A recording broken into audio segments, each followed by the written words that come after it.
We learned how we can insert documents and how we can find them. Now, another typical use case obviously is that you want to change documents. Therefore, in this module, we'll have a look at how you can update documents and how you can use different operators to, well, apply different kinds of updates to your data, because you will see there's more than just overwriting the existing data. You will learn how you can update fields, for example, by setting a new value or by incrementing a number. There are different tools that help you with that. And you will also learn how to specifically update arrays. For example, add a new element to an array or remove one. These are all things you can do with the updateOne and updateMany methods provided by MongoDB. And before we dive deeper into the different update operators, let's simply start by having a look at these methods real quick again, and then, well, let's start updating. I am connected to a running MongoDB instance again, and I'll use a dataset which we prepared in the insert module. In case you skipped that, you find it attached. You just need to import it into a new collection and database. It is this users dataset with a couple of users in there. Now, here I got some nice data, and since this is the update module, now everything is about changing that data. And let's start with Chris, because Chris does not look like the other entries. The hobbies there are different, there is no age, there is no phone number. So this is a perfect use case to update this data piece. And of course, you would not just update from inside the shell. It's of course typical that you build an application, let's say a blog, where your users can edit a blog post, and once they hit save, you want to reflect that save in the database, of course. So, how can we update Chris? Well, an update operation requires two pieces of information. We need to be able to identify the document that should be changed, and then we need to define how it should change. For identification, you can use any filter you could also use for finding documents. You don't have to use the ID. You can find Chris by his name, by the hobbies, by a combination of name and hobbies.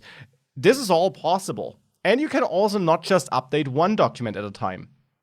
If we want to update Chris, I'll do it by ID, which is a common scenario, but as I just mentioned, not a must do.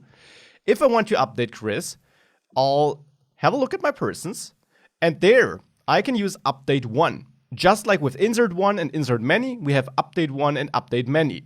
And the names are pretty self-explanatory. UpdateOne simply takes the first document that matches your filter criteria and updates that, even if multiple documents would normally match your criteria. updateMany will take your criteria, your filter, and update all documents that match it. So here I have updateOne. Now I add my filter criteria and I say ID should be equal to that object ID. And then the second argument in the update method is basically some information on how to update this object. And there you can use a variety of update operators.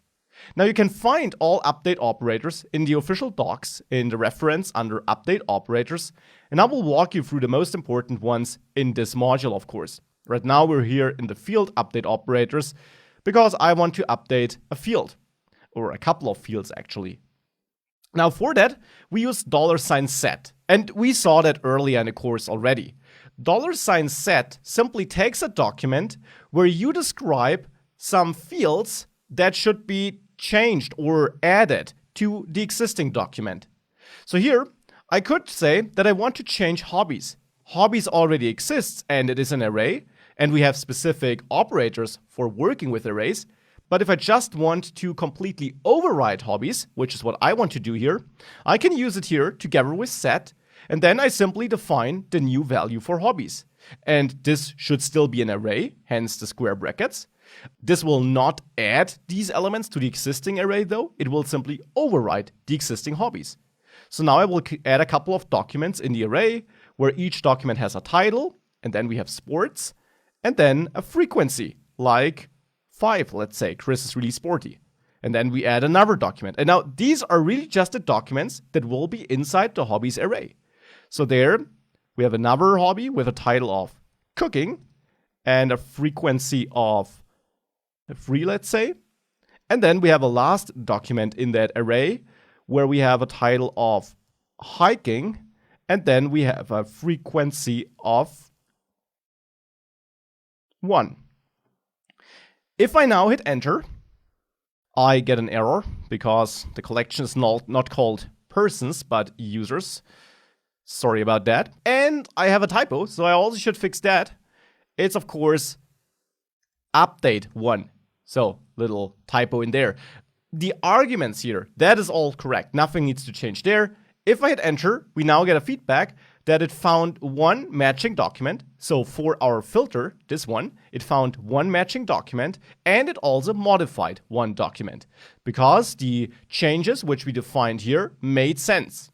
And with that, I mean that if I would run this again, the exact same command, I actually still have a matched count because we still have a matching document for the ID. The ID didn't change, but it didn't modify anything because the one change that I instructed here didn't make sense, so MongoDB ignored it because the value I wanted to set here is the already existing value. Now it's also interesting to see that if I now find all users, that Chris still has his name and the ID. So $set does not override the existing values. Instead, it simply just defines some changes that MongoDB evaluates, and then, if they make sense, it changes the existing document by adding or overwriting these fields. All the existing fields are left untouched. They are not removed. You can remove fields, and I'll come to that in this module, but by default, it simply just adds or edits the fields which you specify. So this is updateOne. Now, of course, you're not limited to updateOne. You could updateMany. And for that, I will find users who have, and for that, let's quickly look into the users, who have a hobby with title sports.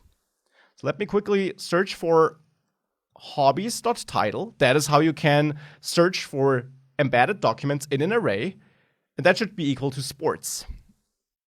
Close the quotation marks, output this in a pretty way, and you see we have Anna, Max, and Chris.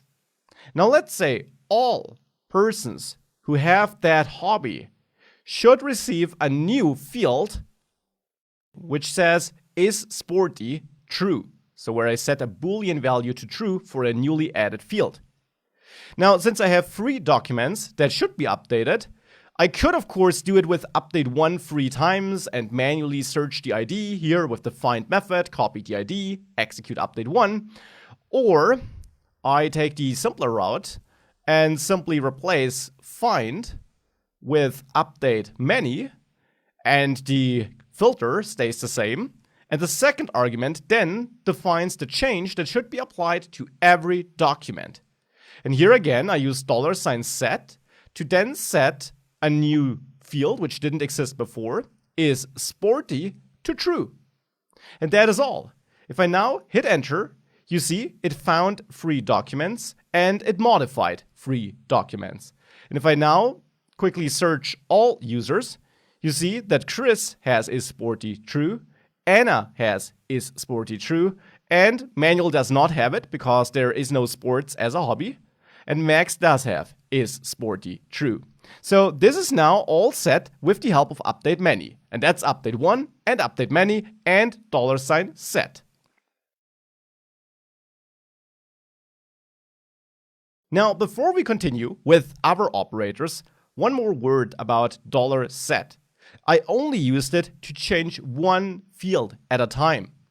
Now, Chris can still need some work. We can add a phone number and an age.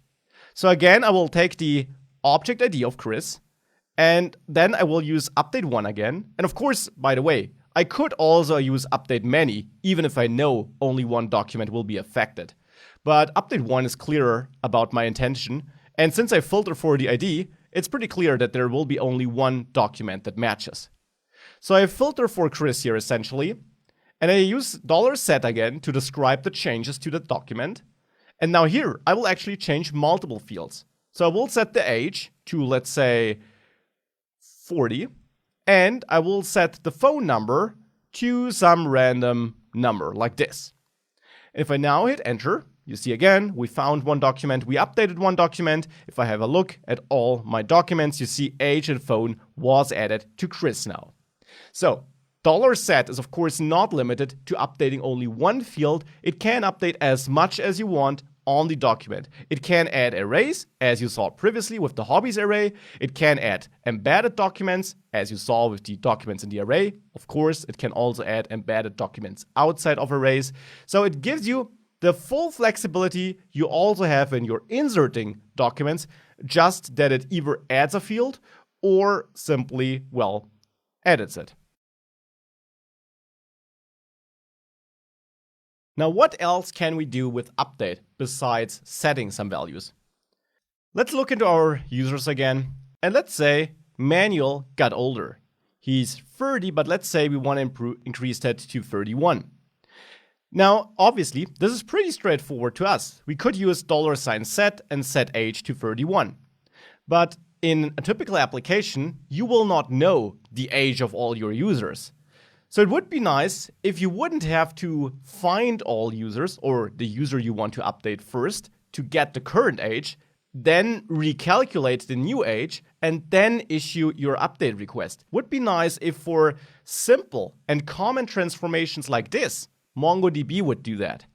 And indeed, it can. Incrementing a number, so increasing it, is such a common task that MongoDB has a built-in operator for this. So let's quickly grab the ID, or let's filter by name to mix it up. So let's filter for manual, db, users, updateOne, and then here I'm looking for name equal to manual. This will find the first entry or the first document with a name of manual in the collection. And then here, in the second argument, I don't use $set, but I use the inc. So $inc. By the way, you can also combine this. You can have $inc, and then here you have some information, which I'll add in a second. And then as a second element in this second argument, so in this object with the purple curly brace, you can of course add $set and describe some other changes. So you can do multiple different things in the same update. But here I'll just use $inc, and I will say that the age should be incremented by 1. This is what this will do. And we could also increment by 2. So if I do that, for example, and I find all results, manual now has an age of 32. It was 30 before. Now you can also decrement with this method. Even though it's called inc, you can also say -1, for example. And now it will be 31, as you can see here. So with inc, you can go in both directions. And as I mentioned, you can combine it. And just to show this, because it's really important, you can absolutely say increment by 1 and then $set. And for example, set is sporty, which is missing, to false, because manual doesn't have sports as a hobby.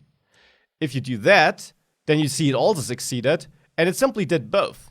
If we check manual again, he's now 32, and his sporty was added with a value of false. Now, of course, you could also get fancy, and you could try setting the same value you're incrementing. So I'm incrementing age by 1, and then I'm setting age to 30. Now let's see what happens now. If I do that, then I get an error. I get an error that updating the path age would create a conflict at age, because I simply got 2 operations working on the same field. And this is not allowed here, so it will simply fail. So you can use inc and set and the other operators I'll show you together, but working on the same field will not be possible. Now we saw inc for increment, or actually also, as you saw, decrementing a field. Now other useful operators are min, max, and mul. Now let me quickly show you how these work. Let's again look into our data. And let's say now for Chris, we want to set the age to 35, but only if the existing age is higher than that. Now, obviously, we see that this is the case, but this is another common thing, a scenario you might encounter, that you want to set some field to a certain value, but only if it currently is higher and not if it is lower. So let me show you how this would work. For this, we'll simply filter by name again. I'll use updateOne, and I'll filter for name equal to Chris. Now here, we can use the $min operator, and then specify the field name, age, and set it to 35. If I now hit enter, you see one document was found and one document was edited. And indeed, if I look into my data, we see that Chris is now 35. Now let me show you a case where this will fail, or where this will not change anything, to be precise. If I now set min age for Chris to 38, keep in mind, he's currently 35. If I hit enter here, you see it matched, but it didn't change anything. It didn't throw an error either, it just did not change anything. And you see the age is still at 35, because min only changes the value if the new value is lower than the existing value. And the same also exists for max, unsurprisingly. So if I repeat this, but I replace min with max, and I set it to 32 for a start, keep in mind, Chris is still 35, so this value is actually lower, then max will not do anything. If I set it to a higher value, like 38, it will update Chris, because unlike min, max simply does update if the old value is lower than the new value. Now, last but not least, we also got multiply. Let's quickly look into the data to confirm that Chris is 38. Yes, he is. And with that confirmed, let me show you the last operator. Let me add mul, or use mul, like this. And now this will multiply the age by a number we specify. So let's say Chris got 10% older. So we could multiply age by 1.1. If I hit enter, this succeeded. And if we have a look at all the data, we see Chris was 38, now he's 41.8, and this is something which will become clearer once we are in the numeric data module, where I will talk about this missing precision here. But basically, he got 3.8 years older, which happens to be 10% of 38, his old age. So this is the multiply operator. Now that we had a look at a couple of operators that work nice with numbers or with changing the values of fields in general, let's have a look at some operators that work with the field itself. For that, again, let's look into our data, and let's say we wanna drop the phone value on all persons who are sporty. So for this, we can again reach out to our users, updateMany users here, and then check if is sporty is true. That is our condition. And then here is what I want to change. I want to drop the phone value. Now, one thing you could do is you could set phone to null. If you do that, it updated 3 elements. And if you now look into your data, you see phone is null for everyone except manual, who's not sporty. Now, null is not there though. Drop does mean the field should not be there anymore, but it is there, it's just null. So this is not the perfect solution. There is a special operator you can use to really get rid of a field though, and that is the unset operator. Unset allows you to, well, unset a field, get rid of a field. Here, the syntax is such that you add a document as a value, and then here I want to unset phone, and the value you specify here is totally up to you. Typically, you use an empty string, but this will basically be ignored. The important part is the field name here, and that you used unset before. If you now hit enter, 3 documents were affected, and if we have a look into our data, there is no phone on Chris, there is no phone on Anna, there still is a phone on manual, but max phone number was also dropped. So this is the unset operator.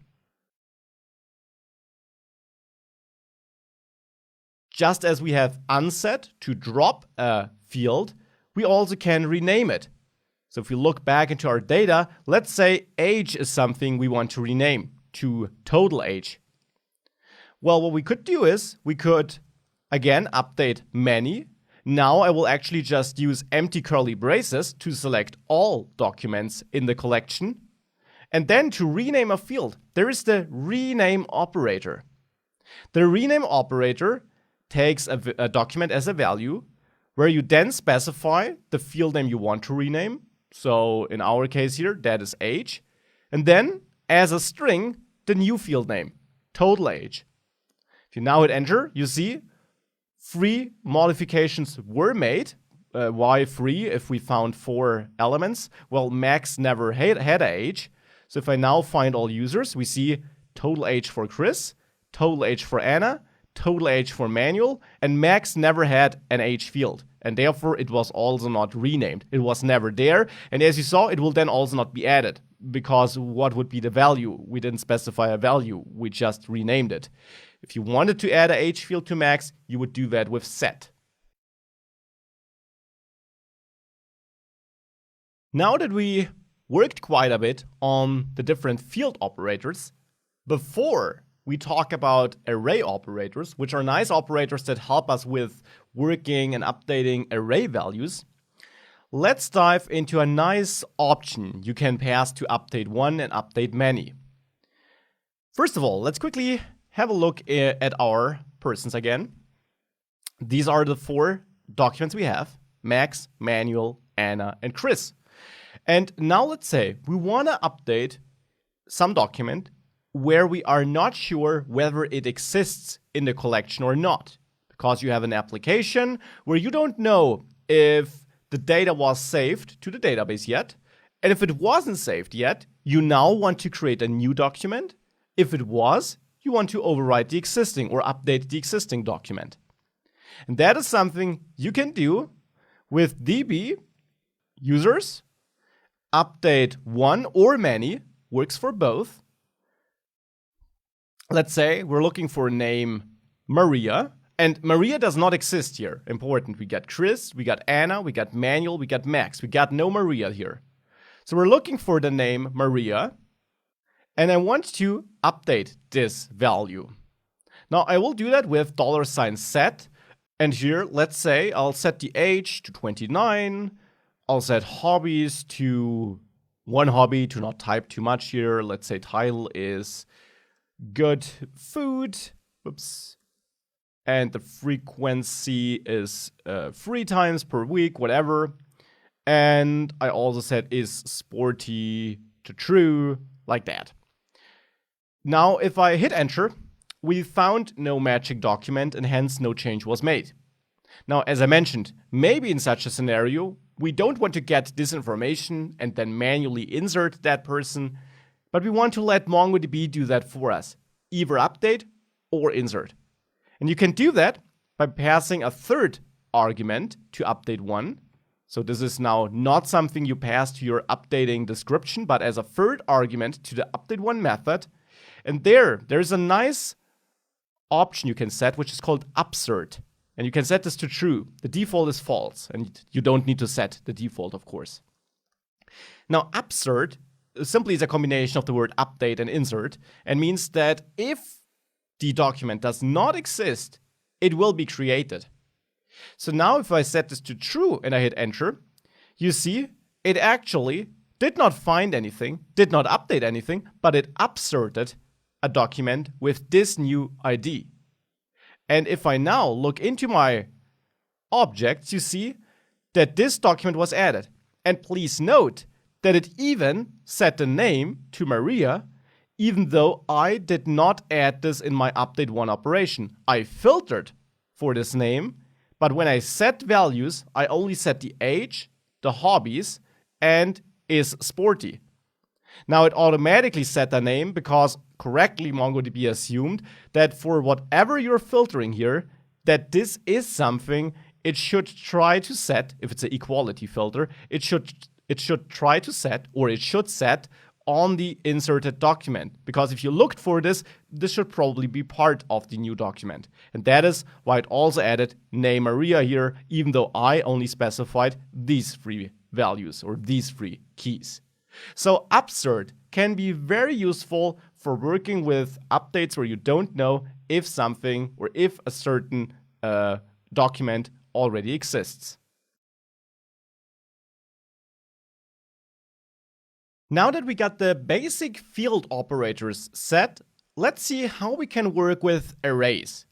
Because there are some nice operators that help us with updating existing arrays in documents, like the hobbies array in my users. So I switched back to that users collection we worked with before. Let's say we want to update all documents, so Chris, Anna, Max, whoever matches, all documents where the person has a hobby of sports with a frequency greater or equal to 3. This also practices something we used in the read section. So how could this look like? Well, we want to, first of all, find all the persons so that we get a feeling for the correct filter we should write. So I want to find a certain amount of persons, and I want to find persons based on the hobbies array. And then on the hobbies array, I got 2 conditions. 2 conditions on the same field means that I need and. And then here, the first condition is that for hobbies title, I want to have sports. And the second condition is that for hobbies frequency, I want to have a value greater or equal to 3. Now, if I now hit enter, we get Chris, sports, frequency 5, makes sense. We get Anna, sports, frequency 2. Well, we've been there, right? We've been in that situation in the read module. If you haven't been there, you should go there now. Now, how did this happen? This simply checks for documents where you have a hobby with a title of sports and where you have a hobby with a frequency greater or equal to 3. And that is the case for Anna. She has a hobby with the title of sports, and she has a hobby with a frequency of 3, or greater or equal 3. Now, of course, we're looking for one and the same document, but we're not expressing this in this query. The correct query would be to use lm_match. So there, we would normally say hobbies should have a value which is a document, where we use lm_match. And lm_match is now looking at the elements in hobbies, which happen to be embedded documents. So now we can say the title key should be sports, and for that same embedded document, the frequency should be greater or equal to 3. And if I now hit enter, we find Chris, because there we have sports with a frequency greater or equal to 3. And we find Max, where the same is true. Anna is not part of the result set anymore. So this is the right query to find the documents I want to update. Now let's say this document is the document I want to update, but then I want to update that document in the array. So essentially I know which overarching document is the one I want to change, but then in that document I want to change something in exactly that element which I found in the array. Now we can do that. I'll quickly count here so that this stays on the same page. We can do that with updateMany, because we'll have potentially and also in reality more than one result. I can now copy that whole query here, because that is the query I need down there. And now how do I want to update this?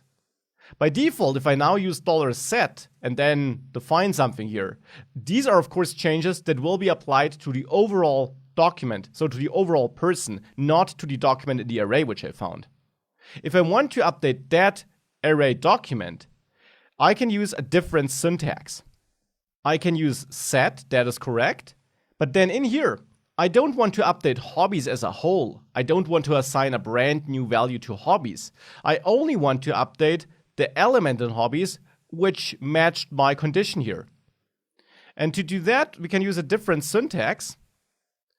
I can enclose it in quotation marks and say hobbies dot $. And this will automatically refer to the element matched in our filter, so in our query. And then here I can define the new value. So here I could now say that should still have a title of sports. That should still have a frequency of, well, of what? I could do that, but the frequency of course differs. It's 5 for Chris and 3 for Max, and I don't want to overwrite it. Essentially, I don't want to overwrite the entire document here. Instead, what I want to do is I want to add, let's say, a new field. And we can do that by moving back to hobbies.$, and dot something else. We could add a new field here. We could say dot high frequency and set this to true as a value. So what this will do is it will dig into hobbies, find the element which we found in our query, and then access the high frequency field, which, if it doesn't exist, simply gets added. If I now hit enter, you see it matched 2 documents, 2 persons, and it modified 2 persons. And if we now have a look at all persons again, we see that Chris still has sports and 5, but also high frequency true. Anna was not edited because she had a low frequency here and therefore was not selected in our query. Manuel doesn't have sports at all, but Max also has sports and now also got the high frequency field. So this $sign placeholder here is a great helper when you have a query where you do select a specific element in an array and you then want to update exactly that element in your set operation. And just to make that really clear, inside of set, you could of course have updated totally other fields as well. You could update this high frequency field and then also update is sporty or the name or add an age to the overall document. $set works as before. It's just this special placeholder which you can use in the path to a field to quickly get access to the matched array element. Now, what we did in the last lecture, where we updated the matched array element, can also be done to multiple matching elements. So if I again find some documents based on an array-based query, so where I maybe find hobbies with a frequency that is greater than 2, so now I should find way more documents. If I print this, I find a bunch of documents, and again, always remember, the document is the overall person, the document in the collection, not the document you filter for in your query. That is just the key factor for giving you back the overall document. So we found Maria because she has a hobby with a frequency greater than 2. Same is true for Chris. He also has a hobby with a lower frequency, but that does not matter. Not all have to match. He has at least one that matches. That's the thing. We also found Anna and Manuel and Max. So we found all documents. However, not all array documents fulfilled our filter. We had greater than 2. So for example, cars for Manuel did not fulfill it, and so did hiking. Now let's say we want to change all embedded documents in the hobbies array that did fulfill it. So this was our query. It gave us back all documents in our collection. Now let's update many documents. And here I will just repeat my query. So hobbies frequency greater than 2. And now I want to update them. Whoops, I pressed enter accidentally.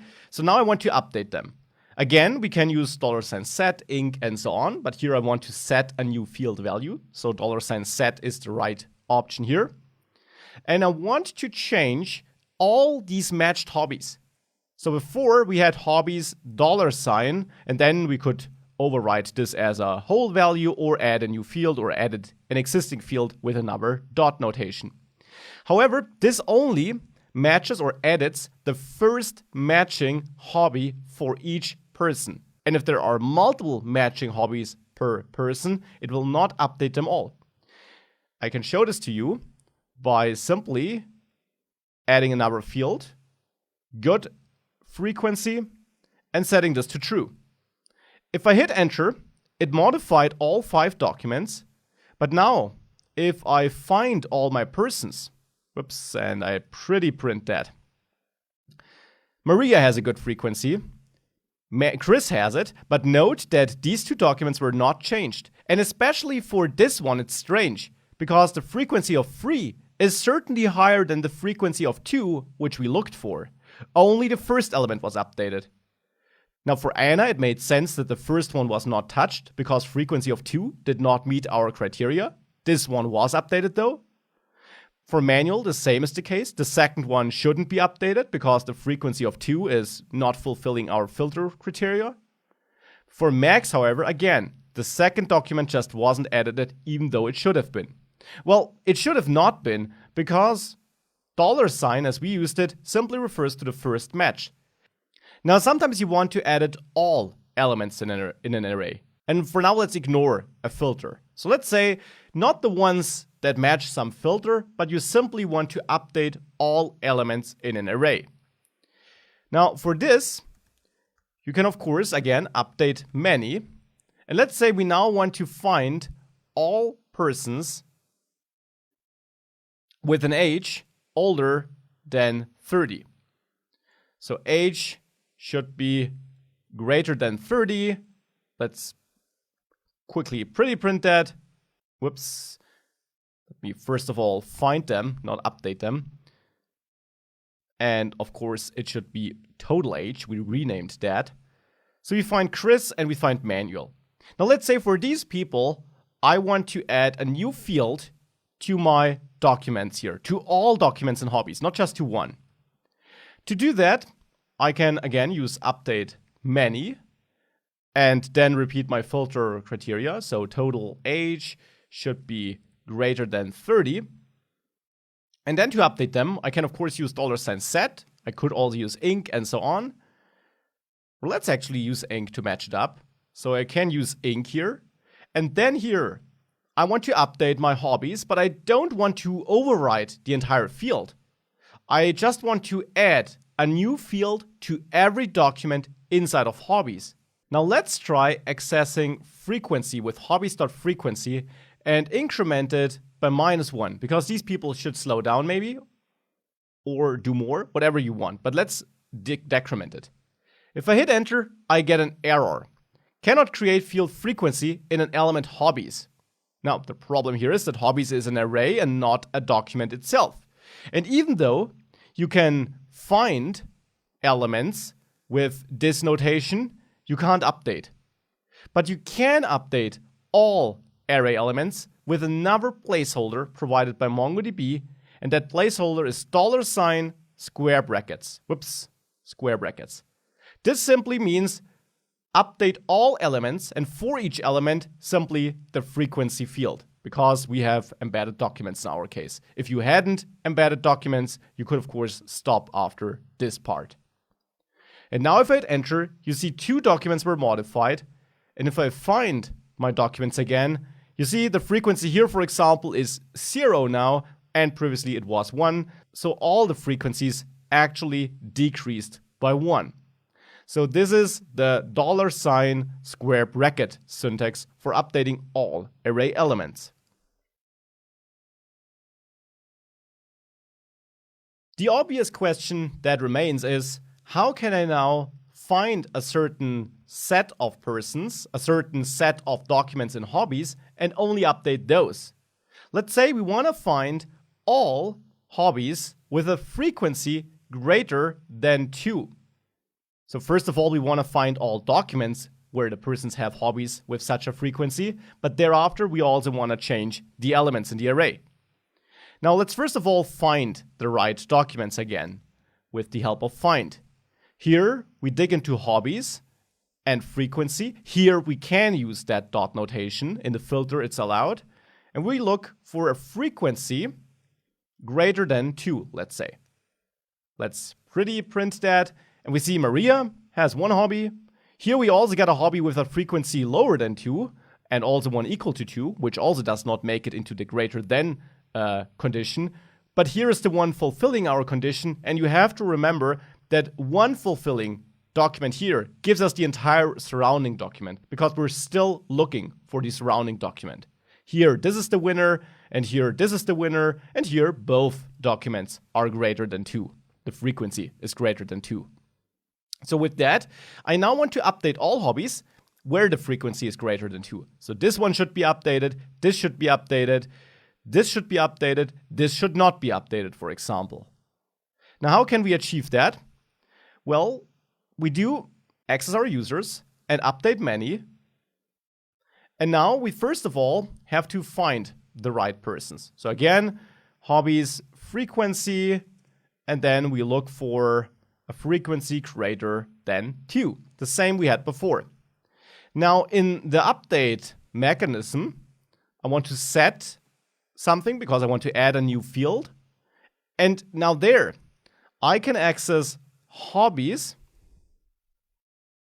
dot $sign would give me the first matching element. This gives me all elements. Now what I can do here is I can define an identifier here, and the name is up to you, like L. And then define what you want to set as a value. Now I will first of all add a nested document because this will refer to one document in the hobbies array. So in there I'll add a good frequency field, and I want to set that to true. Don't hit enter, this will not work right now. Because this part will not be understood by MongoDB. This L thing is something we defined because now we add a third argument to the updateMany method, which also is a document. This is a document where you could set upsert to true, where you could also add a write concern, but I will set an array filters key here. Now array filters works together with this syntax. Here you can define some conditions by which you want to filter elements. And these conditions can even differ from these conditions here, so they don't have to be equal. You could be looking for something totally different here, like age greater than 30, and then still filter out certain array elements in this array. And you can even do that for multiple arrays, because with the L here, you set an identifier for the condition you want to apply for this update expression here. Now, in array filters, you therefore have an array of the different filters for different arrays you might be updating. There you have multiple documents, one for each filter, and then you have to repeat your identifier. So in my case, it's L. If you named this differently, which you can, you have to name it differently here too. Now, for us here, L is one element in hobbies, which happens to be an embedded document. So if I want to include or check some field in that embedded document, I can use L dot and then frequency here as an example, and then check whether frequency is greater than 2. With that, I'm rebuilding this query up here, but you don't have to do that. You can have totally different queries here. You could be looking for the age up here and still look for elements with a frequency greater than 2 here. Now, here I'm missing a square bracket to close that. And on the other hand, I don't need these. So now, if I hit enter, you see it modified 5 documents, all 5 documents that met this condition. And if I now look into my users, you see Maria has a good frequency here. Chris does only have it here because these two indeed did not meet our condition of a frequency greater than 2. Here it was updated, but not for this document. Here it was updated for this, but not for this document. And for Max, and that's interesting, it was updated for both, because both met this criteria. So this is a nice syntax, which allows you to be really flexible about filtering out elements in an array that should change. And as I mentioned, here we had the same filter and then array filter. You could have totally different filters. So this filter by which you identify documents and the filter by which you identify array elements you want to update do not have to be equal. Now, we worked a lot on updating elements in arrays. Now let's also work a bit on adding and removing elements to and from arrays. Now for this, we also got some helpful methods we can use. Now let's say we want to add Maria. So we can, of course, updateOne to mix it up, find Maria by name, and to update her, I can, of course, set a value here. And I could set hobbies to, well, to what? I can set it to a new array, but I want to keep the old hobby, which was good food, and only add a new one. To do that, we can use a different operator. Instead of $set, which we still can use on different fields, but instead of that, for our planned update, I can use $push to push a new element onto the array. I can do that by now specifying a document where I describe, first of all, the array to which I want to push, hobbies, and then the element I want to push. So in my case, an element with a title of, let's say, sports, because Maria is sporty, and then a frequency of, let's say, 2. So with that, that's one curly brace too much. With that, if I now hit enter, you see one document was modified. And if I simply find my users, we see Maria still has good food, which she had before, but now she also has sports. So that's push. Push can also be used with more than one document.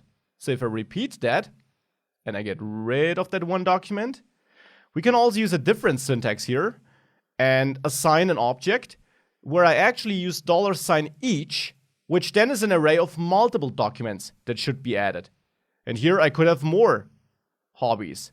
I could have a title of good wine, fitting the good food, I guess. Frequency of 1, because we want to drink responsibly.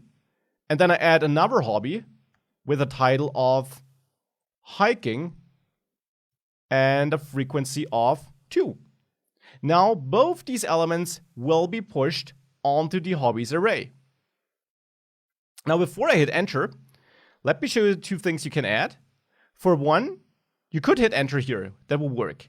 But you can now also add sort, $sort. And technically, we're still in that same object where we had $each. So it's a sibling to $each. Sort is separated with a comma after the array, which is the value for $each. Sort then describes how the elements in the array here should be sorted before they are pushed into hobbies. Now, this might seem redundant because you could, of course, say, well, I can simply type them in the correct order here. But always keep in mind, that might be data that is coming from your users. And maybe you want to have a sorted order in your array. So if your users enter ingredients to a recipe in random order, that might be fine. But you want to have alphabetical order. So a server side, you can simply push all user-entered values, but always specify a sort so that you always have a sorted array. So therefore here I can say I want to sort by frequency in descending order to have the highest frequency first. You can also specify a slice and say only add one element of the 2 here. Well, it doesn't make much sense for my custom data, but again, you could have a case where your application is sending you a bunch of data, but you know, hey, I want to sort, and then I only take the first 3 elements, and the rest doesn't have to be stored. If you have such a use case, you can add slice here. I will not add it. I'll just go with each and sort. If I now hit enter, one document was edited. And if I search for Maria, you indeed see we have good food, we have sports, and then we have hiking and good wine added in this order. So hiking comes first, even though in my command, you see good wine came first. But thanks to sort, this was resorted. Now, if I would execute this again, which I can do, of course, then you see it's again sorted, and it sorts, as you can see, the overall hobbies array. Not just the hobbies it adds, but also the existing hobbies, which is great, because then you always have a sorted array here, no matter how many values you add. Now, being able to push new values is nice, but due to my little example, we now got some duplicate data here. Hiking and good wine is in there too often. We can, of course, also pull data from an array. So what I can do here is I can again update one document, and that will be Maria, so name Maria. But here I then don't use push, but pull. Now pull takes an object where I describe how I want to pull or what I want to pull. And here I can say from the hobbies array, I want to pull based on a condition which I then specify here. I want to pull every element where the title is equal to hiking, let's say. With this command, if I now hit enter, you see one document was modified. And if I now find all documents, we see Maria has no hiking in there. So of course we can now repeat that with goodWine to get rid of that too. Just like this. And of course you could not just search for equality here, you could use greater than, all these normal filter operators you know. So now the goodWine was also removed from Maria. Sometimes you also just want to remove the last element of an array. So you have no specific filter criteria, you just want to remove the last element. For that, let's mix it up and let's update a document where the name is Chris. And for Chris, you see, here's Chris, the last element is hiking. So let's say we want to remove that, and we can do that with the $pop operator here. You then simply define the name of the field of which you want to pop. Hobbies, for example. Now, the value here defines if you want to remove the last element. That would be done if you add 1 here, or if you actually want to pop off the first element, which you could do with -1. So let's do 1. It modified one document, and if I find all users, you see that for Chris, indeed there are only 2 hobbies, and hiking, which we previously had with a frequency of 0, is gone. So that is pop, which is great if you want to remove the first or last item of an array.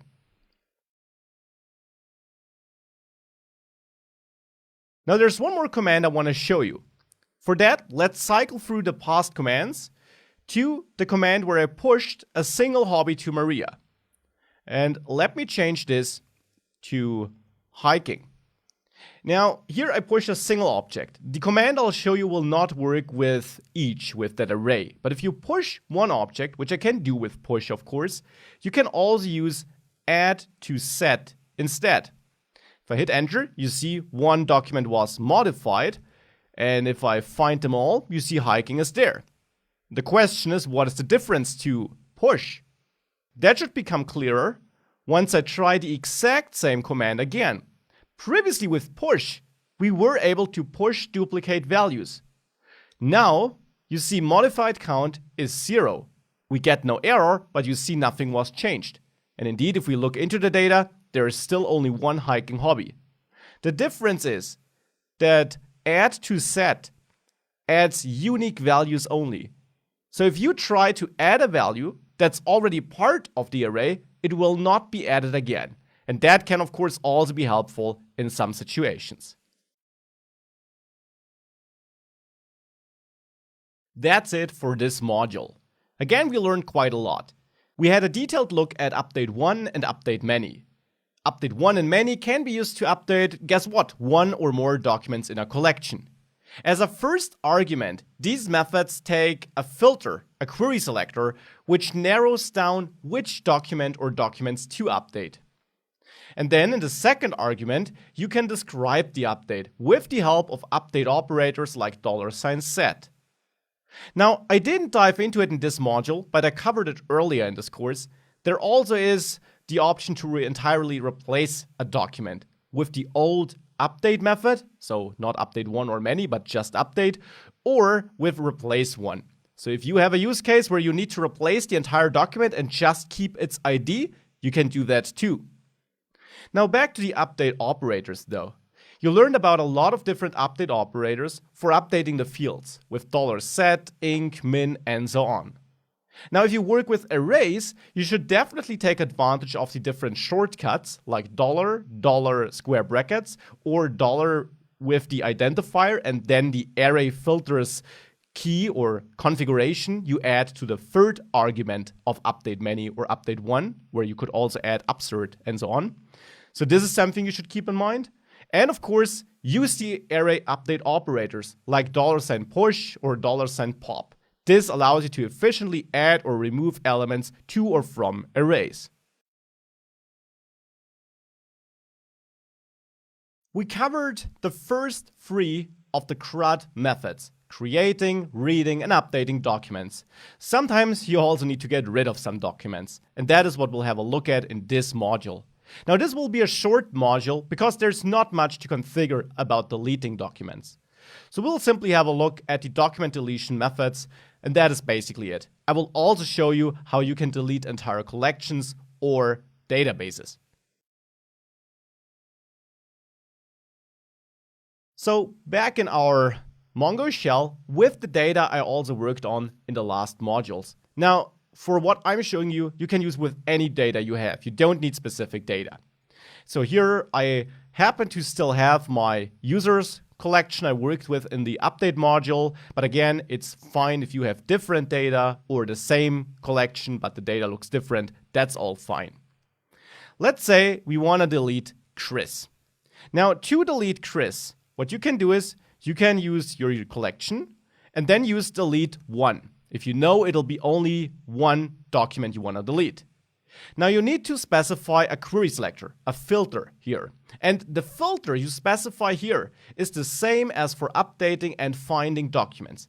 Everything you learned in the read module will work here. Whatever you need to identify a document with how many conditions you might need is fine. If you check the age and the name and let's say the hobbies all in one query selector, that is fine. You can do that. You simply need to narrow down the document or the documents you want to delete. So a simple check is of course to look for name equal to Chris. And that is it. You can specify a second argument where you can set a write concern if you want to. But this is not required if you're fine with the default write concern, as I am for the rest of this course. So I can just hit enter, and you see one document was deleted. And unsurprisingly, if we now look into all users, we'll see Maria, Anna, Manuel, and Max, but Chris is gone. Now, with Chris being gone and deleteOne being used, let me use deleteMany to delete all persons who are sporty and have an age greater than 30. So for this, we can again use our collection and then deleteMany, because here I know I want to delete multiple records. This can still delete only one if only one record should match your condition. But unlike deleteOne, which will then only just delete the first record that matches, even if you had multiple documents that would match, this deleteMany will always delete all matching documents. So here I can say age should be greater than 30 and is sporty should be true. This is now my condition. If I hit enter, nothing was deleted. So let's quickly check. Well, it's total age, of course, not age. My bad.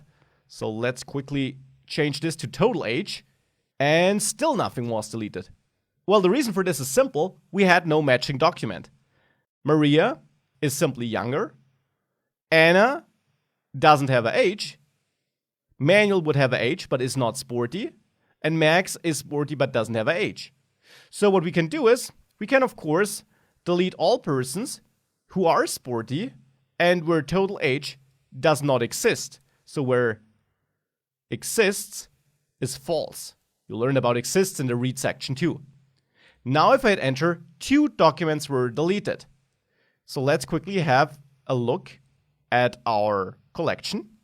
We see Anna is still there because she doesn't have an age. She's sporty, but she doesn't have an age. And total age now, as you learned in the read section, does not suffice for exists false because the field does exist. It's null, but it does exist.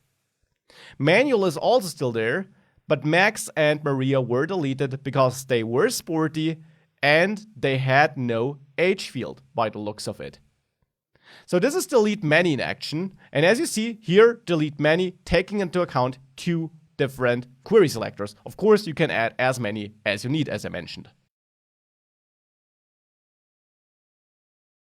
Now, sometimes you also want to delete all entries in a collection. You can do this in 2 ways. One way is that you simply reach out to the collection, and then you execute deleteMany, and you simply pass an empty pair of curly braces. This simply is a filter that matches every document in the collection, and therefore, if I now hit enter, all documents are gone. As you can see, if I find all documents, nothing is returned.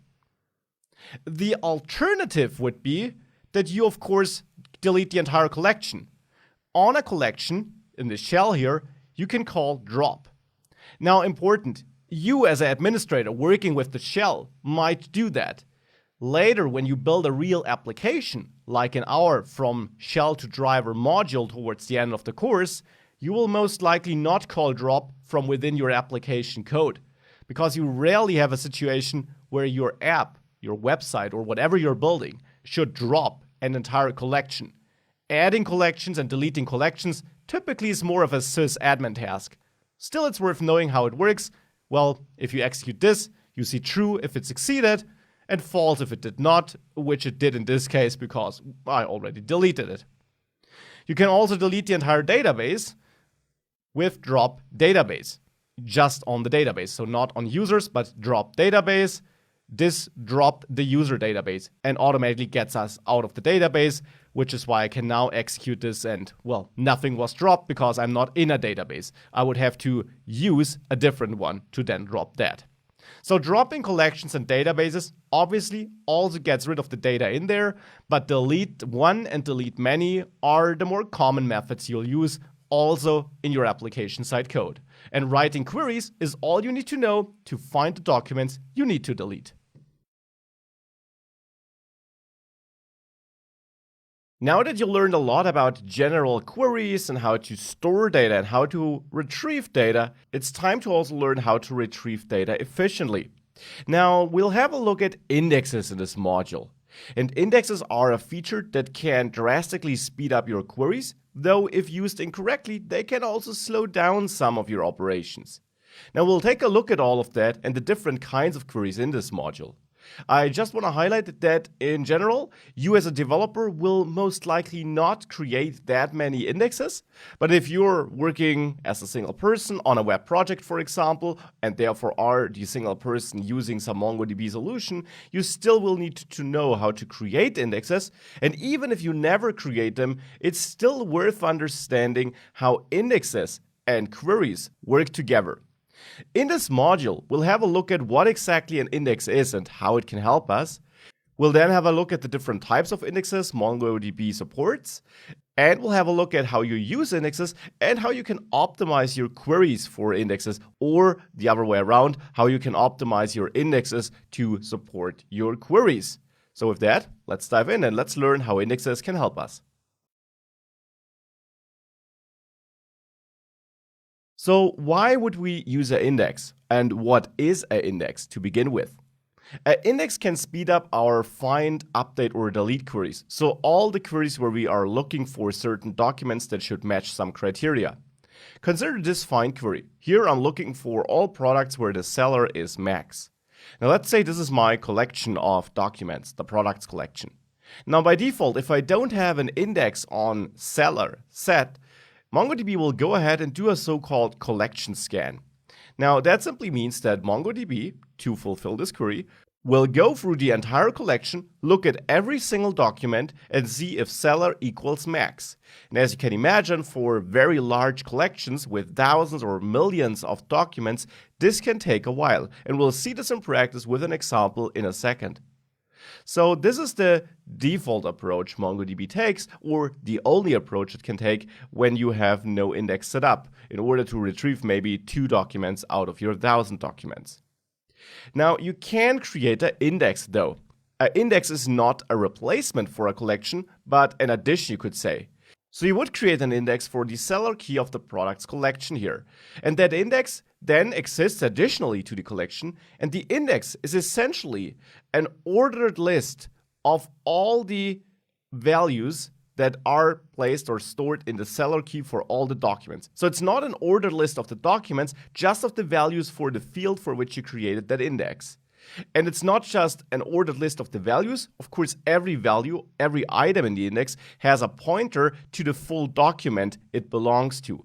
Now, this allows MongoDB to do a so-called index scan to fulfill this query, which means it sees that for seller, such an index exists, and it therefore simply goes to that seller index and can quickly jump to the right values because there, unlike for the collection, it knows that the values are sorted by that key. So it doesn't have to look at the first 3 records if it's only looking for records starting with M, or to be precise, records equal to Max.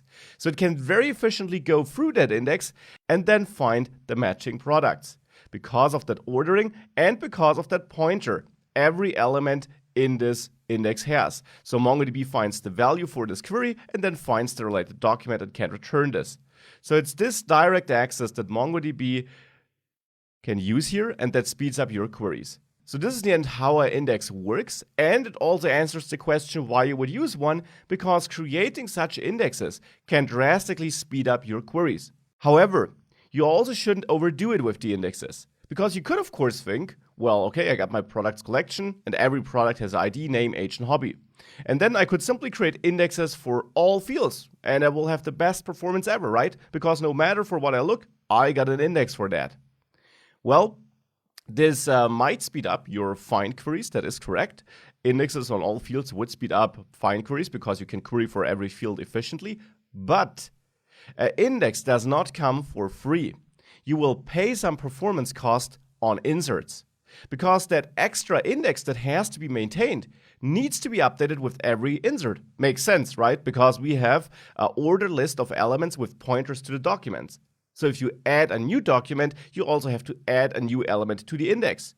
And that might sound simple and it won't take super long, but if you got 10 indexes for your documents in your collection and you have to update all 10 indexes for every insert, then you might quickly run into issues because you'll have to do a lot of work for all these fields, for every insert and for every update too. Therefore, indexes don't come for free, and you really have to find out which indexes make sense and which indexes don't. And this is exactly what I will also do in this module with you. I will walk you through all the different index types that exist in MongoDB, and I will also show you how you can measure whether an index makes sense or does not make sense. So let's now have a look at this index thing in practice and understand the impact they have and how we can create indexes. For this, you should have a running MongoDB server. I have that in a second tab. And then you find a starting dataset attached to this video, the persons.json file. Download that file and store it somewhere on your machine, and then navigate in the terminal or command prompt into that folder where you have it stored so that you can easily import it with Mongo import. So simply type Mongo import, then the path to that file. And now since I'm running this in the folder where the file is, I can just type the file name. Then the database where you want to store this, and I'll simply create a new one, contact data, and the collection which you want to create for that data, and I'll name mine contacts. Now you also need to add JSON array at the end so that this gets imported correctly, and it should import 5,000 documents. Now if you connect to your database thereafter, you should have the new contact data database, which we can use now, so contact data, and in there you should have this contacts collection. So let's now use that contacts collection. And let's first of all have a look at a single contact. For this, I'll reach out to my contacts and find one element. So this is essentially what we have in there. This is some random person data. Each person has an ID, gender, a name, which is actually a nested document, as you can see, a location, which is a nested document, even coordinates here. We got a time zone, got an email, login data, date of birth, which is both the date and the current age, some registration date. Let's say this is for a web platform where people can manage their contacts, and each contact therefore also has the date when the contact signed up, and so on. So we get this basic dummy person data which we can use. So now let's run a query and let's find all people who are older than 60. So for this, I will clear my shell here. And I will then reach out to contacts, run a find method here, and I'm looking for the dob.age field, so for this field in the embedded document. And I'll have a greater than query, and the greater than query will be looking for people older than 60. Let's also pretty print this, and we get a bunch of results. 61 is the age here, 61 again. So there are some people who are older than 60. As it seems. We can also have a look at how many results we got by adding count at the end. So 1,222. Now, of course, this was a super fast query, but we also don't have that many documents in this collection. That's important to keep in mind.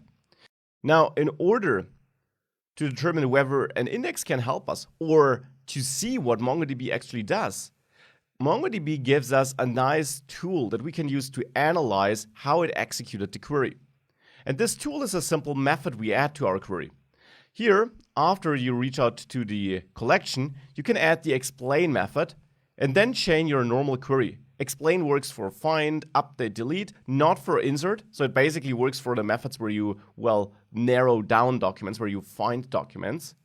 And then here we can, of course, repeat our condition, looking for DOBH to be greater than 60. Now here we get the detailed description of what MongoDB did and how it derived our results. MongoDB thinks in so-called plans, and plans are simply alternatives it considers for executing that query. In the end, it will find a winning plan, and I'll come back to how MongoDB determines this later. And that winning plan is essentially what it did to get our results. And you see here the winning plan was to do a full collection scan. We could also have rejected plans, but for this we would need alternatives, and without indexes, a full scan is always the only thing MongoDB can do, so there were no alternatives, and therefore the only approach we had, of course, is the winning plan. Now we can get even more detailed output by rerunning that command, but now we can pass an argument to explain. And that argument is a string where we control the verbosity of this command. If you pass execution stats here, and make sure you get that typed correctly with a capital S and a lowercase e, you find a detailed output for this query and how the results were returned. There, you see that the overall query took 5 milliseconds, which is of course super fast, but our collection is also not very big. And if it were bigger, if it had millions of documents, this number would of course scale up. And you see that we had to look at 5,000 documents in order to return our 1,222. So there's quite a big gap here. And this already is a sign that this is a kind of an inefficient query. Now let's add an index and see how this changes things. We do add an index to a collection by typing db-contacts and then create index. Now an index is defined as a document here, and the first value, the key here, is the name of the field you want to create an index on. And in my case, that is dob.h. So you see you can create indexes on embedded fields just as you could use a normal field. So you can use top level fields, you can use embedded fields, doesn't matter. Then the value is whether MongoDB should create that list of values in that h field in an ascending or descending order. So it can sort by ascending or descending order. If you add a 1 here, it'll be ascending order, so lower values come first, higher values towards the end. If you add a -1 here, it's descending. What you choose here, in the end, doesn't matter too much. Even if you do sort your results and you sort in the opposite direction, it will still be sped up because MongoDB can traverse that index in both directions. So you can actually choose what you want here, and I'll go for ascending. Now this created an index. You see we had 1 before. We'll see which index that was in a second. Now we have 2. So with that, let's repeat our explain command here for people older than 60. And if we do that, we should see that now the execution time is down significantly from 5 to 3. So obviously we're talking about small numbers here, but the main thing is it was sped up. We also see that there are 2 execution stages now. And we also see that the first stage, the input stage, was an index scan. In the other output, that would be our winning plan essentially. So it did not do a full collection scan, but instead an index scan. And there you see that it returned 1,222 documents, or not documents to be precise, but keys in the index with their respective pointers at documents. So the index scan does not return the documents, but just the keys in the index and the pointers to the documents. It's the next stage, the fetch stage, which will then take these pointers returned from the index and reach out to the actual collection and then fetch the real documents from there. And therefore, in the end, we see here, we had to only look at 1,222 keys in our index to reach 1,222 documents which are returned. We also had to look at these documents because the index only has the pointers at the documents, so the index just narrows down the set. We still have to go to the collection and get the documents from there to return them in the end. But this sped up our query, and this is how an index can help us. Now, before we dive deeper into the different types of indexes, let me also show you something interesting about this dataset, which helps you understand indexes a bit better. So we had a look at our first index, and this index actually sped up our query. It sped up our query for people older than 60. Now, something interesting happens if we do run the same query for people older than 20. If I do run this query, it's still super fast, but what we see is that we essentially seem to have no person in our dataset that is younger than 20. We'll have to go through the entire index, every single element matches our query, and then we fetch the documents for that. And you see that the execution time for this is higher than it was for people older than 60. Now, something interesting happens if we get rid of that index, which we can do by reaching out to our database, to our collection, and then running drop index. And now here we specify the exact same document we used for creating it, so DOBH, and then 1. And now you see that index was removed. And now let's run the same query again, or explain it, now that we have no index. What you'll see is that this now actually is faster. We get an execution time of 6 milliseconds. Now, the reason why this is faster is that we save the step of going through the index. If you have a query that will return a large portion or the majority of your documents, an index can actually be slower because you then just have an extra step to go through your almost entire index list. And then you have to go to the collection and get all these documents. So you then just have an extra step. Because if you do a full collection scan, it can be faster, and it certainly is if you return all elements, but even for the majority it would often be faster, because with a full collection scan, you already have all the documents in memory. And then an index doesn't offer you anymore, because that just is an extra step. Instead, here we got all the documents in memory. We would have needed to go to the documents anyways to fetch them from the pointers the index gives us. So now we already have them, and since we need most of them, this is now faster. So if you have queries that regularly return the majority or all of your documents, an index will not really help you there. It might even slow down the execution. And that is important to keep in mind as a first restriction that you need to know when planning your queries. If you have a dataset where your queries typically only return fractions, like 10 or 20% or lower than that of the documents, then indexes will almost certainly always speed it up. If you get a lot of queries that give you back all the documents or close to all the documents, indexes can't do that much work for you. And logically, that makes sense, because the idea of the index is to quickly let you get to a narrow subset of your document list and not to the majority of that. Now we had a first look at indexes. Now let's again look at a single document in our contacts database. And we created an index for the age here. Now, we dropped it in the last lecture, but previously we did. Now, of course, you cannot just create indexes on fields that have a number.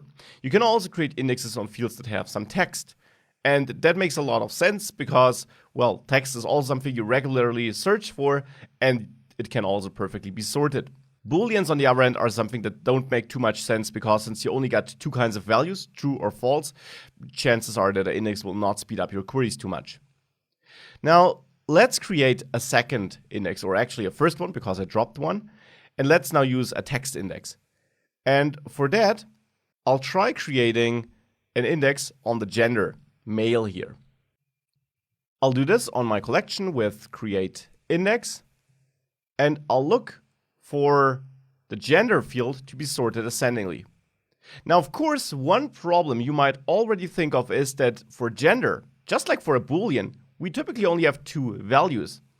And indeed, if I do run an explain command with execution stats on my contacts, and I try to find all contacts where gender is equal to male, I should get back a lot of keys, right? I should get back like half the documents because this random collection of persons is pretty evenly distributed. And indeed, of my 5,000 documents, 2,400 are male.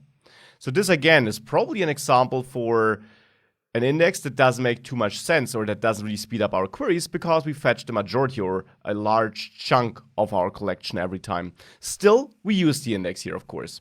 This also tells us something about the winning plans and rejected plans, by the way. You see that MongoDB didn't seem to consider a collection scan because we have no rejected plans. So for the rejected plans, it also looks at our indexes, but not really at the collection scan as an alternative. So this index alone doesn't make too much sense. But there is another kind of index we can use. Because let's say we want to find all persons who are older than 30 and male, or older than 40 and male.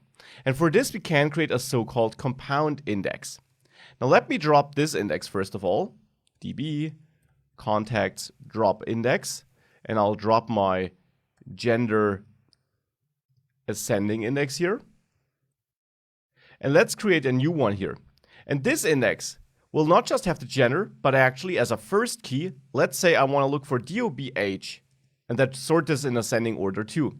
Now the order of these two fields here does matter, because a compound index simply is an index with more than one field. Like here, we got two fields.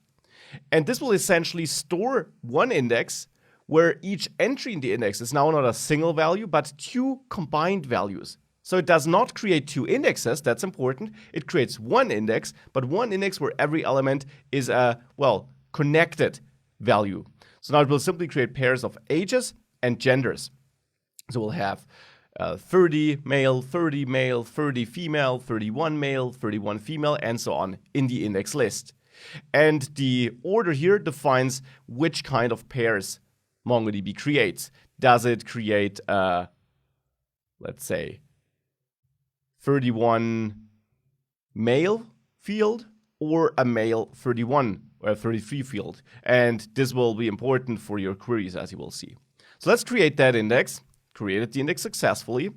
And now we can utilize such a compound index with two different queries. The obvious query that takes advantage of the index is that if I explain without execution steps here, a find query where I try to find all people where the age is, let's say, 35, and all the people who are males. So I can also set gender to male. So I got two elements in my filter here, the age and the gender, and these are the two elements I also have in my index. Here, the order does not matter, by the way. If I hit enter, you see it actually did an index scan with our index name, and this name is auto-generated. It indicates that this is a compound index because the name is generated from the values that are placed in the index. So this is a compound index, and this speeds up our queries for requests that are, well, going to these two fields because we have these two in an index. Another query that is sped up by that same index is if I just look for the age. If I do that, you see here, it also used an index scan, and it used that same compound index, even though I never specified the gender in this request here. But the compound index can be used from left to right, so to say. So if you have age and gender in there, and the leftmost value as you created the index was age, and then the second value was gender, then you can use this index either for all finds that look just for the age, so for the left part, or left and gender. Gender alone won't work though. So if I try to look for all males with gender male, you see that of course works, but it uses a collection scan and not an index scan because it can't look into that second value standalone. And that makes a lot of sense because if you got a couple of pairs of values in that index, 33 male, 33 male, 33 female, and so on, then you can obviously use that index if you just look for 33, because you just have to go through all the values because they are sorted by these key value pairs. And the first value, of course, defines the sorting for the overall index. So 33 comes before 34. The male and female parts are then also sorted, but only within their category. So only for 33, 34, 35. Of course, the male and female parts are not sorted on the overall list. Makes sense, right? Because they are grouped together with the age numbers. So therefore, you can utilize a compound index from left to right. So if you had a compound index with 3 or 4 elements, you can have up to 31. Then you could also just use the first 2, the first 3, or all 4, or just the first. But you can't use the 4th one or the 3rd one. These are some restrictions you have on compound indexes, but compound indexes in general allow you to speed up queries that use multiple values if you create a compound index on these multiple values. Now that we had a look at the basics of indexes, it's also important to understand that indexes are not just there for finding, but they can also help you with sorting. Because we have a sorted list of elements in the index, right? MongoDB can utilize that in case you want to sort in the same way that index list is sorted. So in our example here, I could find, and I should explain this, of course. So I could find, let's say, all people with an age of 35, and then sort with that sort operator, and then sort for gender in an ascending order. If I execute this, you see that it did actually use an index scan for both gender and age, even though I only filtered by age, but it used the gender information for the sorting. Now, this is another cool feature of indexes. Since we have an ordered list of values already, MongoDB can utilize that to quickly give us back the order of documents we need. Now, also important to understand or to know here is that if you are not using indexes and you do a sort on a large amount of documents, you can actually time out because MongoDB has a threshold of 32 megabytes in memory for sorting. And if you have no index, MongoDB will essentially fetch all your documents into memory and do the sort there. And for large collections and large amounts of fetched documents, this can simply be too much to then sort. So sometimes you also need an index not just to speed up the query, which always makes sense, but also to be able to sort at all. Now, this is not the case for our small data set here. But if you have millions of documents, you could very well have a query where you fetch so many documents that an in-memory sort, which is the default then, is just not possible. And you need an index which is already sorted so that MongoDB doesn't have to sort in memory, but can just take the order you have in the index. So that's also something important to keep in mind, that when you're sorting documents and you have a lot of documents in a given query, you might need an index to be able to sort them at all, because MongoDB has this threshold of 32 megabytes, which it reserves in memory for the fetched documents and sorting them. Now you might remember that earlier when we created an index, it seemed like there already was an index. Now we can always see all indexes that exist for a collection by using get indexes on the collection. So DB contexts get indexes in our case here. And this gives us some information about the indexes that we do have there. And as you can see, we got 2 indexes on contacts.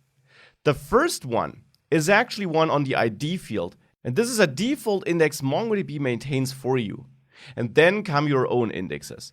But you have this default index out of the box for every collection you create, and therefore this is an index that will always be maintained by MongoDB here automatically. And this means that if you are filtering for ID or sorting by ID, which is then the default sort order or the order by which the documents are fetched, you utilize the index for that at least. So now before we have a look at other index types MongoDB supports, let's see how we can configure the index types we already know. And for that, let's again have a look at one person in our contacts data. And let's create our own unique index. The ID index, which you get out of the box for this field, actually is unique by default too. This is a setting MongoDB gives you. And this ensures that you can't add another document with the same value into the same collection. Now, sometimes you have the use case that you also need that behavior for a different field. And therefore you can add your own unique indexes. Let's say for email, but of course we could have also used login UID if we wanted to. But let's use that top level email element here. And let's create an index on contacts with create index, of course. On email, let's say in ascending order. And here, I now pass a second argument to create index where I configure this index. There, I can now set unique to true.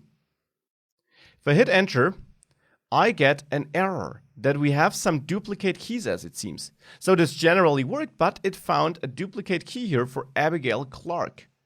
Now let's quickly confirm this by looking into contacts and finding all contacts where the email is this value here, Abigail Clark, without that backslash. If I hit enter, or I simply count that, I see I have 2 persons with that indeed. And this is already one advantage of the unique index. We get such a warning if we want to add it, or if we already had it in place and we tried to add a document with a value that already existed, we would have gotten an error during that insert operation. So unique indexes can help you as a developer ensure data consistency and help you avoid duplicate data for fields that you need to have unique. So the ID _ID is unique by default, but you have other use cases like maybe that email here too. And the unique index is a great way for you to not just speed up your find queries, but also to guarantee that you have unique values for that given field in that collection. Another very interesting kind of configuring a filter is setting up a so-called partial filter. Now, in our persons collection, we have persons older than 20, older than 30, and so on. Now, let's say in the application you're building, which is an application for calculating what your friends will get once they retire, you typically only look for persons older than 60. Having an index on the date of birth age field then might make sense.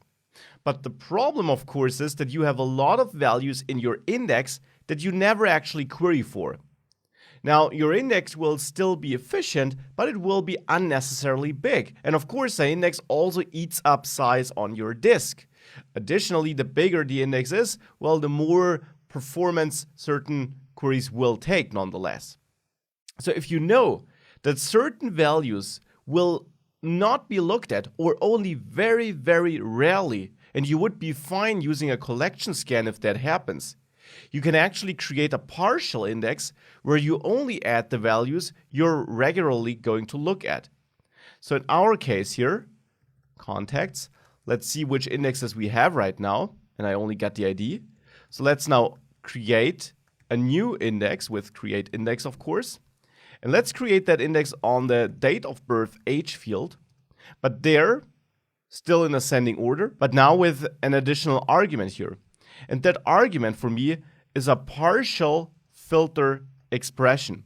As a side note, you can also add this to compound index, of course, because now here I will define which field is my interesting field for narrowing down the set of values I want to add. And I will use my DOB age field. Now you could also use a totally different field, by the way. So if you know my queries, which I will run, should only return me persons which have a gender of male, then I could also set this here. And now I would only store the ages of males in my index. So I could set gender male here.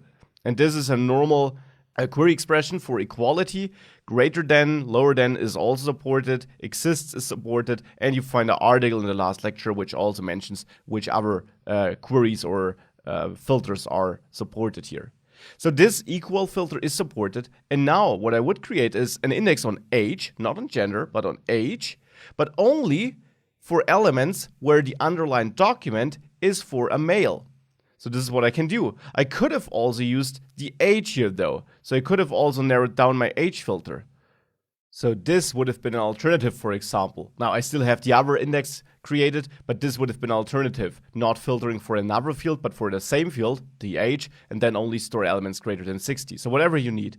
Now I got the male case, and therefore we can query for DOB age, let's say greater than 60, and pretty print this, and we'll see something interesting. Here we got a male, but here we have a female. Now, how does this fit our partial index?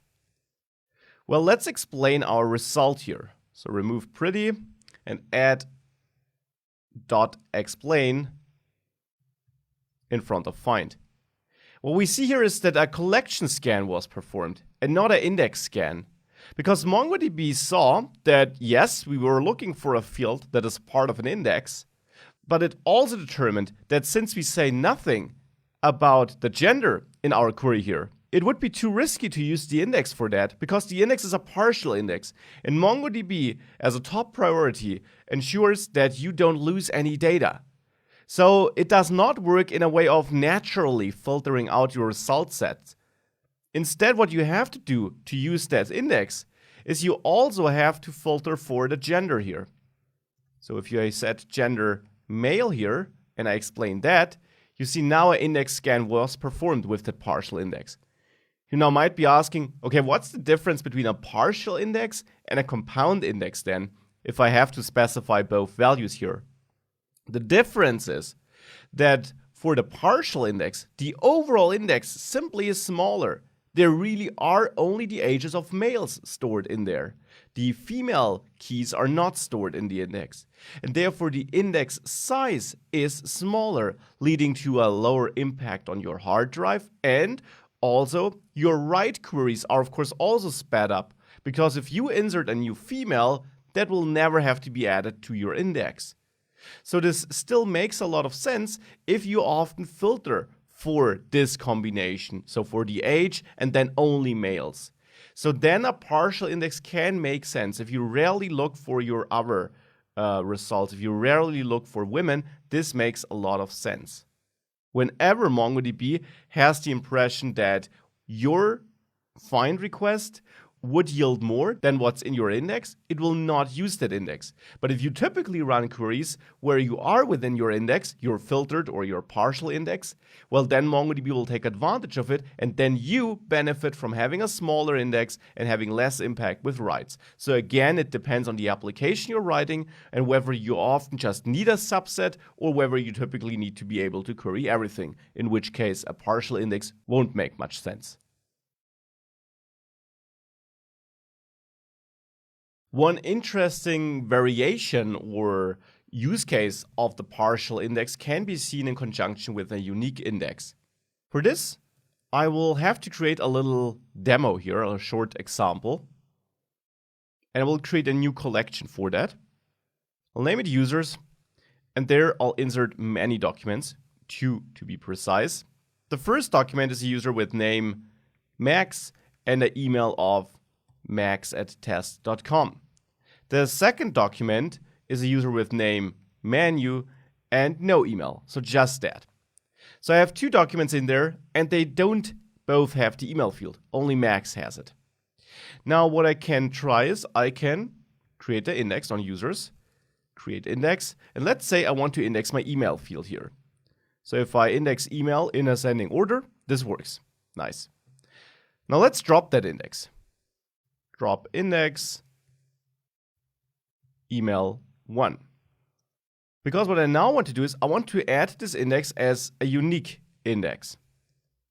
So unique true, whoops, not here though, but in the second argument to the create index function here, unique true.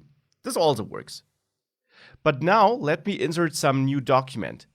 DB users, insert 1, and there I'll insert Anna, also without an email. And now I get an error. I get a duplicate key error because that non-existing email for which I have an index is treated as a duplicate key because now I have a no value, so no value stored twice. So that is an interesting behavior, but some behavior you just have to be aware of. MongoDB treats non-existing values still as values in your index, so as a not there value, you could say, as a null value. And therefore, if you have 2 documents with no value for an indexed field, and that index is unique, you will get this error. Now, if you have that use case and you know, yeah, but I want to be able to turn this into a unique index, and it's okay if some people don't have an email address. If that is what you want to do, then you have to create the index a bit differently. So here I dropped it, and now let me recreate that index, and not just set unique to true, but you can also add a partial filter expression now, and add a filter for the email field, and simply say exists true. So this filter simply says, I only want to add elements into my index where the email field exists. And this will avoid the case of having a clash with unique. If I run this, it works. If I now try to insert Anna without an email, this also works. So now in users, we do have our free users, and only one of them has an email. If I were to try to add Anna with the same email I already have in there, so with max@test.com, then it would fail because this is indexed. All fields where the email exists are indexed. I just used the combination of unique and partial filter expression to not index fields where no value or where the entire field does not exist. And this allows me to still use unique on that field. Now, the last interesting index option I want to show to you is a TimeToLive index. And that's a really cool kind of index that can be very helpful for a lot of applications where you have self-destroying data. Let's say sessions of users where you want to clear their data after some duration or anything like that. Let's create a new sessions collection here. You can, of course, come up with any example you want. And in there, I'll insert one document. And that one document will receive some data, which is some random text. And more importantly, it will get a created add key. And you can name this however you want. It doesn't have to be named created add. Now, this will receive a new date. And it will receive new date like this, which will just be the current timestamp or the current date. So if I look into sessions with find pretty, well then I see this ISO date was created by MongoDB, and this is the current date and time. Now let me add a TimeToLive index here. For that, I'll go to my sessions and create an index, and now I will create that index on the created add field. Now, first of all, you could of course create a normal ascending index here too, and you can order dates just like you can text and numbers. But now I'll get rid of this because I want to add this index a bit differently. Instead of adding it as I did before in ascending order, I will still add it like this, but I will add an additional argument here to configure this index. And there I will add the expire after seconds field. This is a special feature MongoDB offers, and that only works on date indexes or on date fields. On other fields, it will just be ignored. You could add it, but it will be ignored. And there I could say, every element should be removed after 10 seconds. Now, if I hit enter here, and I look into my collection, you see this value is still there, because it was there before the index was added. And the index does not delete elements in hindsight. But if I insert a new element here, you see it's now in the database, but let's now wait for 10 seconds because that is the duration I did specify. And thereafter, you see, actually both were deleted. The reason for that is that adding a new element basically triggered MongoDB to now re-evaluate the entire collection, so also the already existing documents, and see whether this field, which is indexed, fulfills this criteria of only being valid for 10 seconds. And therefore, then it also reconsidered the existing documents. It just doesn't do that right when you add the index, but it does do it whenever you add a new element. So this can be very useful because it allows you to maintain a collection of documents which destroy themselves after a certain time span. And for a lot of applications, this can be useful things, like for example, as I just said, session data for a user of your website, or maybe in an online shop where you want to clear the cart after one day. So whenever you have a use case where data should clean up itself, you don't need to write a complex script for that. You can use a TimeToLive index with that expiry after seconds addition we added in our index.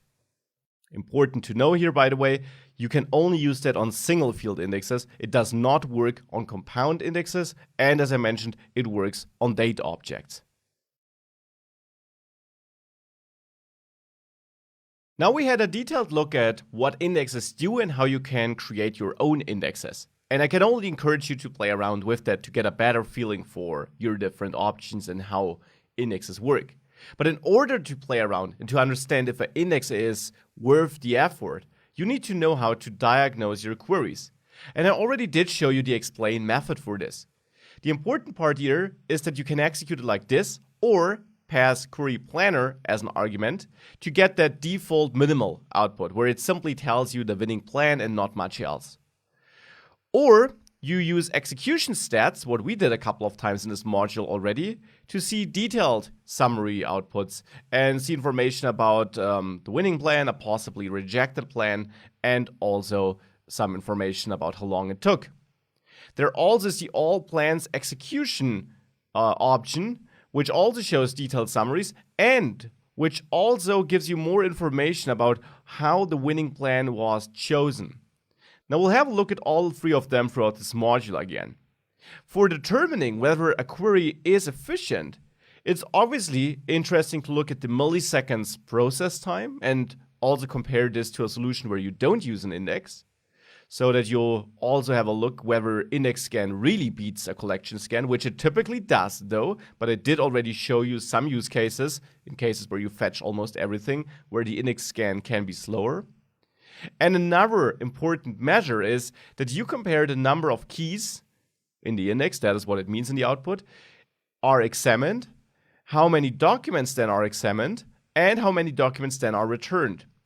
And the keys and documents should be close together, and documents examined and documents returned should be close together, or documents should be 0, so that it looked at 0 documents. And when would this be the case? In a so-called covered query. And now what is a covered query? Well, let me show it to you.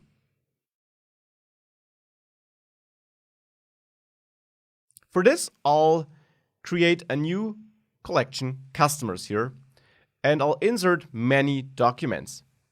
Now, the first customer has a name, Max, has an age, 29, and a salary of 3,000, let's say. The second document, menu, the age of 30, and a salary of 4,000, let's say. I inserted these two documents. And now let's add an index with create index, of course. Let's create the index on our name here in ascending order, like that. Now if I hit enter, I obviously have that index, and now I can use my customers and explain with execution stats for more information how it would actually find Max. So all customers with the name of Max. Only one in our case here, but of course it could be more. So we see that it of course used an index scan for this because we have an index on the name. We also got no rejected plans right now here. We see that one element was returned and it looked at one key in the index and returned one document. Now, I said that this could even be 0 docs examined. And the question is, when could this be 0? Because we need to get the document in the end. The index only has a pointer to the document, right? Well, the index does not just have the pointer. The index has one value, and that is the, well, indexed value. So Max in this case and Manu. So the names are in the index, not just the pointers, but also the values for the indexed field, of course. And you can reach a so-called covered query if you actually would find Max and then also add projection here to not return the ID and only return the name and don't return any other fields. So essentially what I do here is I only want to return the fields which are also the indexed fields, or the indexed field in this case, name. And now you will see that it actually did not examine any documents. It returned one, but it could do that entirely from inside the index.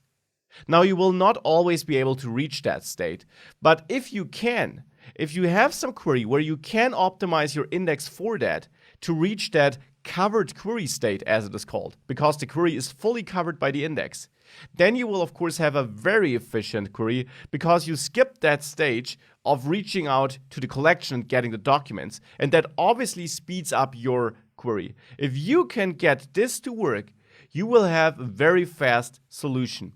Now, of course, it does not make sense to build tens of indexes just to cover all possible queries, because then you'll have a problem with writing again and so on.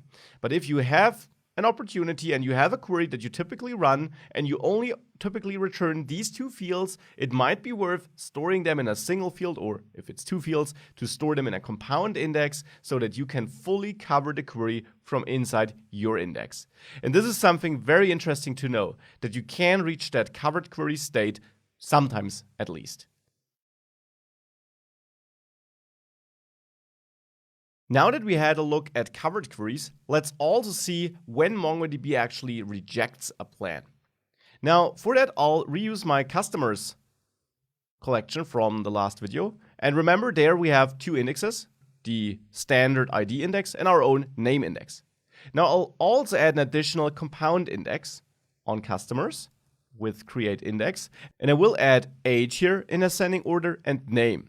Now, please note that the order here is important for compound indexes. And if I would have put name first, this index here wouldn't make much sense, because then I would have a single field index on name, even though name is the first field in a compound index. And as learned, from left to right, a compound index can be used, well, standalone. So each field can be used standalone from left to right. So in this case, if age comes first, we can also filter just for age and take advantage of this index. For name, we can't take advantage of this index because name is only the second value, is mapped to the respective ages and only sorted within the age category. So if you filtered for just name and you didn't have that index, name could not be supported by index.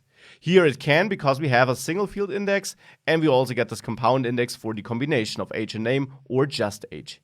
So now I create this compound index here, and now I have three indexes, of course. Now let's search, or let's explain. So customers explain. Let's search for all persons with a name and an age. So name may be Max and age 30. If I hit enter, you see, the winning plan is an index scan where it used the compound index, and as I mentioned in the compound index lecture, the order in which you specify your arguments when writing the query does not matter. Our compound index was created with age as the first value and name as the second, and in the query I have name as the first value and age as the second, but here in the query the order does not matter. It still is able to use that compound index because we have a simple AND condition here, and you can of course reverse that, and MongoDB does reverse it for us automatically, so to say. Therefore, the winning plan is an index scan using that compound index. Now, what we can see is that we now also have a rejected plan. And the rejected plan was to use an index scan just on the name index. That is the single field name index I created. Of course, it made sense for MongoDB to also consider this, because we have that name index, we had a query that included a search for name, so it made sense to consider that name index. But of course, since we have another index which simply fits this query better, this compound index, MongoDB chose to use this one as a winning plan and rejected this one. Now, this is interesting to know. The question, of course, is how exactly does MongoDB figure out which plan is better? For this, MongoDB uses an approach where it simply, first of all, looks for indexes that could help you with the query at hand. So in our last lecture example, we had the name single field index and age and name as a compound index. Since our query, our find method, included a look for name, MongoDB automatically derived that both the name single field index and the age name compound index could be helpful. So it came up with two approaches. For other scenarios, you might of course have more approaches. So let's say we have three approaches. MongoDB then simply lets those approaches race against each other, but not for the full data set, but it sets a certain winning condition. Right now, that should be 100 documents. So it looks who's the first to find 100 documents. And of course, one of the approaches will be the fastest to reach that threshold. MongoDB will then basically use that approach for the real query. And of course, it would be cumbersome if it would have to do this for every find method, for every query you send to the database, because that obviously costs a little bit of performance. Therefore, MongoDB caches this winning plan for this exact query. So for exactly the query you sent with the fields you are looking for and the values for the fields you are looking for. So it caches this plan as the winner plan for this kind of query. And for future queries that are looking exactly equal, it uses this winning plan. For future queries that look different, that use different values or different keys, it will of course race again and find a winning plan for that type of query. Now, of course, this cache is not there forever. It is cleared after a certain amount of inserts or a DB restart. To be precise, instead of being stored forever, this winning plan is removed from cache after you wrote a certain amount of documents to that collection. Currently, that should be 1,000. So after you added that many documents, MongoDB says, I don't know if the current winning plan will still win because the collection changed a lot, so I should reconsider. The same happens if you rebuild the index. So if you drop it and recreate it, for example. It also gets deleted if you add other indexes, because that new index could be better. So the cache for indexes, or winning plans, I should say, gets cleared when you add new indexes, or when you restart the MongoDB server. Then this also gets reset. So this is how MongoDB derives the winning plan and how it stores it. And it's interesting for you as a developer to regularly check your queries, your find or update or delete queries, and see what MongoDB actually does, if it uses indexes efficiently, if maybe a new index should be added, something you can do on your own if you own the database or you pass that information to your DB administrator, or if you maybe need to adjust the query. Maybe you're always fetching data that you don't really need, and you could get a covered query if you just would project the data you need, which happens to be the data stored in the index. That is why you as a developer need to know how indexes work, because either you need to create them on your own in your next project on which you work alone, or because you can optimize your queries or tell your administrator to optimize the indexes. Now, with that information gained, let's have a look at the last level of verbosity the explain method offers, and that is that we can add all plans execution as a value here. Now what this will do is, it will give us a bunch of output, because here we get detailed statistics for all plans, also the rejected plans. So there we can see in detail how would an index scan on our compound index perform, but then also what would happen if we had that index scan on the name index. How long would that take? How many documents would it there consider? Documents, and how many keys would it consider? How long would it take? Here we have 0 because it's so super fast, but for larger collections you would of course see a difference. And with that you can get detailed analytics on the different indexes and queries and possible ways of running your query, and therefore you should have all the tools you need to optimize your queries and your indexes. Now we had a look at single field and compound indexes and what we can do with them and how we can measure the efficiency. All super important things. Now let me introduce two new types of indexes. And the first one is the so-called MultiKey index. For this, I made sure that I dropped my contacts collection, so that huge collection which we imported before. I already did drop it, hence I see false here. And now I will add a new value here.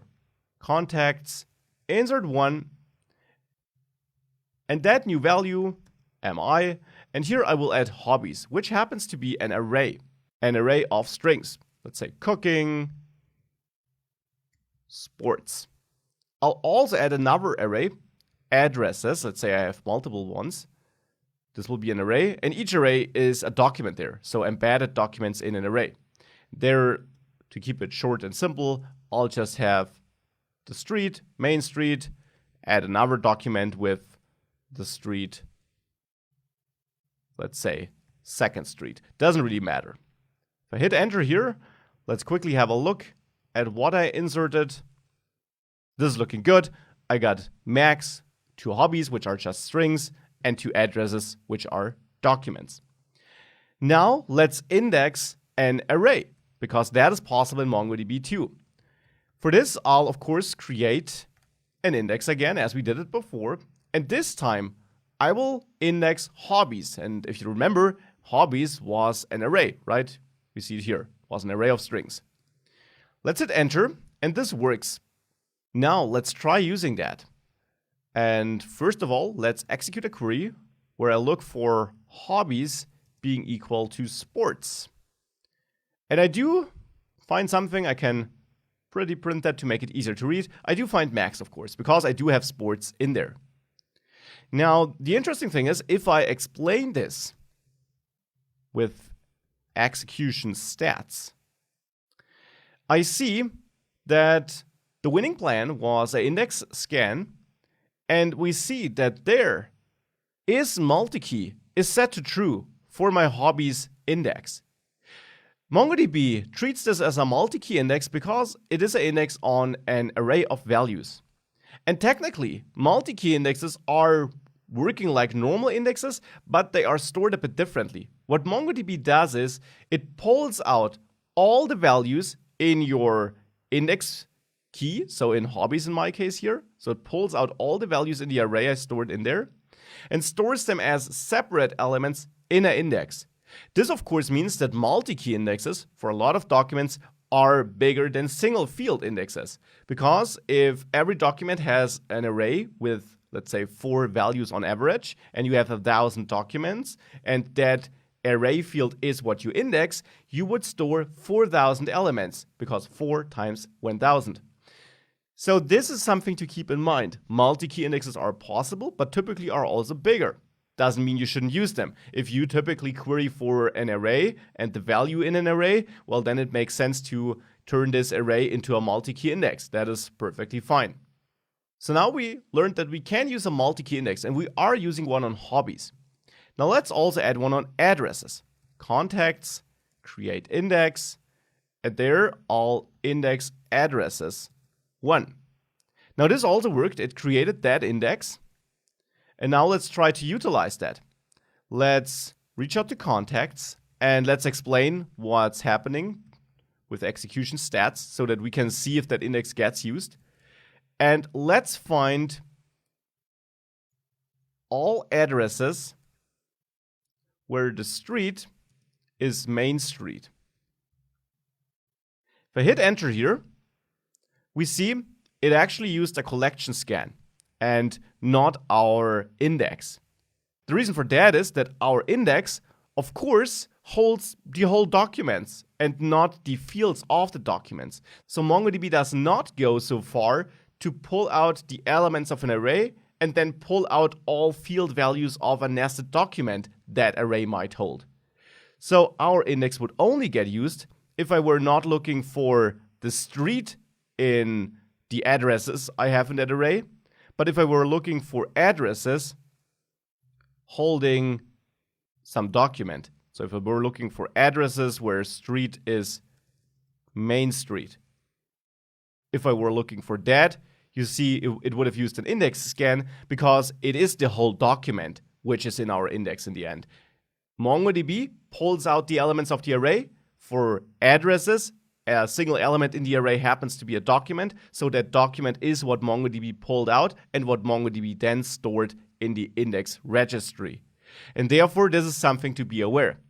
What you can do, though, is you can create an index on addresses.street. This also will be a multi-key index. As you can see, if I now repeat my earlier query where I was looking for addresses street. If I repeat that query now you see it uses an index scan for this, and it is a multi-key index. So you can also use an index on a field in an embedded document which is part of an array with that multi-key feature. You should just be aware that, of course, using multi-key features on a single collection will quickly lead to some performance issues with writes, because for every new document you add, all these multi-key indexes have to be updated. And if you add a new document with 10 values in that array, which you happen to store in a multi-key index, then these 10 new entries need to be added to the index registry. And if you then have 4 or 5 of these multi-key indexes per document, well, then you quickly are in a low performance world. Still, multi-key indexes super helpful if you have queries that regularly target array values or even nested values or values in an embedded document in arrays. There are a couple of restrictions, or one important restriction to be precise, when using multi-key indexes, and that is that if you add index, a multi-key index, and you add it as part of a compound index, that is generally possible. I can add name in ascending order, and name is not an array, it's just a single field. And I can then add hobbies like this. This works. However, what won't work is that I say I want to have a compound index made up of 2 or more multi-key indexes. So addresses 1 and hobbies 1 will not work because you can't index parallel arrays. The reason for that is simple. MongoDB would have to store the Cartesian product of the values of both indexes, of both arrays. So it would have to pull out all the addresses, and for every address, it would have to store all the hobbies. So if you have 2 addresses and 5 hobbies, you already have to store 10 values. And that, of course, becomes even worse the more values you have in addresses. So that is why this is not possible. Compound indexes with multi-key indexes are possible, as you see here, but only with one multi-key index, so with one array, not with multiple arrays.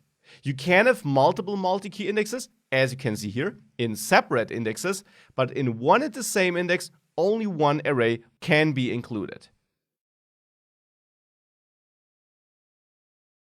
Speaking of multi-key indexes, there is a special kind of multi-key index, a text index.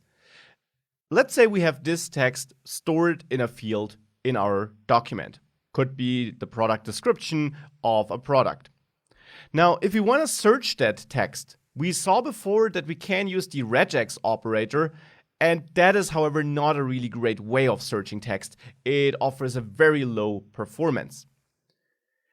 Better is to use a text index. And a text index is a special kind of index supported by MongoDB, which will essentially turn this text into an array of single words, and it will store it as such. So it stores it essentially as if you had an array of these single words. One extra thing it does for you is it removes all the stop words and it stems all words, so that you have an array of keywords essentially, and things like is or the or a are not stored there, because that is typically something you don't search for because it's all over the place. The keywords are what matter for text searches typically. So this is the text index. Now let's have a look at such a text index, and for that I'll, insert many products into a newly created products collection here. So the first product will have a name, or let's say a title to mix it up, title, a book, and it will have a description. This is an awesome book about a young artist. The second document I add here should also describe a product. Will have a title of red t-shirt, and there we'll have a description of this t-shirt is red and it's pretty awesome. So after finding that missing quotation mark, it now worked fine for me. And now if I have a look at my products and I pretty print this, here are my 2 products. Now let's use a text index. Let's use it on the description field, let's say. So first of all, output our products again so that we can see them. And now we can create a new text index, again with create index, as we create all indexes. And I say I want to create it on description. And now it's important. Don't add 1 or -1. You could do this, but then it would simply index this as a single field index. And you could then search for exactly this text to utilize the index, but not for individual keywords. You need the text index so that MongoDB splits this up. So using this will not work. So let's quickly drop that index like this. And let's recreate the index, but now not with a 1, but with the special text keyword, text in quotation marks. This will create a text index, which is a special kind of index where MongoDB will go ahead and, as I mentioned, remove all the stop words and store all the keywords in an array, essentially.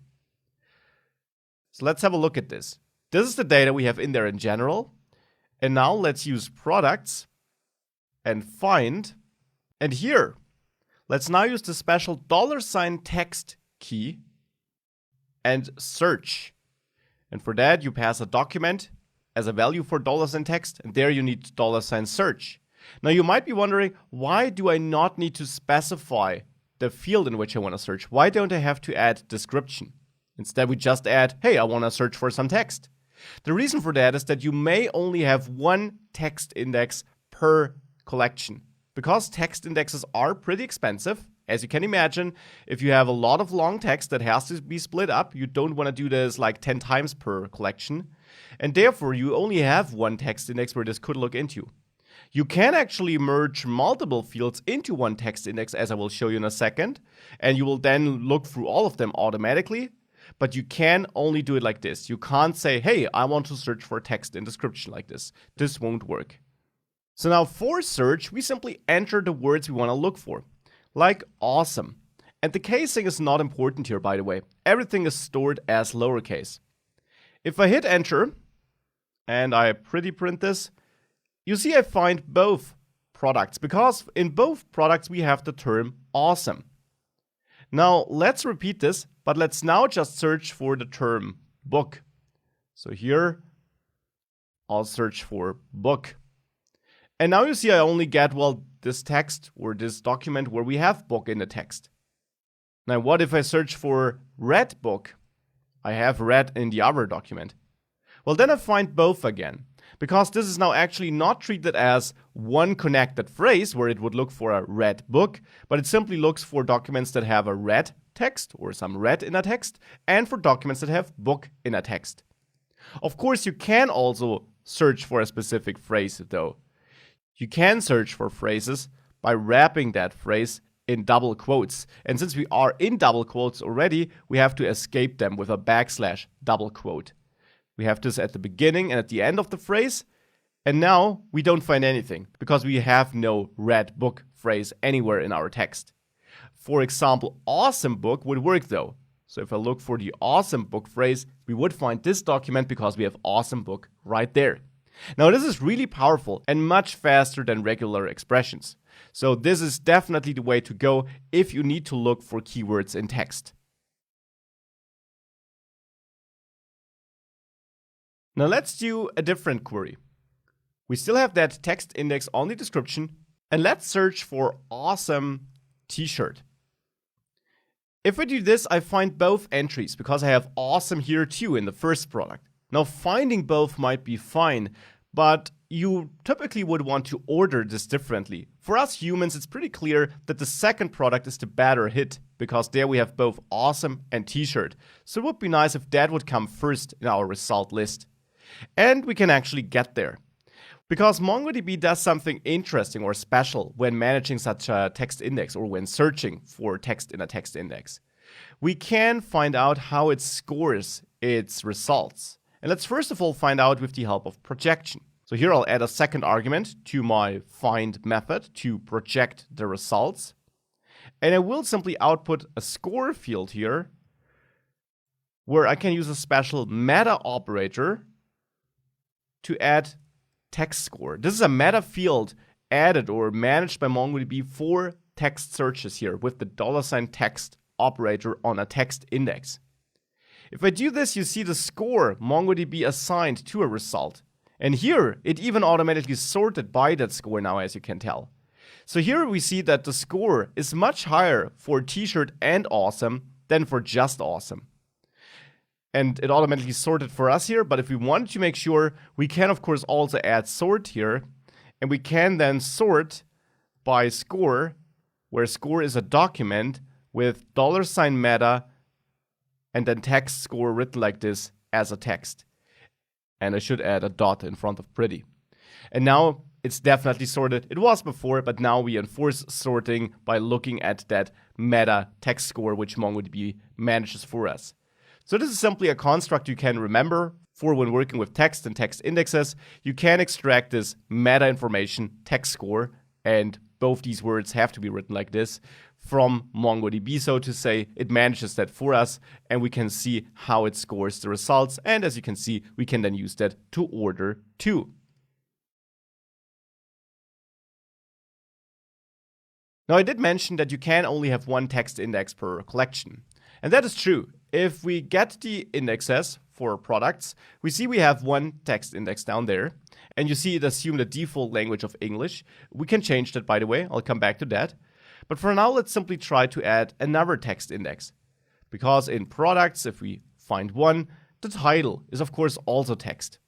So we could say products create index and then say title should also be a text index like this. Now what we get here is essentially an error, index options conflict. Now this is a bit hard to read, but in the end it tried to create the index which we already have, because you can only have one text index. What we can do though is we can merge the text of multiple fields together into one text index. For this, I first of all need to drop my existing text index. And now dropping text index is a bit harder. You can't do title text. This doesn't work, as you can see. But what you can do is you can drop it by the name, by the index name. So you can copy that index name you have up there with get indexes, and then you can simply drop it by the name. We did drop by name earlier in this module too. Whoops, needs to be in quotation marks though. So now this is gone. Now this old text index is gone. And if I repeat get indexes, we see we only have the default ID index now. And now we can create a text index again, but now we can actually merge together multiple fields by simply adding them like this, description text. Now there still will only be one text index, but it will contain the keywords of both the title and the description field. So if I hit enter, this works. And now I can, of course, also search for items we have in the title. So if I find one, you see, for example, I could search for book because I also have that here. Now we won't see a difference because we had book there before, but now it will search for both. And I can prove this by simply inserting a new product with a title of a ship and a description of floats perfectly. And as you see, we have ship only in the title, not in description. So now with that added, we can of course reach our products and find, with the help of $text, for a search term of ship. And again, the casing doesn't matter here. And I do find one document because ship is in the title, and I now have a combined text index. With text indexes, you can also not just search for words, but you can also rule out words. Let me show you what I mean. If I would search for awesome, and I pretty print that, we find both the book and the t-shirt. Now let's say I only want to find awesome products which are not t-shirts. So I could do this by adding awesome and then minus t-shirt. If I do this, I only find the book, because the minus in front of a word means that this word should be excluded. And this is really helpful, of course, because it allows you to run narrowed down queries like this one, where you only find awesome products which are not t-shirts, or which at least don't have t-shirt in the title or in the description.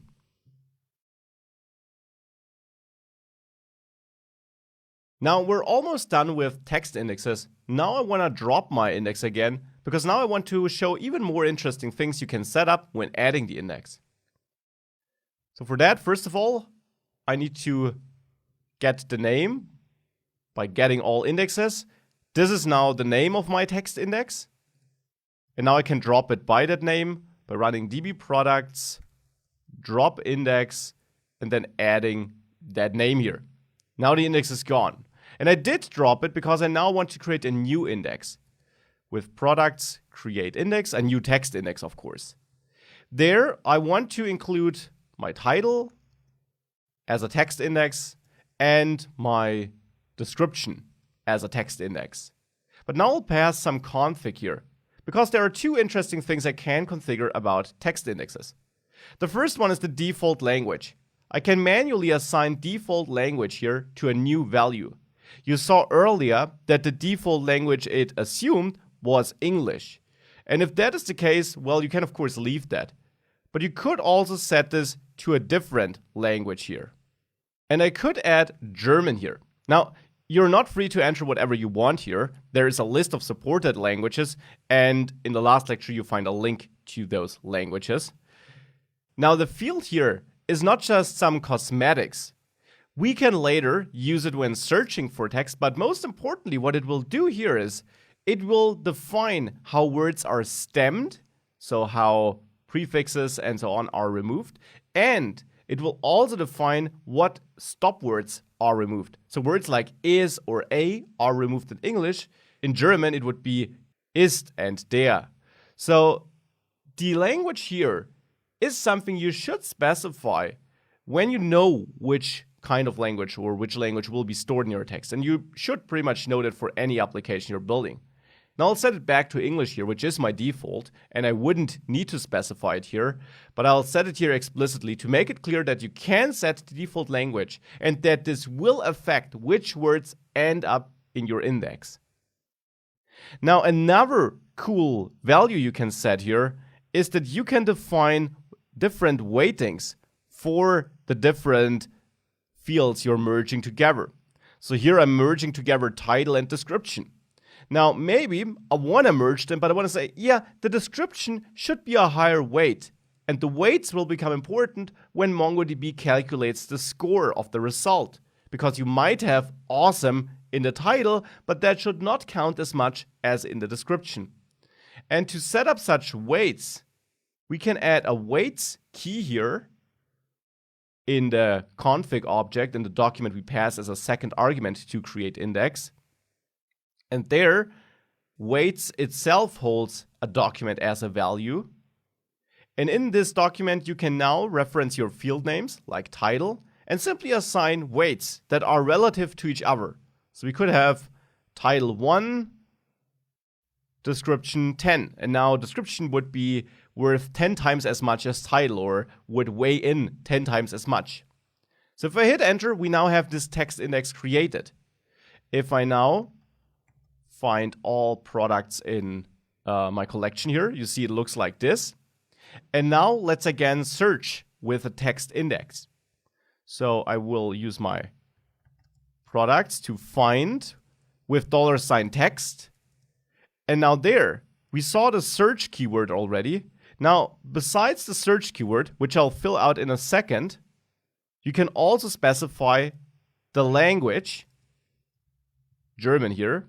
This is more interesting if you use a different way of storing the language, because you can even have different languages for different documents. That is an approach which I'll highlight in the last lecture of this module. You'll find an article there to this advanced setup. Interesting for us here also is that you can also turn on case sensitivity with case sensitive set to true. Now the default is false. With true, you could suddenly search in a case sensitive way. So that's just another side note. But let's go back to just the text and let's search for red. Now obviously this works. Let's now also add the score here with $meta text score. And let me also add pretty to make it easier to read. And you might not remember the exact number we had earlier, but it was not 6.6666. It was a different number earlier. And this is because we now added some weights. And I can prove this if I simply drop my index. So first of all, I get my indexes to get the name. Here it is. Then I quickly drop the index here, like this.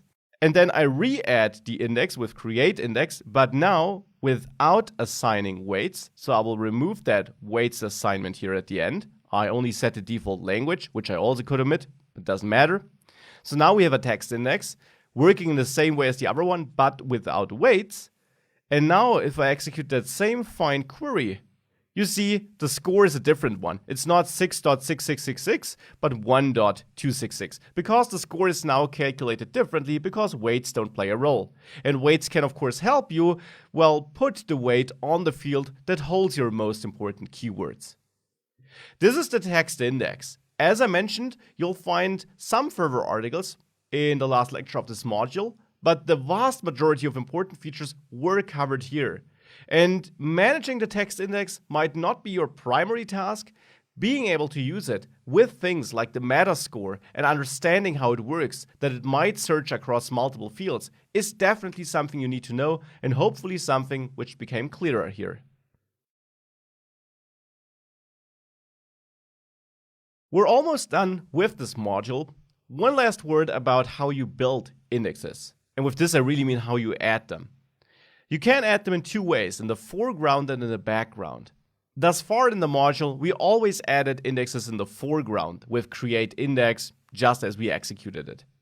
Now, actually, something we didn't notice because it always happened instantly, basically, actually during the creation, the collection will be locked and you can't edit it. On the other hand, you can also add indexes in the background and the collection will still be accessible. The advantage of the foreground mode is that it's faster, the background is slower. But if you have a collection that is used in production, you probably don't want to lock it just because you're adding an index. So let me show you how you can add an index in the background and which difference that makes. To show the difference that this makes, I prepared a JavaScript file which you find attached to this video. The shell can also execute such files by simply typing Mongo and then the file name. creditrating.js is the file. Now what this will do is that Mongo still connects to the server, and then it will execute the file and basically execute the commands in there against the server. And in that file, I essentially have a loop that will add 1 million documents to a collection with random numbers in there. Now executing this will take quite a while, can take multiple minutes depending on your system. You can always quit it with Ctrl+C, and you can also, of course, edit the code to reduce the number of documents that are created. Now, I will leave that running and I will be back once it is finished. Again, don't worry if it takes a while, that is totally normal. So this completed successfully for me, and I can now connect with the Mongo command. And on the server, let's run showDBs, and it's the credit database that was added now. So let's use credit. And in there, if you show the collections, you should have a ratings collection. And if you count that, you should see that there are 1 million documents in there. Now, nothing in there is indexed. And before we start adding an index in the back or foreground, we can take this as an opportunity to practice indexing a bit more. So let's have a look at ratings and find one element only. This is how a single element looks like. We get an age in there, we get a score for the person. And let's now say we wanna, for example, index age. So we can create an index on age in an ascending order. And you already see this now doesn't finish instantly. Really quick still, but not instantly, because we have 1 million documents which have to be indexed. And now let's use that index. For that, I'll use my ratings. And I will also explain the results with execution stats. And now let's find all ages where people, let's say, are older than 80. Now, here you see close to 100,000 keys were examined because this is totally randomly generated. And we used the index scan here, where we had to look at all these keys, all the docs, and return these docs. Took 200 milliseconds. Now let's drop that index.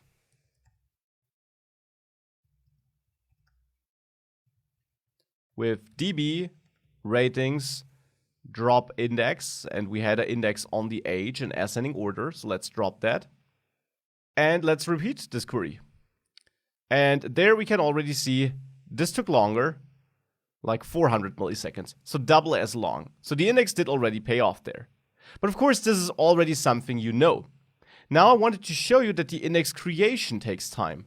Now remember, I just deleted my index, right? So I only have the default index on there right now. So now I will actually create an index and I will show you that this will block us from doing anything with this collection. For that, I will open a new tab in which I also connect to my Mongo shell, and I will already prepare a query there. So now I'm connected to the same database, and there I will prepare ratings find one. Now I need to switch quickly later because it doesn't take that long, but I'll try to execute this whilst the index is getting created. So now I will create that index on the age again.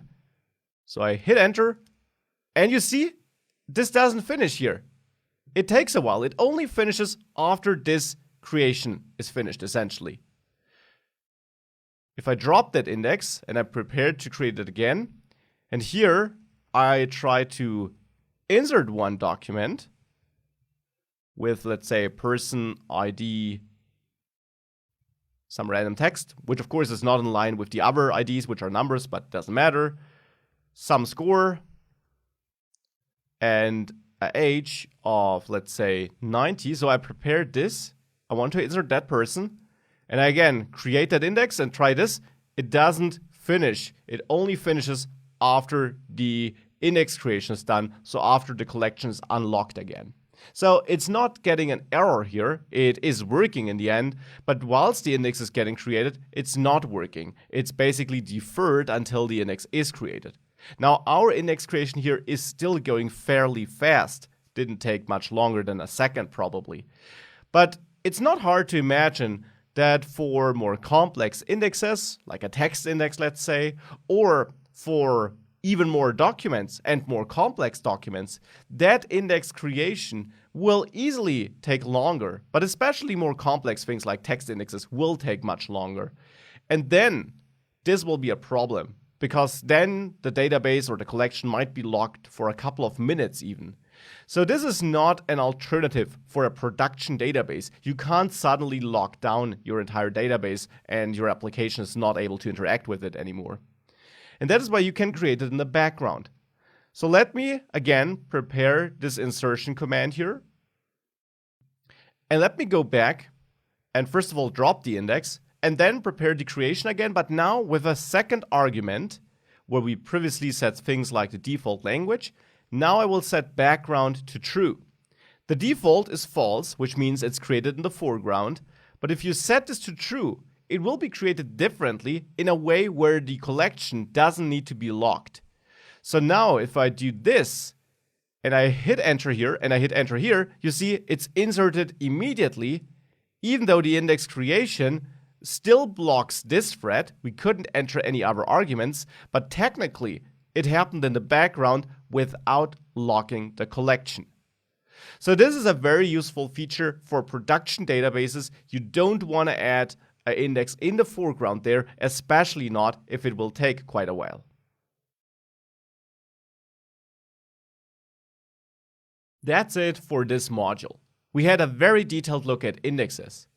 Indexes allow us to retrieve our data more efficiently. Mostly we saw some exceptions in this module, but generally they speed up our queries and also the sorting.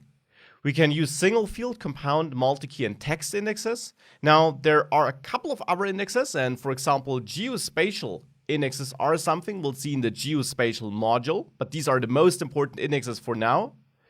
And it's also important to understand that indexes don't come for free. They will slow down your writes. That is something you always have, but this still often is worth the effort. But this is something you should keep in mind because it means that you should not create an index for every single field. This will be inefficient because all these indexes need to be updated with every insert, update, or delete. We can use indexes for querying and sorting, and compound indexes have this special behavior where you can use them left to right. If you have a compound index made up of name and age, you can either use that index to optimize your queries where you look for name and age with some criteria, or also for queries that just use the name. Just the age is not possible due to the way this is stored. To find out whether your queries and indexes do their job in a good way, you can diagnose your queries with the explain method. Also remember the options you could pass to explain: query planner, execution stats, and all plans execution. The output there gives you a detailed look into what MongoDB did and how it derived this plan it used. And it also gives you an idea of how you might optimize your indexes. For example, if you have a large gap between the keys it had to look at and the documents it actually retrieved. When creating your indexes, you can also configure them. For example, you can add a TimeToLive if the index is placed on a date time, or you can turn them into unique or partial indexes. For text indexes, you can also assign weights and a default language. Now, this is what we covered in this module, and this hopefully helps you create efficient databases with efficient indexes and then writing efficient queries for that. This will be a fun module, because in MongoDB, you cannot just query text, booleans, numbers, dates, you can also query locations. And with this, I really am talking about queries like find me all restaurants in this radius, or find me the nearest location to my current location. So there are a lot of fun queries you can do with this so-called geospatial data. And in this module, we'll have a look at how you can store geospatial data in the special GeoJSON format. And you will also learn how you can then efficiently query this geospatial data with the help of indexes and a couple of special operators that are suited to work well with geospatial data. So let's dive into this and let's start working with some locations and places. I'm back in the terminal here, and I will enter a new database, Awesome Places, by using it. And in this database, I want to add some nice places, essentially locations, which I can then query. And we'll do this together right from start. We'll also add these places right from start so that you can understand how geospatial data needs to be stored so that you can work with it. In the official docs, you'll find an article about GeoJSON, how it's structured and which kind of GeoJSON objects MongoDB supports. Because GeoJSON is not a standard invented by MongoDB, it's actually available outside of MongoDB too, and there you have more objects available than are supported by MongoDB, but MongoDB supports all major important objects like points, lines, or polygons, as well as some special advanced objects. Now, this article is definitely worth checking out, but the most important thing here is that you understand how a GeoJSON object is created. And creating it is very simple. To work with some data, I chose the San Francisco area, but of course you can open up Google Maps and work with different locations. I'll use Google Maps to pick some locations so that we also can see something on the map and kind of validate whether our queries work correctly. Now, let's work with that Golden Gate Park. And let's start by adding one simple location in our database. Let's say we are going to pick some awesome places. I like this park quite a lot actually. I've been there. I've not been to every place I'm going to pick now, but let's simply pick some places here, like the California Academy of Sciences. Now in Google Maps, if you click on a place, you can easily access the coordinates of that place from inside the URL. You'll find them here. Now the important thing is the first coordinate until the first comma is the latitude, the second one is the longitude, and you'll need to remember that to store it correctly in MongoDB. Coordinates are always expressed as latitude-longitude or longitude-latitude pairs, because the longitude essentially describes a position on a vertical axis if you draw it onto our globe, onto the Earth globe, and the latitude describes a horizontal axis on the Earth globe. And with that coordinate system, we can map any point onto our Earth. So let's work with that data, and let's add this as an awesome place to our collection. So here I'll add a new places collection, and I'll insert one new place. Now, you insert a normal document, this doesn't change, and I'll give it a name of California Academy of Sciences, because that is the name that we see here. And then I want to add the coordinates in GeoJSON format. Now, there's nothing special about GeoJSON. You can add any key you want, with any name you want. I'll name it location, but you could name it log, you could name it totally different. That does not matter. What matters is the structure of this value. The value should be an embedded document, and in that embedded document, you'll need two pieces of information. And these two pieces of information are also mentioned in the official docs. You'll need to define the type, and you'll need to define the coordinates. The coordinates are then an array where the first value, and now this is really important, where the first value has to be the longitude and the second value is the latitude. So let's add a point exactly the way we can see it here. Let's go back and grab our longitude first. So this second value here on Google Maps, copy that. And then here, I will first of all add a type, and type here is point because I add a single point. And then I add my coordinates, and now these key names here are not up to you. This one has to be named type, and it has to be one of the supported types, like point. And this one has to be named coordinates, and it has to be an array where the first value is now our longitude, and the second value, separated with a comma, is then our latitude. So let's grab that latitude here and enter this here.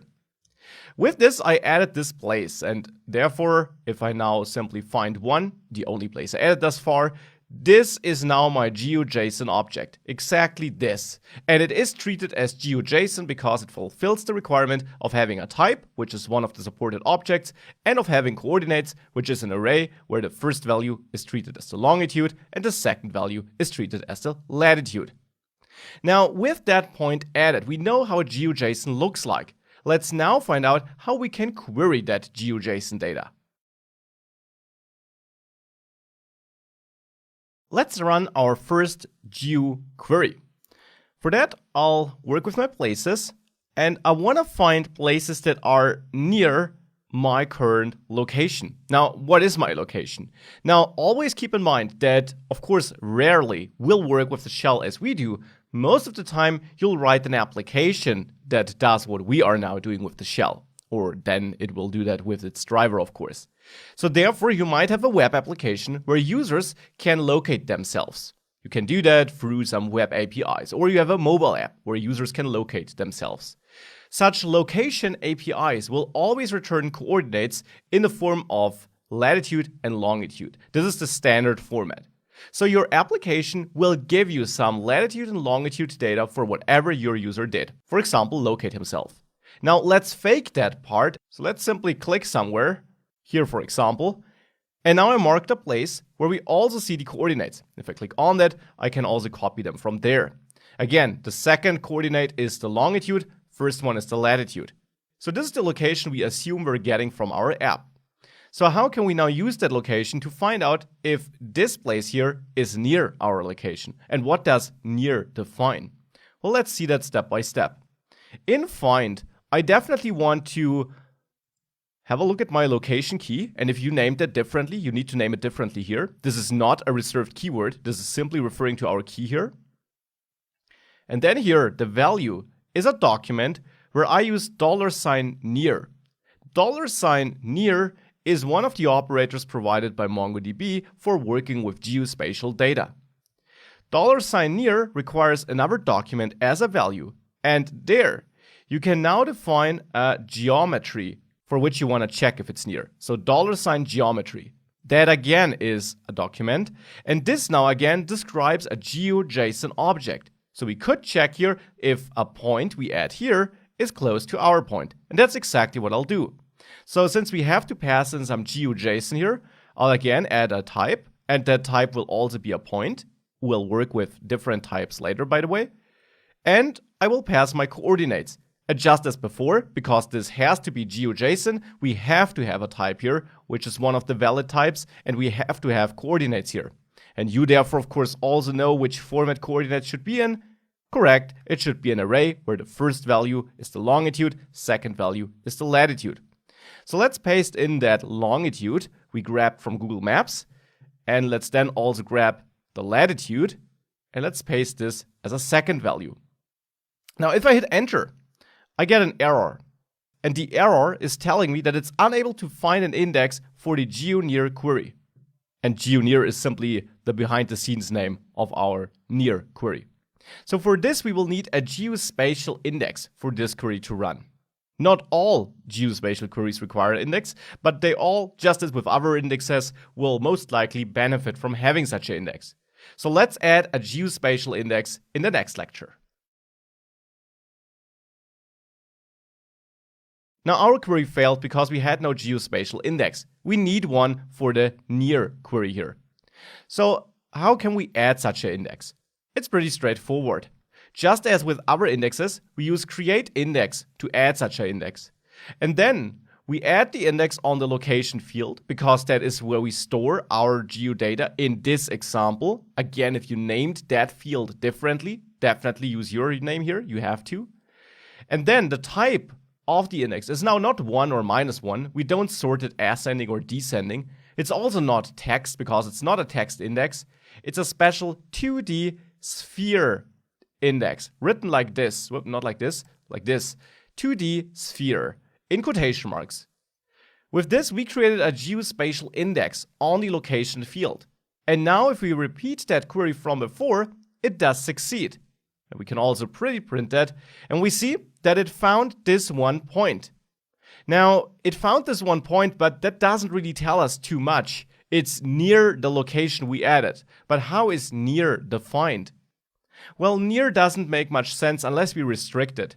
So typically what you would do is, you would not just pass a geometry to near, as we're doing it here, but you would also pass another argument and define a max and maybe also a min distance. Now, max distance is simply a value in meters here. So if I define like 30 meters, I should actually not find anything. We can also add the min distance and say it should at least be 10 meters away. So if I add this, I actually don't find anything. And that makes sense, because if we have a look at Google Maps, this is the place, the California Academy of Sciences, and this is where we are. And that seems to be a bit further away.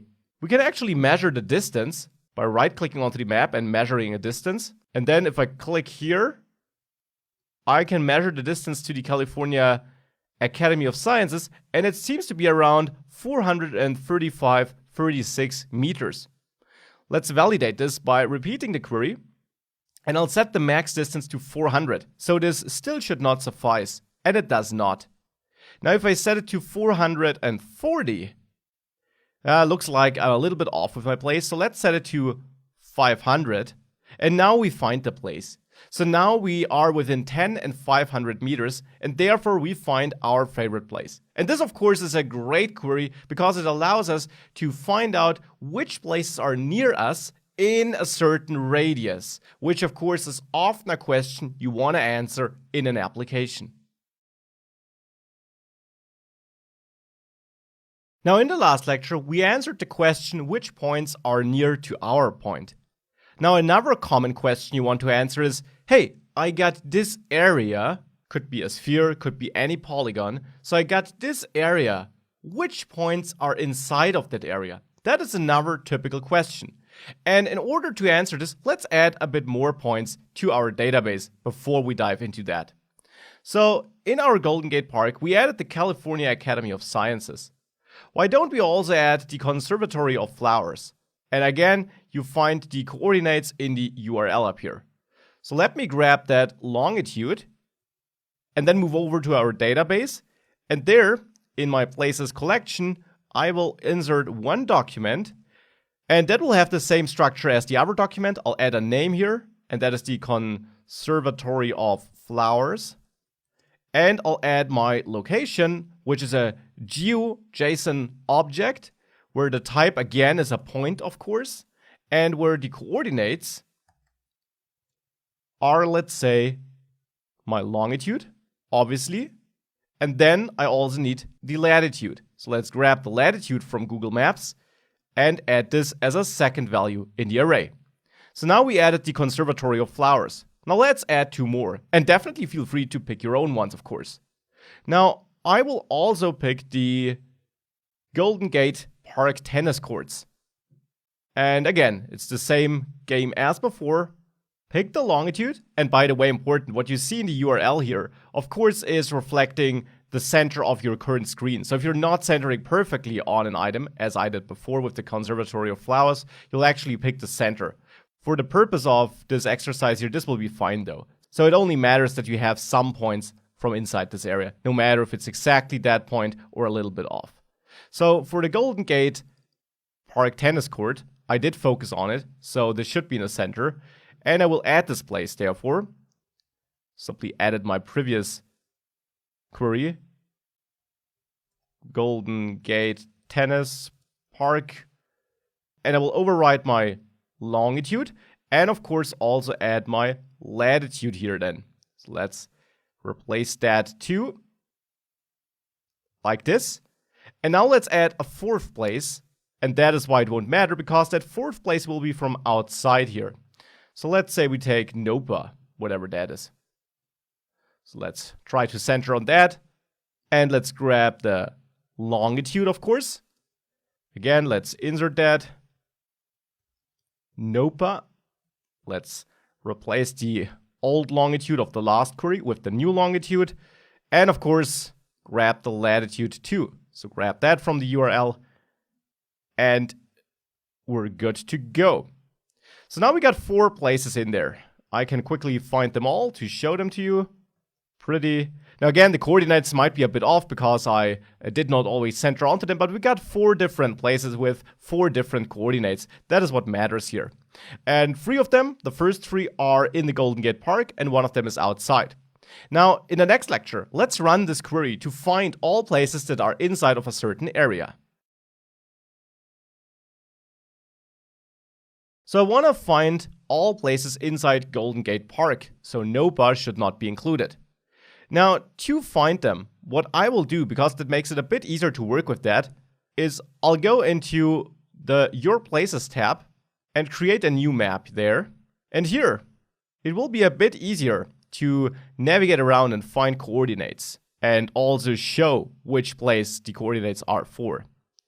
So in here, I want to basically draw a polygon around my park. So let's start here. Doesn't have to be perfect, but somewhere here will be my first place.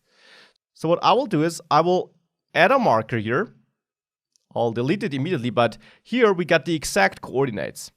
So let's take that and let's use that in a future query. So first of all, to make this a bit easier, I'll create 4 variables, P1 let's say, which essentially will just store these coordinates. So here I have the longitude of the first place, the first corner of my polygon, and the latitude will be my second element. And since the Mongo shell uses JavaScript, I can't just create constants like this, so this value is now simply stored in P1, and we can always access it under this name. So with that, let's remove that point here, and let's create a second point in the next corner here. And of course, if you already got your coordinates, you can skip this whole exercise and just go with them. So this is my next point. Const P2. This is my longitude. Now let me grab my latitude here, copy that, and store this as a second value in this array. And let's get rid of that point now. Let's move all the way to the left, to the end of the park on the west side. Add a point here. All right. Grab the longitude of that point, like this. And of course, grab the latitude too. So let's go over there, grab the latitude, and store that in this array too. Now on to the last point, and then we're done. Let me go here. Place a marker in the corner. Grab these coordinates. Also the latitude, of course. And now all the points are stored. So just to show you which area we now marked, well, essentially we got 3 points before. Let's start like this. We have the Conservatory of Flowers, roughly, so I'll just add a point there. We also took the Academy of Sciences, so I'll add a point there.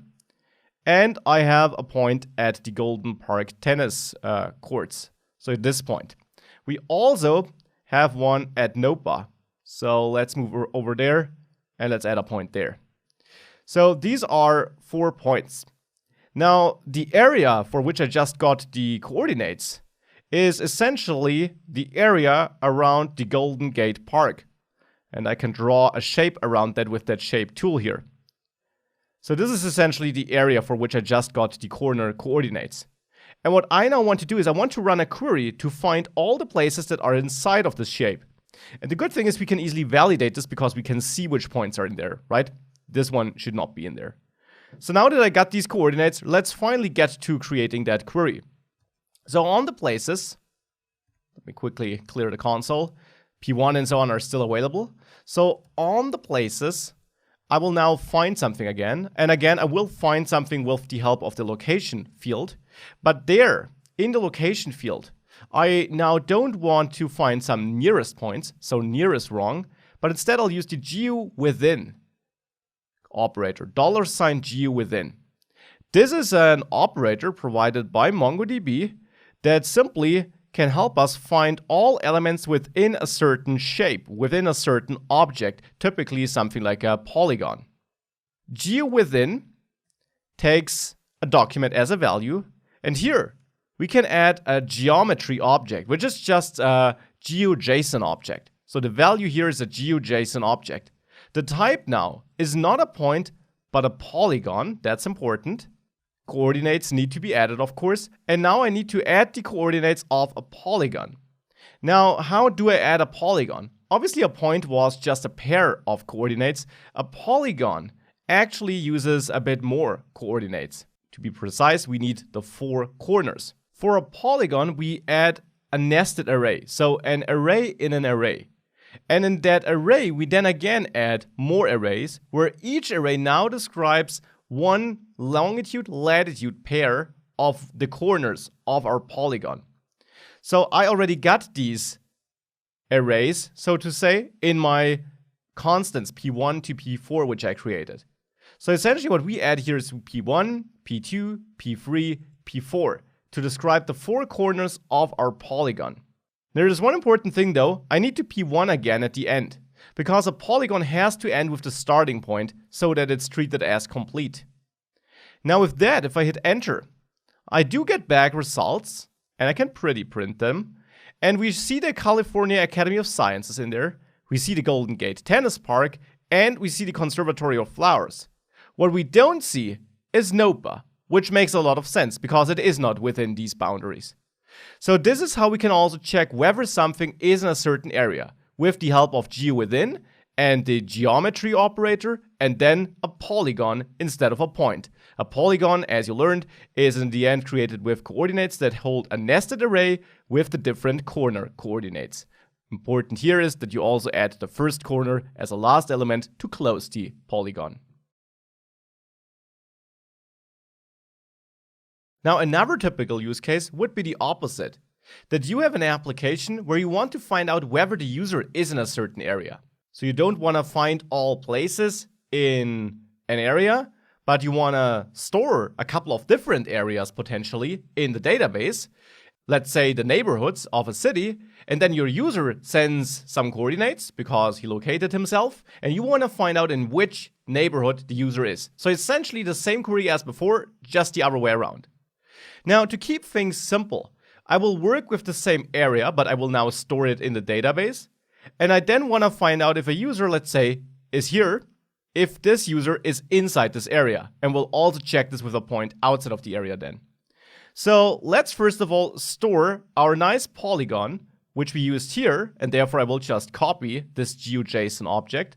Let's store this in the database. For that, I'll add a new collection, areas. Of course, you can name this however you want, where we'll insert one area, and that area will have a name of, let's say, Golden Gate Park, and then I'll add a field. I could name it polygon, but I'll just name it area. That name is totally up to you. The value will be my GeoJSON polygon object with the coordinates I stored before. So this added this object, and we can have a quick look into our areas to confirm that we have all the coordinates for the corners here. First and last coordinate pair have to match. Okay, nice. So we got that place in here. Now with that place added, let's find out if this user is inside of that area. Now how can we do that? First of all, we need to create an index again. So let's run db areas, create index, and then the index should be created on the area key, which I added, and should be a 2D sphere index, of course. So with the index added, we can write our query. And there we want to find out basically if the user is inside of this area.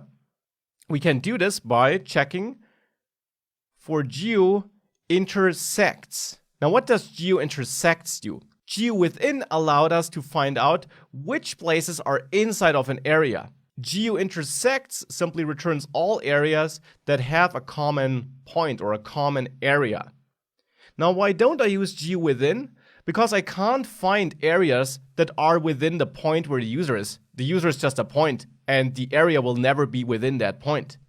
The other way around is what I want to see, and I get this by simply checking, does this point intersect with the area? If the answer is yes, so if I do get an area returned, I know that the user is, well, in that area which is returned, because that is what I'm trying to find out, in which area is the user. So GeoIntersects is what I need to use there. And as before, we can now simply pass a geometry here with $geometry, which is now again a GeoJSON object. This is now just a point, the coordinates of the user. And the coordinates here are a simple array of the longitude and the latitude. So let's grab the longitude of that user here, like this. And let's grab the latitude, so this first value here. If I hit enter, I get an error because, of course, GeoIntersects is generally all right, but the field for which I'm looking is the area field.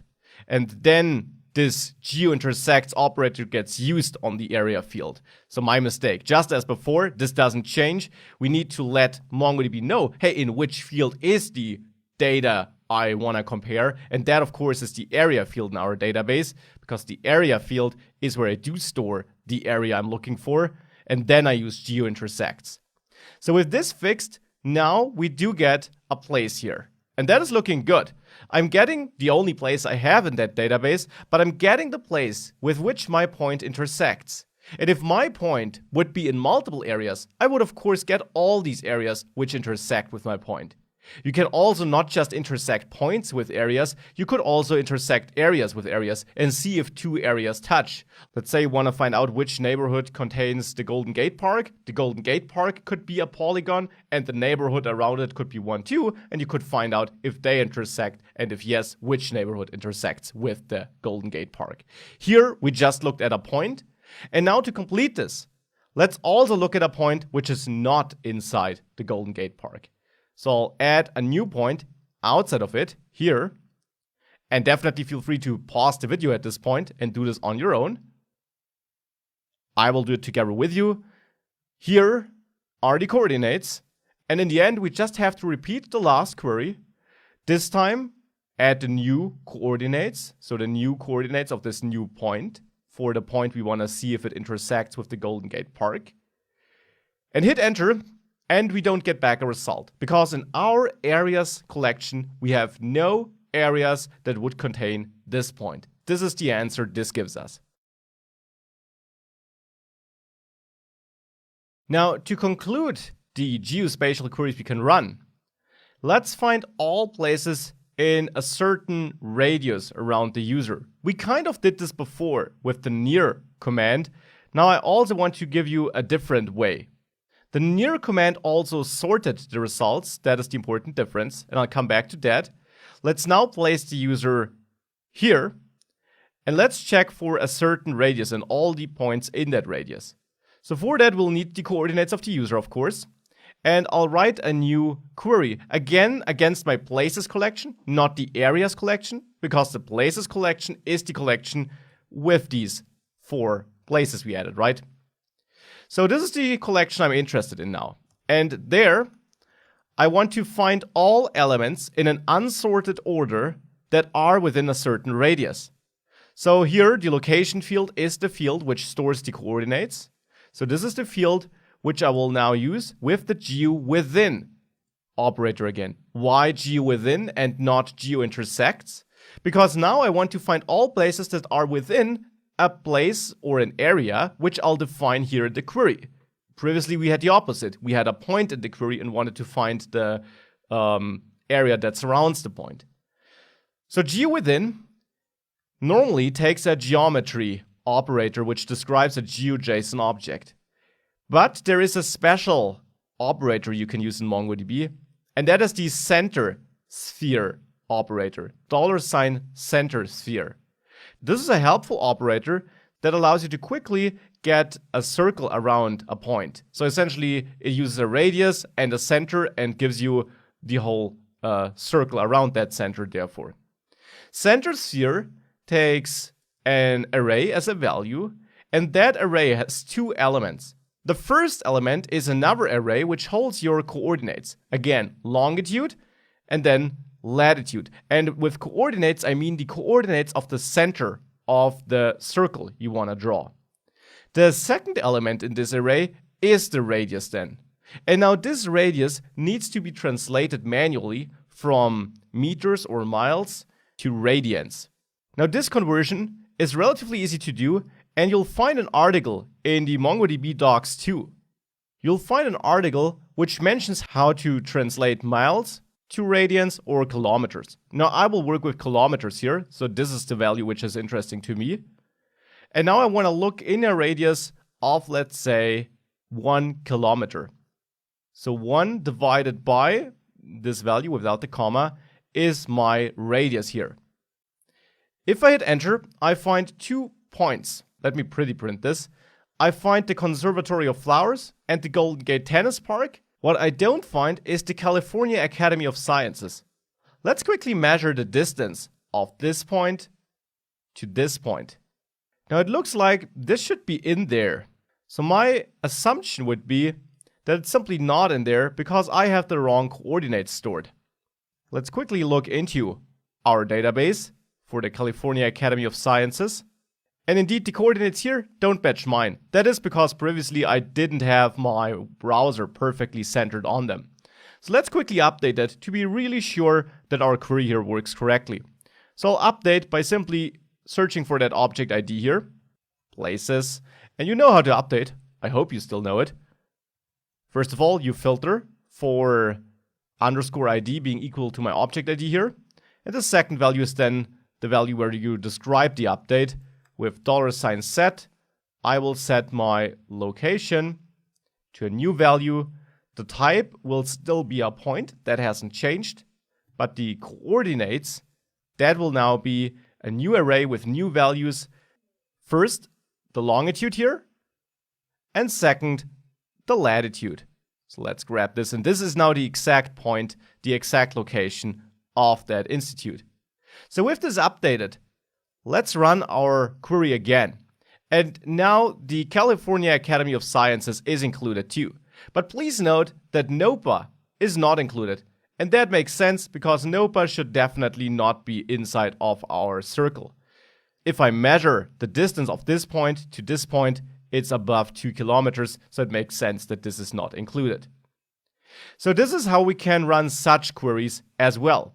The important difference to the near query, which also allowed us to find places within a certain min and max distance, is that with this query, we get back an unsorted list. This keeps the order of the elements in the database, or we could of course manually sort them with the sort method. The near method did give us the elements in a certain radius and did sort them by proximity. And it really depends on your requirements what you need. Do you need sorted results with the nearest result first? Or do you need unsorted results and you just want to get a list of the elements in an area in general?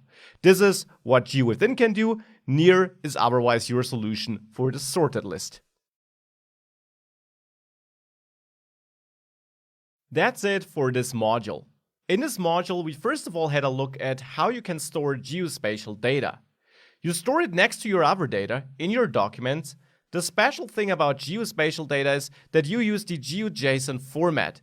And there you need to follow that exact format of having a type with one of the supported types. MongoDB, does support. You can find that in the official docs. And the coordinates, which are an array where the first element is the longitude and the second element is the latitude. This is how you store geospatial data. Now, you can also create geospatial indexes. Some operations do require one. You store them by adding an index of type 2D sphere with createIndex. And again, as I mentioned, the near operation does require such an index. Other operations like geowithin don't. Still, it will probably speed up your queries. Speaking of queries, we saw three important operators: near, geowithin, and geointersects. And these three get you very far because they allow you to find elements that are near you, restrict the radius, sort them by distance, and also do other things like find out if something is in an area and so on. These geospatial queries also all work with GeoJSON data, so really make sure you understand that format and you use that format for both the data you store and the data you then use in your queries. And that's it with the geospatial data, a very powerful feature of MongoDB that makes working with locations and areas really simple. Sometimes you need a bit more power for retrieving your data. Now, we already extensively use the find and find_one methods, and these are your default methods for retrieving data indeed. But sometimes you want to do more complex transformations to your data. Now, of course, we talked about the fact that you want to store the data in your database in the format you need it in your application. But this is not always possible. You might have an online shop where the sellers can also generate detailed reports on their sales data. Now, it will probably be hard to store the data in exactly that format because these reports might be customizable by the sellers. Or let's say you have a customer-facing application on which your data scientists in your company also work. Of course, you will gear your data towards your customers, and you will store it in a way that allows your customers to quickly interact with your application. And your data scientists might not be that important for you from a data modeling perspective, therefore. Hence, you also need more complex data transformation capabilities. And in this module, we will have a look at the aggregation framework, which gives you just that. You'll learn what exactly the aggregation framework is in MongoDB and how you can use it to retrieve data in exactly the format you need it in your application. So, what is the aggregation framework? The aggregation framework in its core is just an alternative to the find method, you could say. You have your collection, and now the aggregation framework is all about building a pipeline of steps that runs on the data that is retrieved from your collection and then gives you the output in the form you need it. And these steps are sometimes related to what you know from find. Match, for example, here is the equivalent to filtering in the find method. It allows you to filter down your results. And you got a lot of different steps you can combine as you want. You can reuse certain stages. For example, you could match again later too to filter your already transformed data a bit more. And therefore, you have a very powerful way of modeling your data transformation. Every stage here in this pipeline receives the output of the previous stage, and therefore you can have a very structured way of having some input data and then slowly modifying it in the way you need it in the end. Now, in this module, we'll have a look at a lot of stages of the aggregation pipeline. And that is just what this aggregation framework gives you, this pipeline you will build. Now, we'll build this pipeline together, no worries. I'll show you in detail how it works.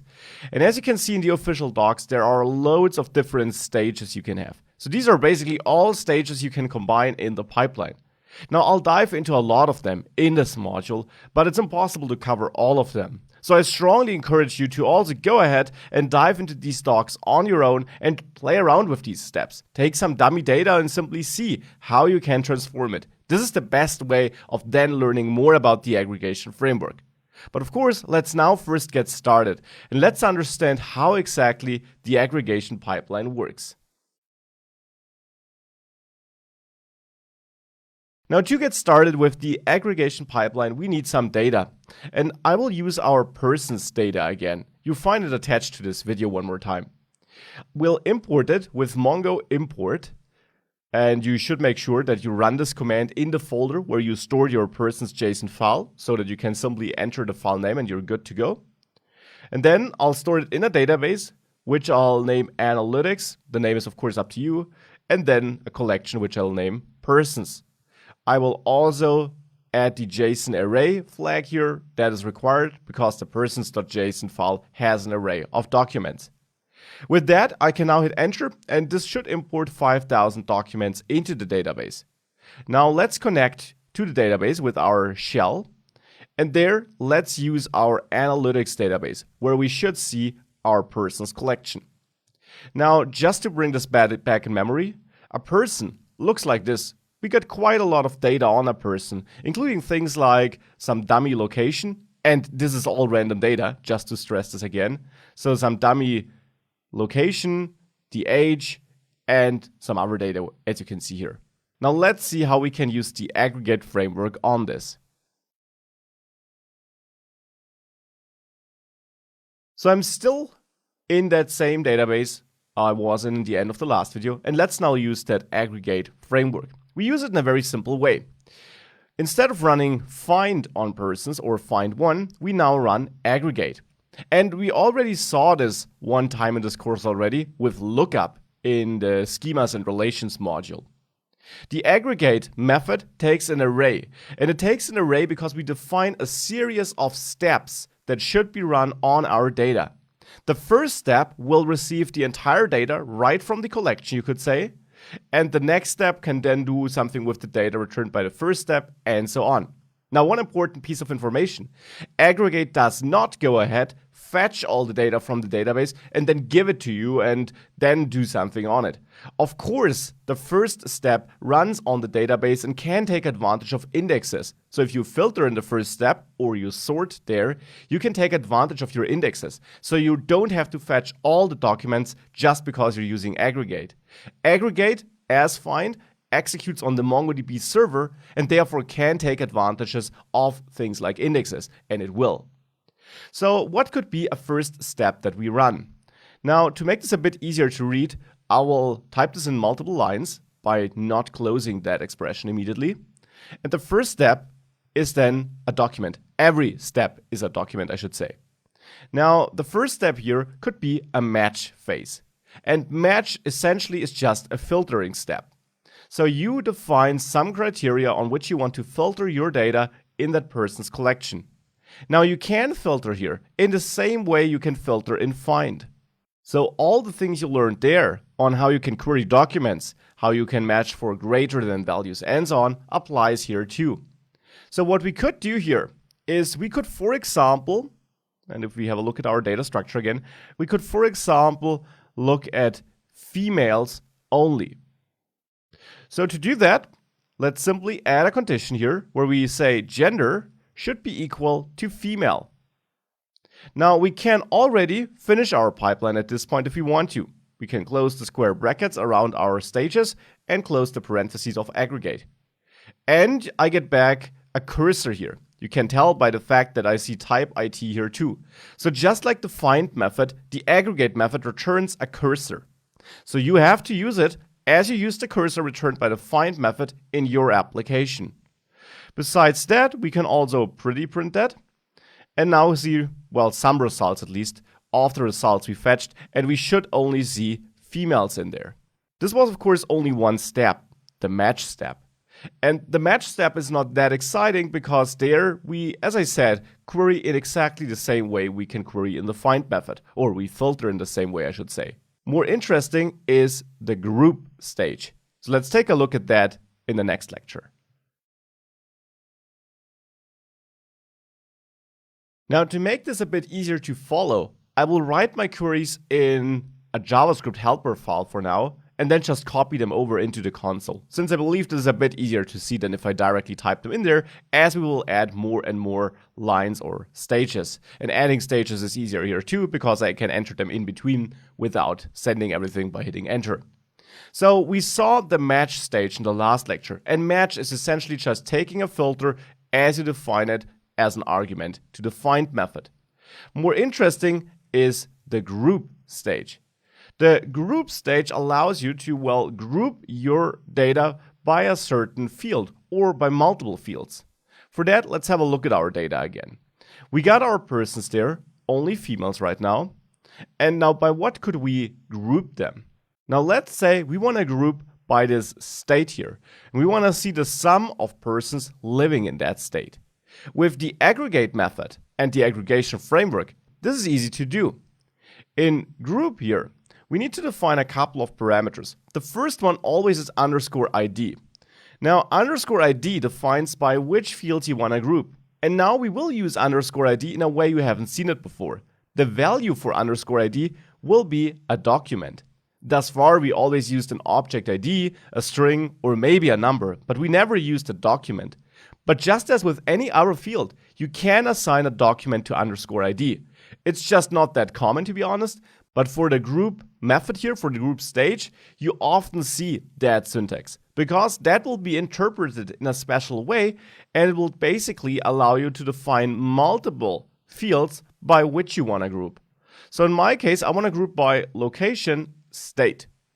And I can do this by assigning a key here, which I give any name I want, state for example, and then $location.state. The $sign is important here because it tells MongoDB that I'm referring to a field of our document, which is passed into the group stage. So I'm referring to a field of this document, the location field. And then I can access a nested field just with a dot. Here, no $sign is required. So this should now group our results by the state. Now we can add a new key to each document, and you can name this key however you want, like total persons. Now here, you would pass a document where you now describe the kind of aggregation function you want to execute. Now these aggregation functions can also be found in the official docs, of course. There, if you go to the group stage, you see all the aggregation or accumulator operators that are supported. And for us, the sum operator is interesting. Now, as always, read through all these docs and all these examples to learn all about the niche and edge cases of each stage or each operator. We will use the sum here by using $sum and then a value you want to add for every document that is grouped together. So if we have 3 people from the same location state, sum would be incremented by 1 times 3. And the interesting thing here is that MongoDB will basically do this summing up for us. It will keep the aggregated sum in memory until it's done with a group and then writes the total sum into this field. It's also important to understand that group does accumulate data. Now that simply means that you might have multiple documents with the same state, and group will only output 1. So 3 documents with the same state will be merged into 1 because you're aggregating, you're building a sum in this case. Okay, so enough of the talking. Let's now run this function. Let's simply copy it here, move over into the console, and then paste it in. And you see, I get back some results. And I should move pretty 1 line higher so that pretty is also understood. So now I can execute this and I get back some results.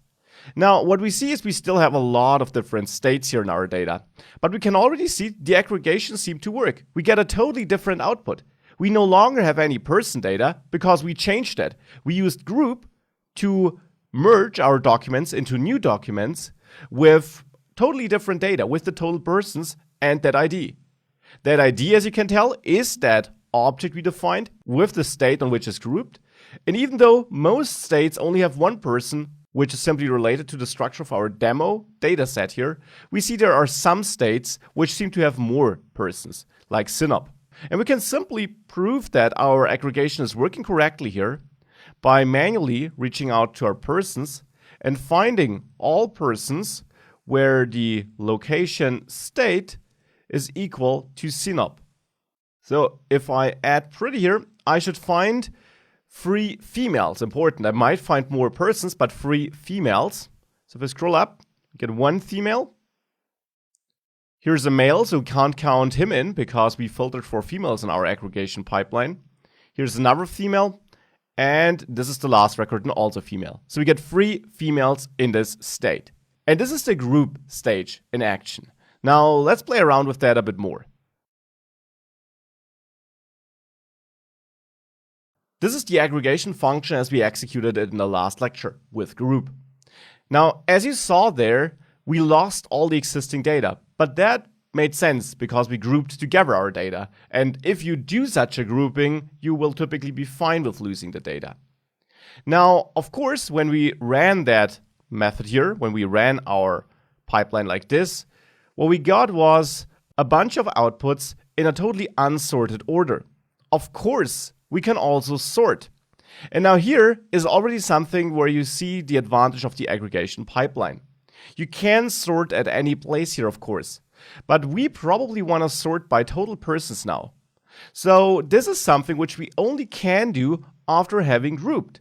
We can't run the sort on our input data because that will just be the person documents. And there we can sort on things like the age and so on, but we can't sort on the amount of persons in a state because that is a result we only derived here. So what we can do here is we can of course add a new pipeline stage, the sort stage.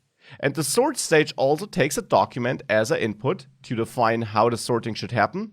And you can simply sort as you also sorted before. So you can say, I now want to sort by, and now of course we can say total persons, referring to that field which we introduced in the last pipeline stage.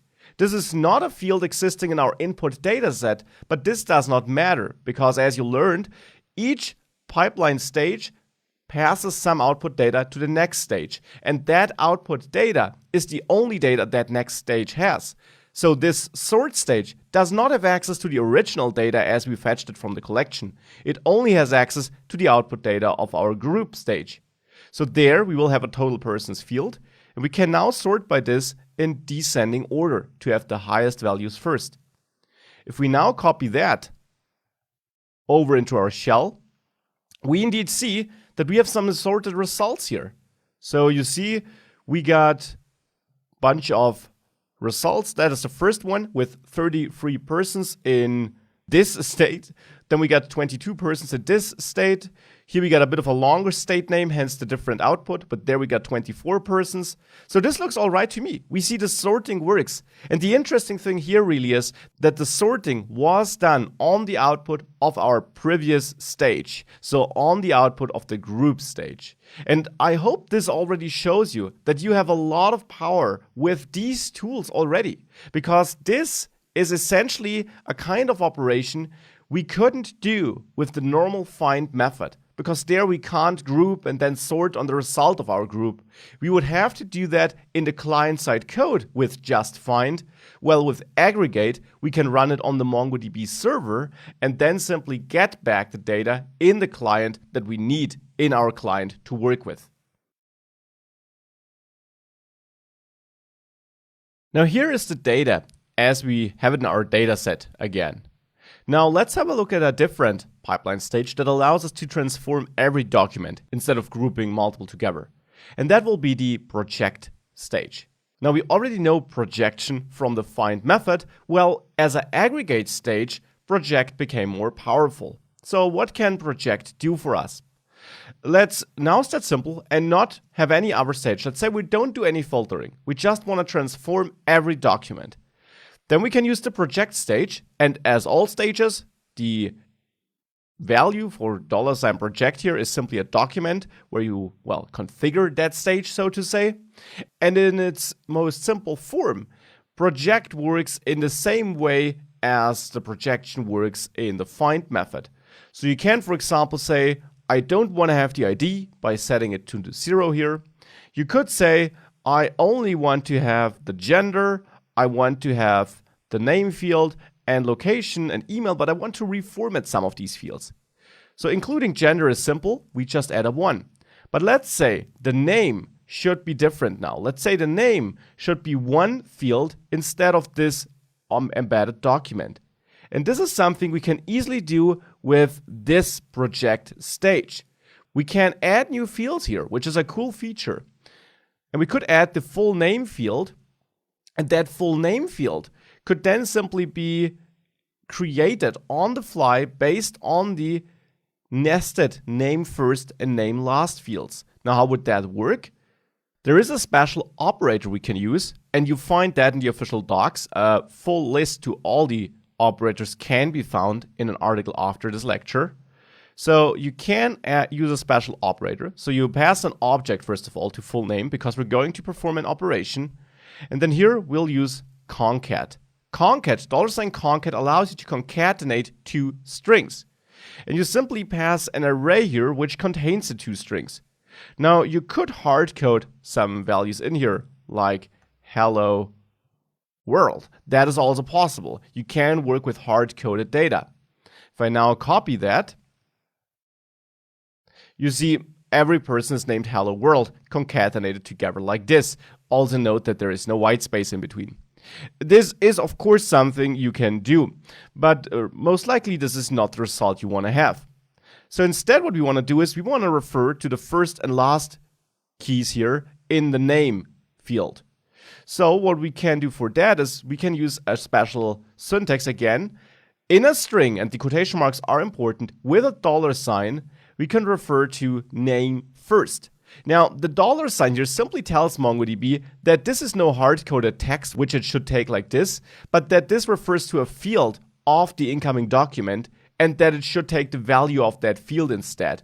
And in this case, it's just an embedded field. It could also be a normal field, a non-embedded one. So we can have the first name. Then let's say we add a white space in between. And then here we use name last to refer to this name here. If we now take this code and we run that, we indeed get back documents, the same amount of documents as before, by the way, because unlike group, project does not group multiple documents together. It just transforms every single document. And therefore, we get the same amount of documents, but with a totally different data. And the interesting part, of course, is that we can not just include and exclude data, but that we can even add new fields with hard-coded values if we wanted to, or in our case, with a derived value derived from data that was in the document before.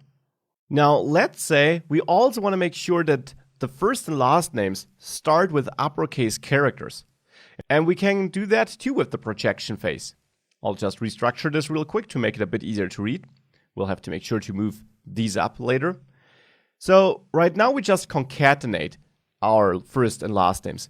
But of course we could transform these first and last names too before we concatenate them. So we can pass more complex expressions to concatenate essentially. The first name can be an expression described in a document, and so can the last name. So in the first name here, we can use $2upper, which is another operator offered by MongoDB. And $2upper can simply receive the field which it should turn into uppercase. So name first. Now it's the same syntax I need for the last element, which we concatenate together, just that it's name last here. Now $2upper, this expression here and this expression, these will return strings. So concatenate will still work on 3 strings, just that the first and the last one are also, well, transformed by us. Let me now move these 2 methods up and let's copy that. If we now run our aggregation, well, everything is uppercase now. Certainly a change, but what if we only want to work with the first characters? Well, then we drill into that further. Now we don't just run $2upper on the entire first name or entire last name.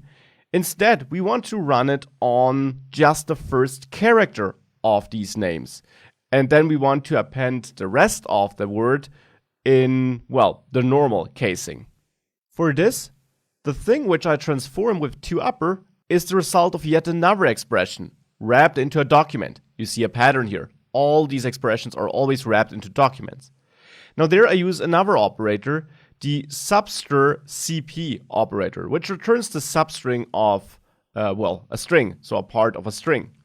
Substring CP takes an array. The first argument is the string. So here I now use name first.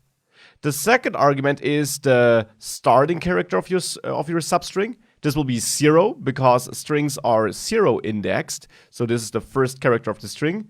And then it asks you for how many characters should be included in the substring. And that should be 1 here. So just the first character. Now this will turn the first character of the name into an uppercase character. Of course, we don't just want to have the first character of the name, we also want to have the other characters, just not converted to uppercase. So I will add an additional element to the concat array, and that should now be the rest of the first name. Because here we're extracting the first character, and we're converting it to uppercase. Now we need the rest of that name. For that, I'll again use my substring CP operator here. Because I need a substring of name first, I just need the other, half or, the rest of it. And therefore I start at character 1. But now, of course, I need to find out how many elements I need. And for that, I need to dynamically derive how long the name is. And we can do this with another expression. And it's not uncommon to have nested and more complex stages like this one. So don't worry if this looks very frightening. Obviously, this is a more complex transformation we're doing here, but I find it super important for you to understand how you can work with all these expressions and operators, especially in the project phase where you do a lot of transformations typically. So now, here, what I want to do is, I want to use another operator, the subtract operator, which simply returns the difference of two numbers. Now, why do I need that? Because the numbers are passed in an array here, because I need to find out the length of my name and then subtract 1 off that because we start after the first character in this substring. So here, I will now use another operator, strlen_cp, which calculates the length of a string. And there I point at name first again. And then I subtract 1 from that. So this is the second element in the subtract array. Okay, so this is quite a complex operation. But in the end, what I do here is I simply retrieve the rest of the name by starting after the first character. And then I find out how long that name is if I, reduce it by that 1 character. So if I subtract that 1 starting character. Now, previously we had Gideon van Drongelen. Let's now repeat this for the last name and see if we have Gideon van Drongelen where only the first character is an uppercase character. So let me grab this entire code and let's replace this code with it. And now we just need to replace name first with name last in all 3 places. And that should be it. Let's now move pretty up and aggregate up and copy that entire command. Let's move over and execute it. And this looks much better. Now we have only the first characters of each name converted to uppercase characters, and you learned a lot about operators and how you typically work with them and combine them, especially in the project phase, which is all about transforming data. So you learned a lot about projection and that there are many operators you can use for that in the last lectures, which is super important because that is one of the core things the aggregation pipeline is all about. Now let's project a bit more because this really is an important step of almost any pipeline you're going to build. And for that, let's first of all have a look at our input data one more time. Thus far, we basically only included the gender and our transformed name here. Now, what else could we include? Well, for example, the location. We could already prepare the location so that we can later work with it. So what we could do is we could basically turn the location into a GeoJSON object where we have a type, which will be a point because we have 2 coordinates. And then we have coordinates, but that should then be an array of 2 numbers instead of an object of latitude and longitude, which also are strings and not numbers. So this will again be quite a complex transformation, but one which makes sense here and which we will need. I also want to include my email in the output, and I want to include my date of birth data, but I also want to transform this to basically flatten it, to not have a nested document, but simply have a birth date, which is this, and then an age field as a top level field. Now, definitely feel free to pause and do this on your own, but we will need a couple of operators we haven't touched on yet. So also feel free to follow along with me, depending on whether you feel like diving into the official docs or not. So let's start with the location.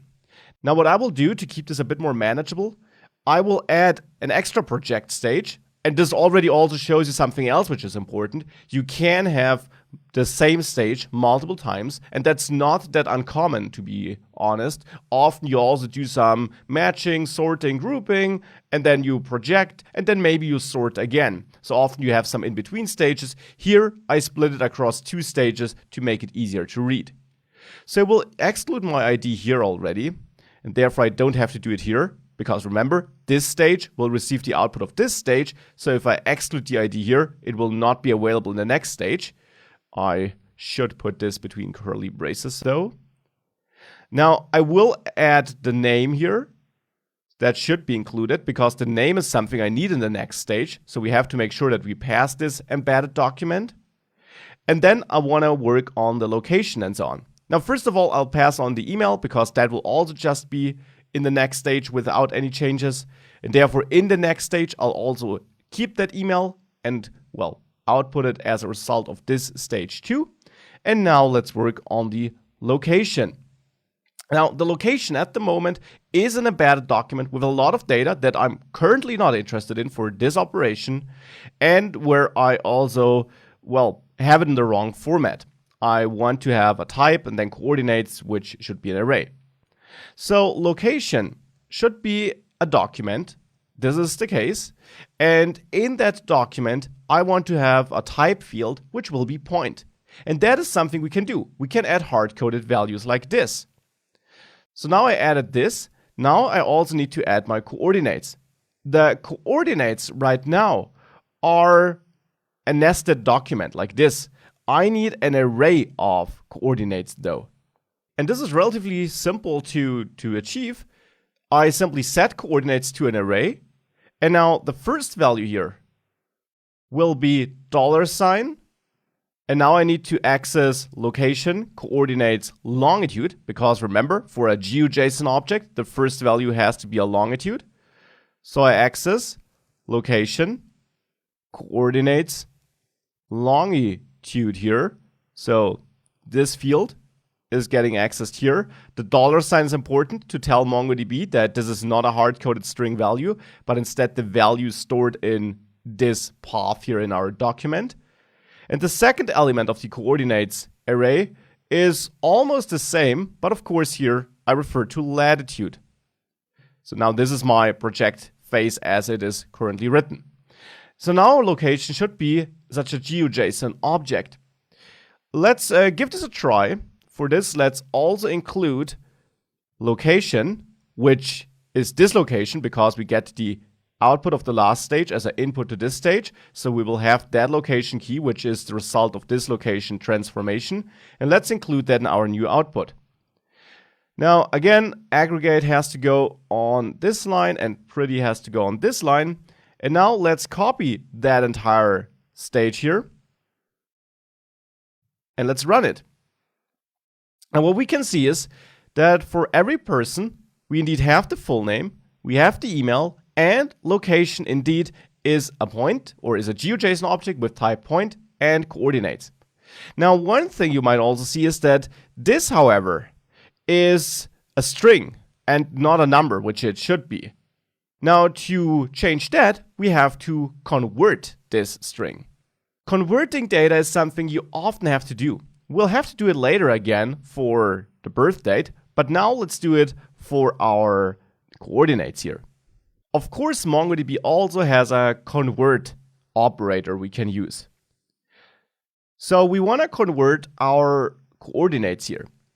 So the value I store as a longitude will be the result of an expression using the $convert operator.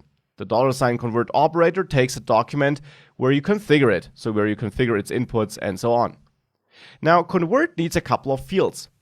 The first field is input, and there you simply define which value should be converted. This, of course, is the value which is stored in a longitude field in our case. The second field, and this is the last field that you need to pass, is the to field.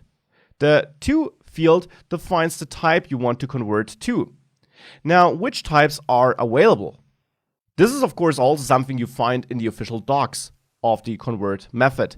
There you find that the to field takes these string identifiers to convert it to a double or to a decimal, which is simply a construct with higher precision than a normal double, and so on.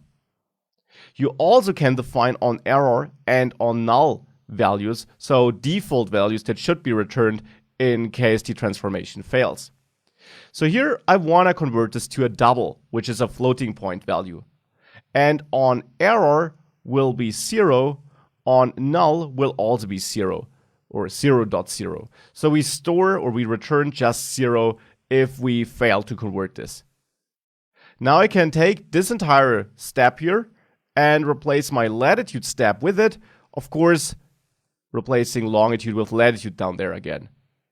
So now these coordinates should be transformed. So let's now bring aggregate and pretty back into line.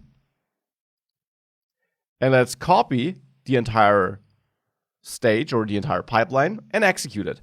And now we see that the coordinates indeed are numbers. They are no longer wrapped in quotation marks. Okay, so I'm back to the original data format we had by using find1. And what else did we want to transform? Well, I mentioned that I also want to transform the date of birth field. I want to keep the birth date, but in a separate top-level field, and I want to keep the age in a separate top-level field. Now, definitely feel free to try this on your own, because this is a great practice. So here's your chance to pause the video. Thereafter, we'll do this together. Were you successful? Let's transform the birth data together. For this, in our existing aggregation pipeline here, I will add a new field which I want to change. I'll add it here above location. You could also add a new project stage if you wanted to have multiple project stages to keep this a bit cleaner. This is totally up to you. Now I will add a new birth date field. Again, adding new fields is no problem. The birth date field will in general hold the value of DOB date. So we could simply say $DOB date, $ to tell MongoDB that we refer to a field in the input document. This is something we could generally do. However, this will of course keep the birth date as a string because it is stored as a string here. Now, thankfully, this string already is in a great format that can easily be converted by MongoDB. So we should convert it. For that, we can of course use the convert method or the convert operator again. So on the birth date here, I will instead say convert. The input will be my DOB date. I need to close two curly braces. And I want to convert to the date type. And you find that type in the official docs as I showed you in the last lecture. We can also specify on error and on null, but I'll omit this here. I should be fine. I should have a birth date on every record. And I will also now pull out the age. Now that will be simple. The age is a number. I want to keep it as a number. I will just pull it out of DOB age. So I will simply say age is now a top-level field. I add it as a top-level field here. And of course, I could name it differently, just as I named it birth date here and not date. So here I will refer to DOB age, and I will keep the type as it is. Now, one important thing, since I got two project stages and I added two new fields in the first one, I need to go to the second one and take these new fields with me. So I need to add the two new fields here too, and just make sure that they are included in the output of this project stage. So now with that, let's again move aggregate up, and let's move pretty up. Let's copy the entire content here, and execute it. And we can see we got a birth date, which is now this special isoDate object or type provided by MongoDB, and we got our age as a top level field. And now I really transformed my documents quite a lot already. I got some key information in every document here, and this is looking really great and really helpful. Now, let's see what else we can do and which other nice pipeline stages we might have. Well, there's one more thing about convert though. We convert quite a bit in our dataset, and that is of course all right. However, if you just need a simple conversion like this one, where you don't specify on error and on null, then you can also use a shortcut. There are some special operators in MongoDB, and of course you find them in the official docs under Aggregation Pipeline Operators. There you find, if you scroll down to T, toDate, toDecimal, toDouble, toInt, toLong, and so on operators. So these are shortcuts if you need to do a specific transformation. So in my case here, where I don't have on error and on null, I could just say toDate here and simply pass in the field which holds the date value I want to transform, just like that. And this will yield the same output as we had before. If I execute this, you see we still have our isoDate, but now it's a bit shorter. So be aware of these shortcuts for simple transformations. If you do want to specify your own on error and on null fallback, because you might have incomplete data in your dataset, then using these shortcuts is a bit more difficult. You at least have to check their docs to see if the default values they will then assume are alright for you. Now, with all the projections we did thus far, let's now add another stage again after all our projections. So here, I'll add another group stage, because this is another common scenario that you first want to restructure your data, recalculate some fields. As we are doing it, we're adding brand new fields which didn't exist before, and then you want to group on these derived fields. In my case here, I want to group on the birth date. And yes, this was available before, but not as a date at least. We converted it, and I will now take advantage of this conversion. So we'll take advantage of my birth date, which is now stored as a date, in the group stage here. We saw the group stage before. We add _ID here, and then we define by which value we want to group. Now here, I want to group by birth date, but not by the date, but let's say by the year. So birth year is by which I want to group. Therefore, we add a document here, and then the operator is the isoWeekYear operator, which basically retrieves the year out of a date. So the date then is stored in $birthdate, pointing at my birthdate field, of course. And now what do I want to do when grouping these documents? Well, I want to calculate how many persons were born in this year. So num persons is what I calculate here, and I use sum1 to basically add 1 for every document that goes into that group. And since one document represents one person, I will have the number of persons per birth year here at the end. So now with that, whoops, this is isoWeekYear, by the way, should be week year. So now let's copy that, paste it in here, and you see I got my years extracted here as a long number. This is what MongoDB did for me. And I see how many persons were born in there.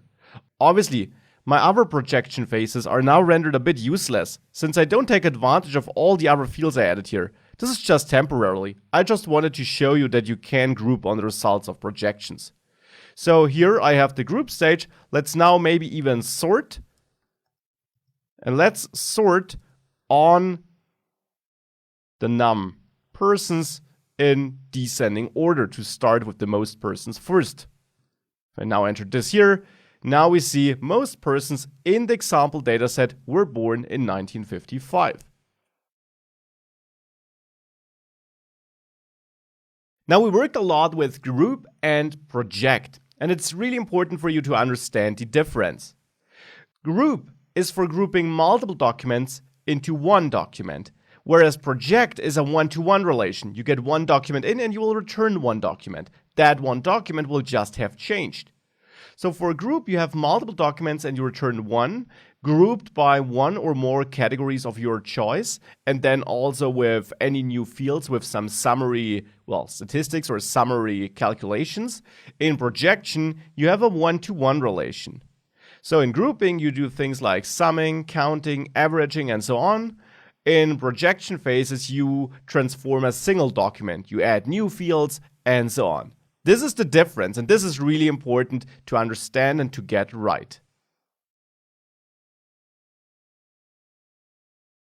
We already had a look at a couple of pipeline stages and operators. Now I want to dive into some stages and operators that help you with working with arrays.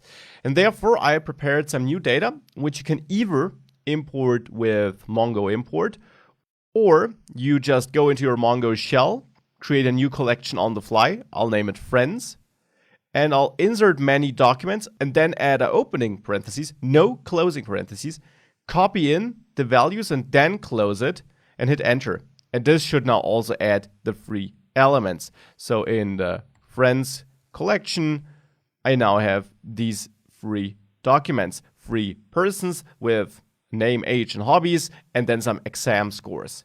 And I just need some arrays here because you can do quite a lot of things with arrays in the aggregation framework. Now, what can we do with these arrays? Well, one thing you often want to do is that you want to kind of merge or combine arrays in a grouping stage. So let's start with that. So for that, I prepared a brand new aggregation pipeline, and we'll start with grouping our results. I will group by age, let's say.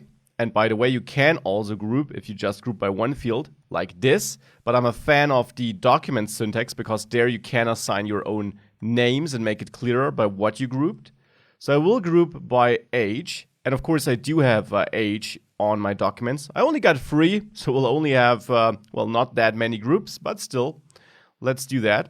Let's group by age, and let's then say we want to combine the hobby arrays so that we know which hobbies exist for this age group and for that age group. And we can do that. We can add an array, we can name it hobbies, or you give it a brand new name, like all hobbies, whatever you want. And now there are 2 operators mainly that help you with combining array values. Because you have to keep in mind that in the group stage, multiple documents are merged into one. So we also need a way of handling multiple array values in one array. And we can do that here with the push operator. The push operator allows you to push a new element into the all hobbies array for every incoming document. Now, every incoming document here will have a hobbies array, this hobbies field, and you could push any field value into the array, not just existing arrays. So what I will do is I will now push $hobbies. Now let's give this a try. Let's take this aggregation pipeline and run it. However, not on persons, but on friends. So let's rerun it like this. Now what you see is that we have 2 groups, age 30 and age 29, and all hobbies is an array of arrays because we push hobbies into our array, and hobbies happens to be an array itself. Here, hobbies is an array, and we just push that value into our all hobbies array here. That is what I meant. You can push any value, of course, not just existing arrays. But what if you wanted to push the values of existing arrays in there, but not as one array, but you want to pull these values out of this array and then add them to all hobbies? Well, that is also something you can do, and I will show you how it works in the next lecture. So in the last lecture, you saw how you can push elements into newly created arrays. And I will emphasize this again, that the values you push don't have to be arrays themselves. We could have pushed the age or the name. That would have worked too. And then we would have all hobbies, or a different name then, which would be an array of all the ages that are in the group, or all the names that are in the group. So this would have worked too. I, however, want to have these values in all hobbies, but not in their nested arrays. And for that, I will add a new pipeline stage, which we haven't seen before. And that is the unwind stage. The unwind stage is always a great stage when you have an array of which you want to pull out the elements. Now, to understand what unwind does, I'll temporarily move my grouping out of there so that I can just copy that later, and I'll complete the unwind stage. Unwind has two different syntaxes, and you can check the official docs for all the details as always. In its most common usage, you just pass the name of a field that holds an array, so hobbies. Remember, we get our initial documents as an input to this stage, and now we just unwind on hobbies. Now, what does unwind do? Well, let's take that stage and let's see. If I execute this, you see what I get back are a couple of documents, more than we originally had, because now we have a document max with hobbies sports, and we have max again with hobbies cooking. So what unwind does is it basically flattens the array by repeating the document that held the array as often as needed to merge it with the array elements. So the original array of max simply had sports and cooking. Therefore, max was repeated twice. We get two new documents, max with sports and max with cooking. And the same is true for all other elements. So where a group merges multiple documents into one, unwind takes one document and spits out multiple documents. And now with that, we can group again, but now we can simply take hobbies, which is no longer an array, but a single value. So if I now bring back my group stage, I can leave it as it is. But now you will see, if I repeat this, I still only have two groups because the ages haven't changed. But now you see all hobbies holds just my array values and not the embedded arrays. However, you can also see that we can have duplicate values. So what can we do about that? You might not want duplicate values.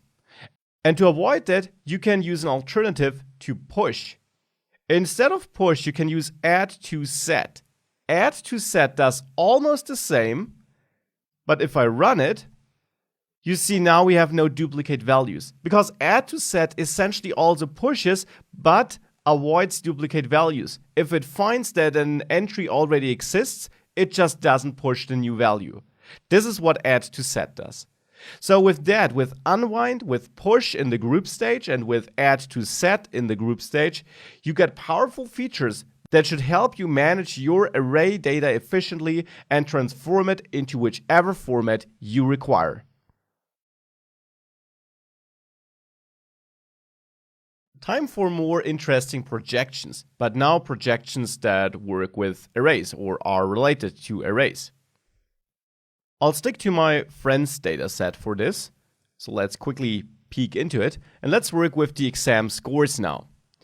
Let's say you only want to output the first value of that array instead of all the exam scores. So it's time for a projection, of course. So let's add a project phase here, and in projection, I'm not interested in the ID, but I'm very interested in my exam score, and I'll name it exam score and not scores because I'll only output one. Now, to output one, there's a helpful operator, and this is of course the main thing I want to show you here, the slice operator. The slice operator allows you to get back the slice of an array. So how does the slice operator work? It takes an array itself.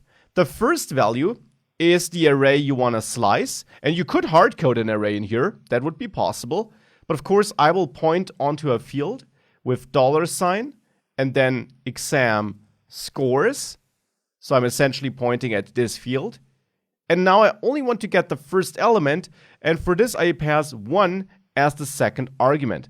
Because slice takes, in its basic form, 2 arguments, the array and the amount of elements you want to get out of the array seen from the start. So here, with this, if I take this command and I execute it, you see now I only have my exam score, or one exam score per user, and that is the first exam score. We can validate this with the last user. The first one should be difficulty free and score 75.1, and that is the case here too. Now, sometimes you want to have, let's say, the last two. For this, you can actually use a negative value here, -2, because then we'll start at the end. If I now paste this in, you see I get the last two scores per user, so this also works. Or you want to get one element, but starting at the second element, then you could also use a different syntax with 3 elements in the array, 2 and then 1. This means start at position 2 and then give me 1 element.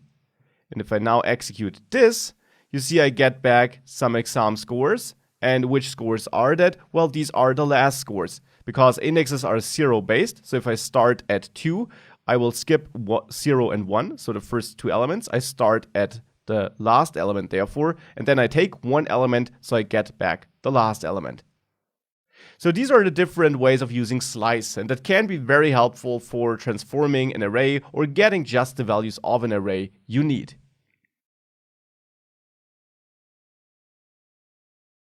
Maybe I'm not interested in the scores, I just want to know how many exams a friend here took.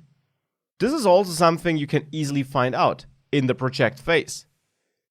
We could add num scores here, and then we can use a helpful operator, the size operator, which calculates the length of an array. And here we can simply input the, name of the field which holds the array, or again, hard-code an array in here if we wanted to, for whatever reason. So here I will point at exam scores, and it will calculate the size for that array and store it in num scores. So if I now copy that entire command here, you see we get 3 for every user, because every user happens to have 3 exams in our data set here. But this is how you can get the length of an array with the $size operator and then a pointer to the field which holds the array for which you want to calculate the length, and then this gets stored in a new field. Let's look into our friends in their raw form again. And let's now say we want to transform exam scores to be an array where we only see scores higher than 60. Now, this can also be done in the projection phase, because I want to transform every single friend record. I don't want to group by anything. I just want to transform the array in there. And to achieve this, I'll add exam scores again. You could name this differently though. This is up to you. And in there, you can now use the special filter operator. Now, how does filter work? Filter allows you to filter out certain elements in an array and only return these that fulfill a certain condition. So here I would want to filter for the score being greater than 60. Now, how does this work? First of all, you need to add an input here. And that is the array which you want to filter. In our case, we could say it's obvious that I want to filter on exam scores because I will store the result in a field name exam scores, but keep in mind you can name this field however you want. So therefore, filter needs to know where is the input array. And the input array is exam scores with a $sign because I'm pointing at a field in my document. Then we assign a temporary name. This is a so-called local variable which will be used inside our filter expression, which we'll write in a second. You can name this however you want. I'll name it SC to not repeat scores all the time, but you can name this however you want. The last element we need, or the last field, is the condition, COND, cond. Now, the condition here can take a bunch of expression operators, to which you also find a link in the last lecture of this module. And I'll just bring this into a new line to make it easier to read. The expression operator I want to use here is greater than. Now, greater than here works a bit different than when we used it in match or find. Here, greater than simply takes an array of values it should compare. And this makes sense because we are now in the context of another operator. So we can't compare exam scores, the whole array, or anything like that. Instead here, what I want to compare inside of my filter expression is, of course, the value of this temporary variable, which will refer to the different values in my exam scores. So you can imagine this being a function that gets executed for every exam score in my exam scores array. And then every value will temporarily be stored in here so that we can compare it. So here in greater than, I will check if my SC variable is greater than 60. This is how this works. However, SC like this would be treated as a string. We need to tell MongoDB that we're referring to this variable. Now $1 would look for a field named SC. We add $2 in this case. You don't see it that often because you don't have that many operators of this kind, but filter, which essentially executes a function over and over again on all the fields in exam scores, or all the elements in there, I should say. Filter needs such a temporary variable for every step it executes for us, and we can refer to this temporary variable with the $$ syntax then. Now, with this approach, we would not get the result we want though, because you have to keep in mind that exam scores is in the end, and I can show this to you again, is in the end an array of embedded documents where you have a difficulty and score. Now, SC here would refer to the overall embedded document. Now I'm interested in the score though. So I have to check sc.score here in my greater than condition. And with that I can take that aggregate function, execute it, and we should get arrays with only scores greater than 60. So you can see that here. I get one document with scores greater than 60. Then we got another document with scores greater than 60. There we only got one exam, hence we only got one object in there. And then this last one. So this is how filter works. Filter allows you to filter arrays in documents inside of the projection phase. So we're coming closer to the end of this array section, but it's really important that you understand how you can work with these different array stages like unwind and operators that you can then use within the project phase or the group phase.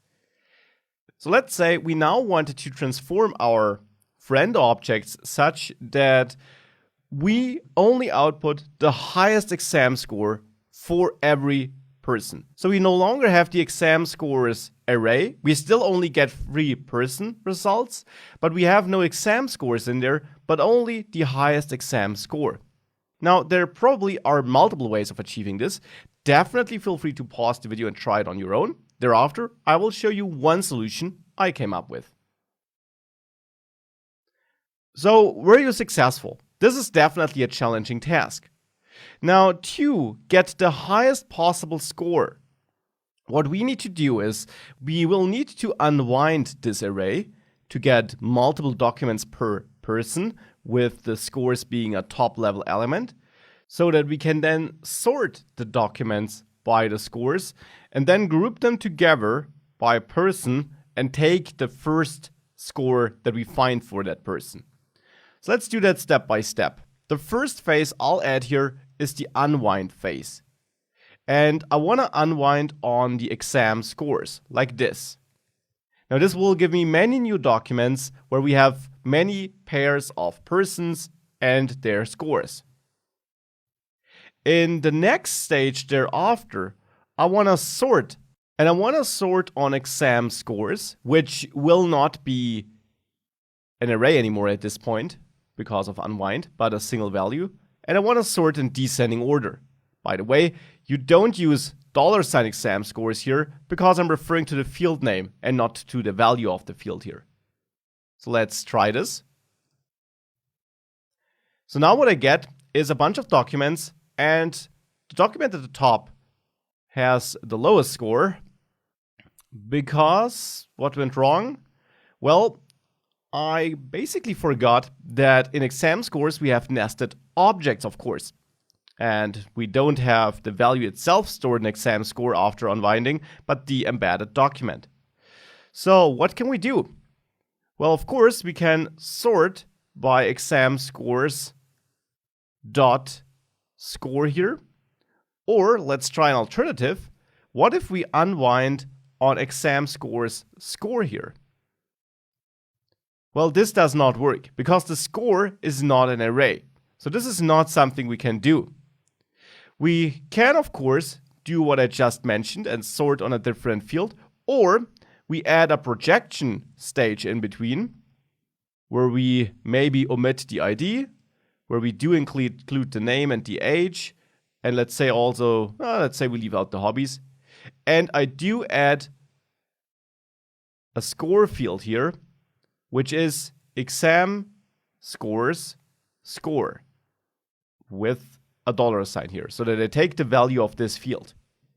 And then here I could sort by score, which is now the newly stored value. If I take this and I insert it here, now this looks better. Now we got our unwinded documents, and you see that we have sorted them with the highest scores first. Now we just need to add a group stage. So what we can do here is we can add group, and I want to group by my name, of course, so that the persons stay together. We could also group by ID if we kept this included. Maybe let's do that because names could be duplicated, IDs won't. So let's group by underscore ID. Now I'm using a slightly different syntax than before. I don't have curly braces, ID, like this. I could absolutely do that, but this just adds some extra readability. In this case, since I have the old ID and I keep it as an ID, I think it's readable enough. So I'm now grouping by ID. And if I now copy that, let's see what that gives us. Well, just gives us the ID like this. We should use a value here. So now I just get 3 objects with the ID. The other fields are lost, which makes sense because grouping, well, merges the documents together. So if we want to keep some information, we have to add it in the group stage. So let's go to the group stage here. And there, I'll add a max score field. And here, we can use the max operator, which you can find in the official docs. And I'll simply say that I want to get the maximum based on the score field. Now let's grab this and execute it. And now you see that I calculate max scores. Now let's quickly validate if this is correct by checking out all friends here. So what we have there is that for the first person, Max, the highest score is 88.5. And let's compare IDs. Yes, this is the ID of Max. This seems to be correct here. Now for Manuel, the ID ends with a 5. The highest score is 74.3. And this looks good too. And I assume it's also correct for Maria. So this worked. We now have our max score.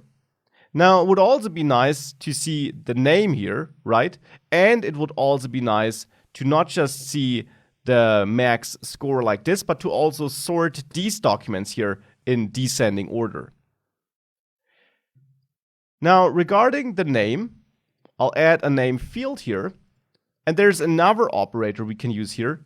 It's the first operator, which simply tells MongoDB, hey, use the first value you encounter. And since the name is the same on all documents for this group, this is perfectly fine.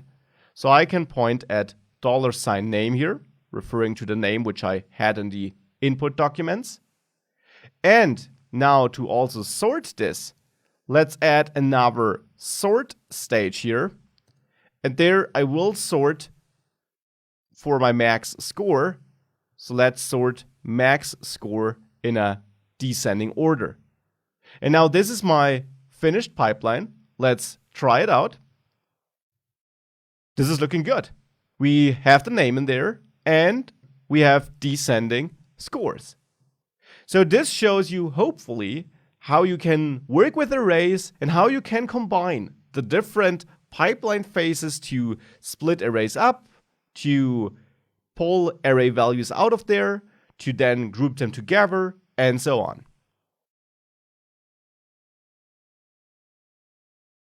I'm back to the persons data set we used earlier in the persons collection. Now, sometimes you want to get a feeling for the distribution of the data you have. And there is a useful command that can help you with that, the bucket stage.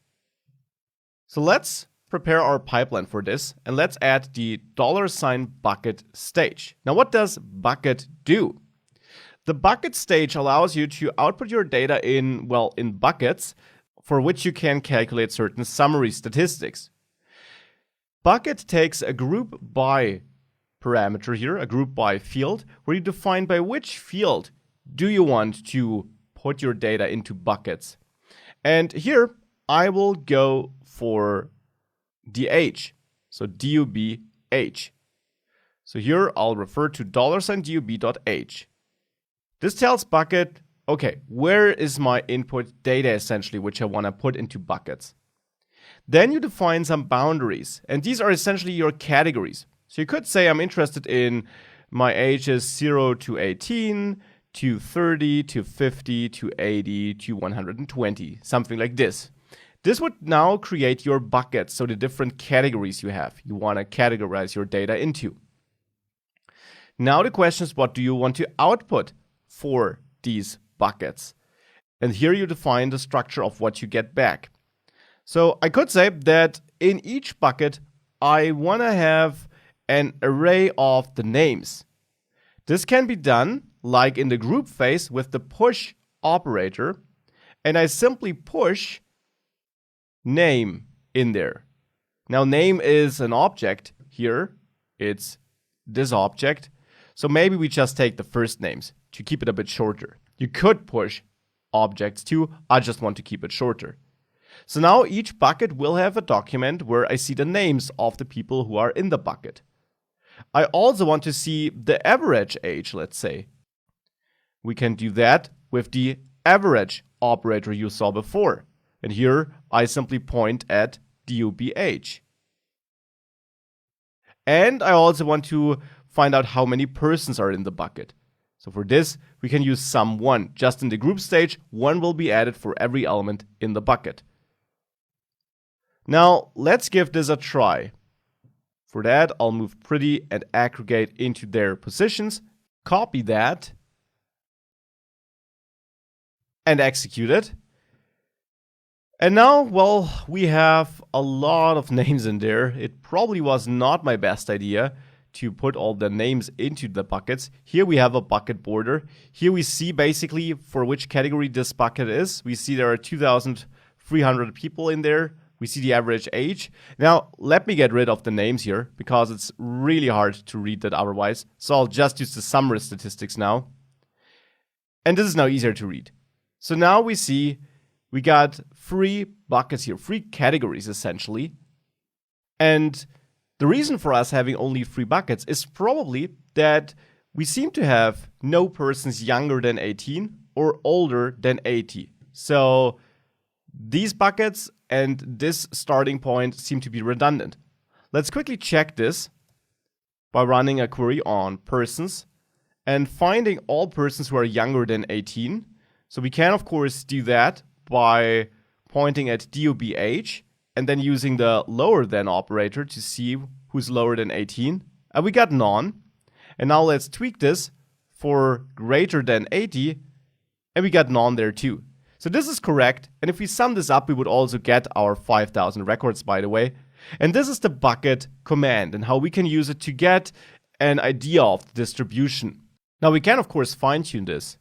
Since we know that we got no one who's younger than 18, we can get rid of that. And we want to keep our end bound so that everyone fits in there, but we could add more levels in between for 40 and 60. If I now run this, you see now we got more buckets for more granularity. This is 62 open end basically. And this gives us an idea for our distribution and the average age in every bucket and so on. Now, there also is an alternative to this. You can also run, let me quickly create a new aggregate pipeline. You can also run another stage, which is called bucket auto. Now, as the name suggests, Bucket Auto does the bucketing algorithm for you. What you do here is you simply define the group by key, because of course you need to tell by which field to bucket. So dob.age. You then also define the number of buckets you want to have, and they will then be derived automatically. So MongoDB will look at your data and see where it should draw the boundaries. So we could say we want 5 buckets. And then you also define the output, of course, because you still define what you want to see. And I'll just copy the output from above. So now, if I turn this into a usable format, I can copy that. And if I execute this now, you see, now I get this output. MongoDB tells me which boundaries it created for me. So I see that the youngest person seems to be 21 years old. And then I get these buckets with my summary statistics. Now, each bucket holds almost the same amount of values because MongoDB tried to derive an equal distribution. And Bucket Auto can be an even quicker way for getting a feeling for your data. We had a look at a lot of operators and a lot of pipeline stages. And of course, I encourage you to dive into the official docs. Now, I want to have a look at some stages which we saw before, but which you have to get right. And therefore, let's see how we work with these stages. Let's say we want to find the 10 users, the 10 persons, with the oldest birth date. So the lowest birth date, so to say.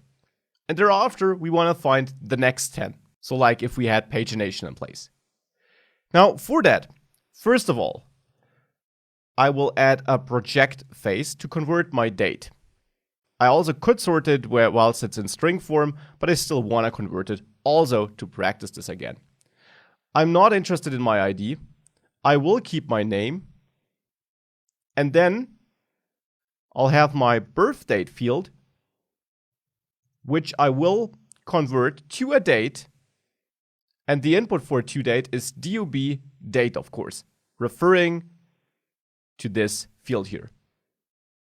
Now let's try that out. If I run this command, I get persons where the name and the birth date is available. Now we can sort on this birth date. So let's add a new stage here, sort. And let's sort by birth date, as I just said. So we can simply say birth date, referring to our newly added field here, in ascending order, so that the lowest birth date comes first. If I do that, well, then I have a bunch of birth dates here, which look pretty low. And keep in mind, we only see 20 results here because we get back a cursor. So we got pretty old persons or pretty old people there. Thanks to my date ordering, the very oldest person is Mrs. Victoria Hale, because she's born on 7th September. And even though this person here, I'm sorry, I don't know how to pronounce this, even though this person is equally old in terms of years, it's not the case in terms of days. So this is the oldest person in the dataset. Now I only want to see the top 10. And for this, we can add another stage, which we saw before with the find method, but haven't seen here yet, the limit stage. Now, limit is pretty straightforward. We just define how many entries we want to see. 10, let's say. If I copy that and I print it out, we now see 10 records only. There is no type IT to see more anymore because we exhausted our cursor here because we only see 10, and therefore this is what we get back. So now we have the top 10 oldest people in our dataset. Now let me quickly change that name to make it a bit more readable. I will use concat here to build a name. I will not do the whole change with the uppercase starting characters to keep this a bit smaller, but I will point at name first, add a white space, and then use name last here, simply because now if I use this stage, we have single lines for the persons. So now I got my top 10 here, which is great, of course. Now let's say we want to see the next 10. We can do this with another stage, and that is the skip stage, which we have to add prior to limit. So now we skip the first 10 records and show the next 10. If I now copy this and I paste it in, we see different names because we simply skipped to the next page, you could say. Now, what's really important here is the order of skip, limit, and sort. If I had skip after limit like this, and I copy that, I get back no results. Because what happens here is I do my projection, I sort, then I fetch 10 persons, and then I skip by 10 persons. So what's remaining? Well, 0. So that is why this order is important. The order did not matter on the find method. There you could chain the skip and limit methods onto your cursor as you wanted. Here it does matter because your pipeline is processed step by step. The same, of course, is true for sorting. If I do sort after this, so after skipping and limiting, I get a totally different set of results. Because if I now execute this, I have people who are not that old. They're born in the 1980s, even 1990s. The reason for that is that I simply skip the first 10 persons in my dataset as it's stored in the collection, and then I take the next 10 and I only sort these 10 persons. So this is really important to understand. The same, of course, would be the case if you have a match in there.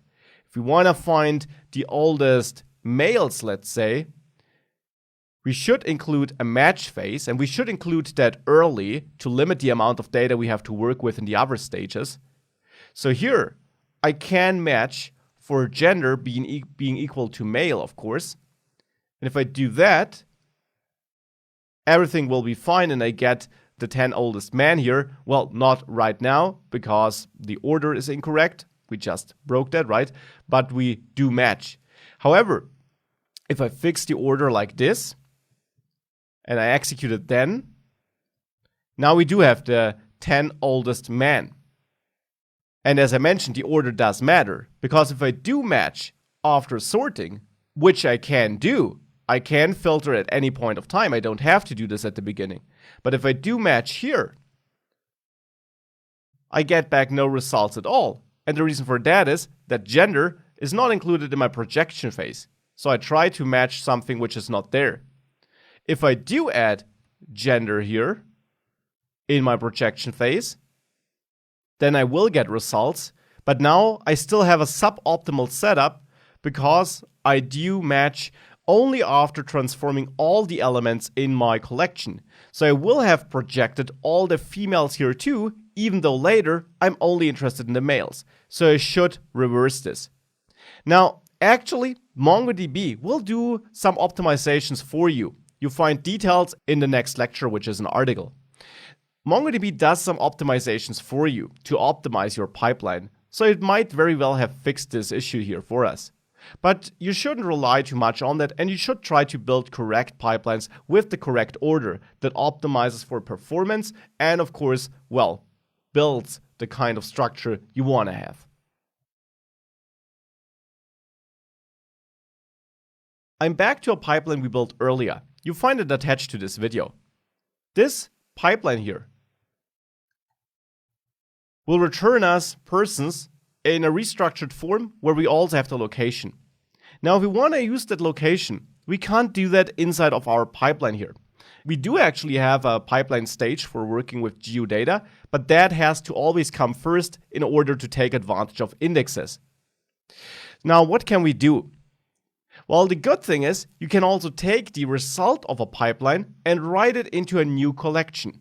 Of course, not just if you have geodata in there. You can always do that. For that, you do specify another pipeline stage, the $out stage for output. And this will take the result of your operation and write it into a collection, either a new one, which is created on the fly, or an existing one. I'll name this Transformed Persons. So I only added this stage.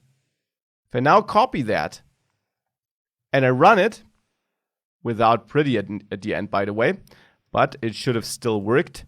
You see, I have my transformed persons there. And if I look into transformed persons,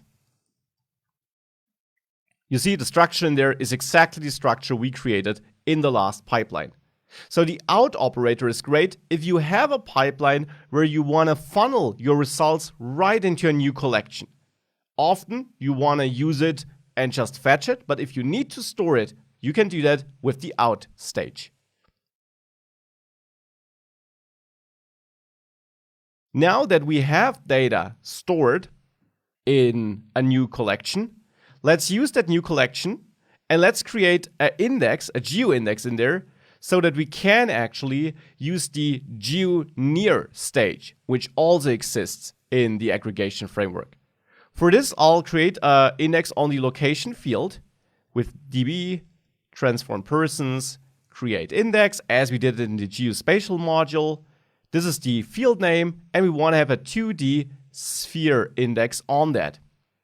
So now with that index created, we can use transform persons for geolocation queries and also for the geolocation or the geospatial aggregation pipeline step. I'll run the pipeline I'll build now against transformed persons.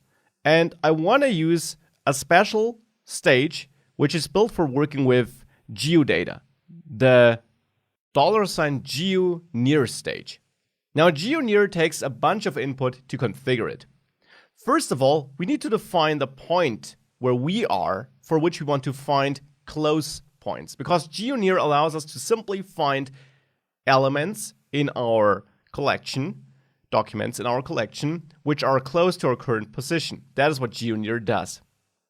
Now for this, I need to pick a location, and I will take the coordinates I have here to guarantee that I'm at least close to at least one document in my collection.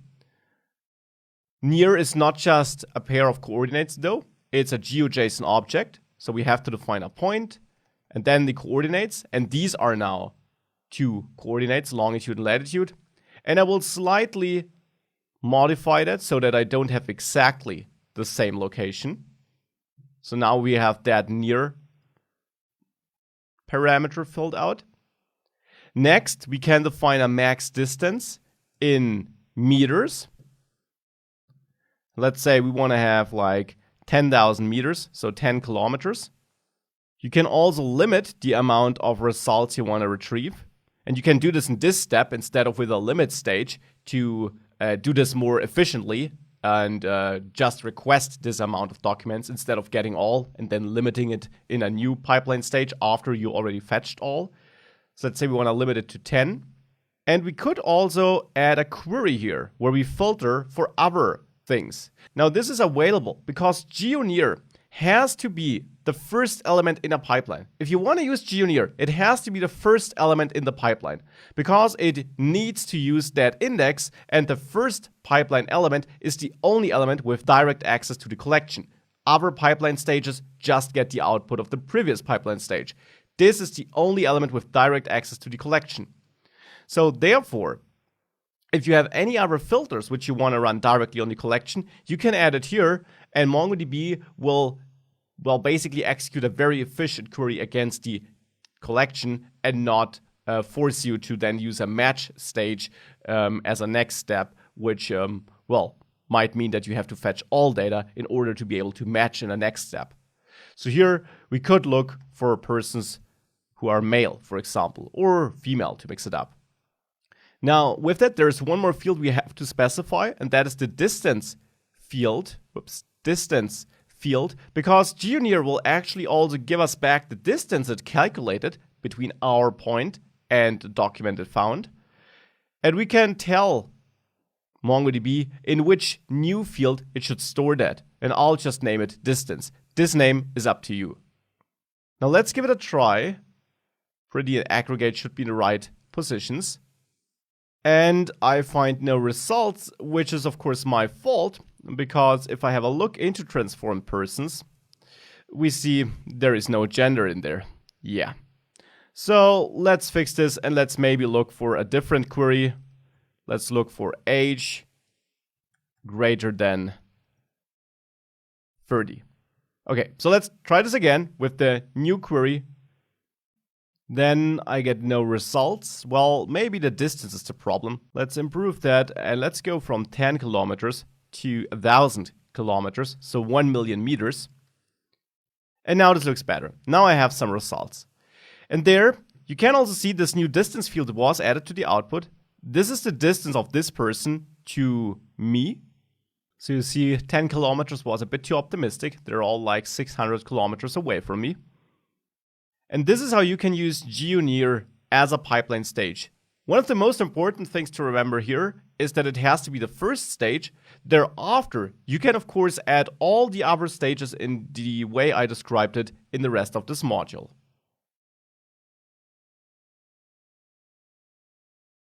So that's it for this module. We had a detailed look at the aggregation framework and the stages and operators it offers. There are plenty of available stages and operators, as you saw, and I can only encourage you to dive into the official docs, which are awesome and have detailed examples for all of them, to explore them all and play around with them. Because playing around with them with some dummy data really is the best thing you can do here. Now, stages define the different steps through which your data is funneled.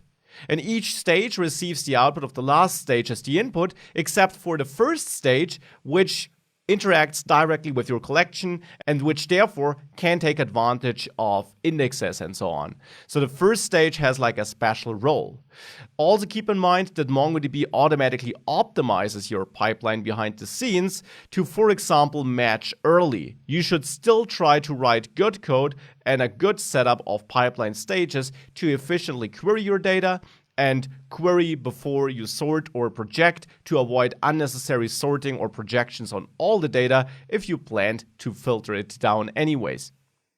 Now, operators can be used inside of stages, and which operator can be used where depends on the stage. And you can really just get a feeling for that over time as you do work with all these operators. The official docs again help you with that as they describe use cases for all operators. Now, there are a couple of important stages.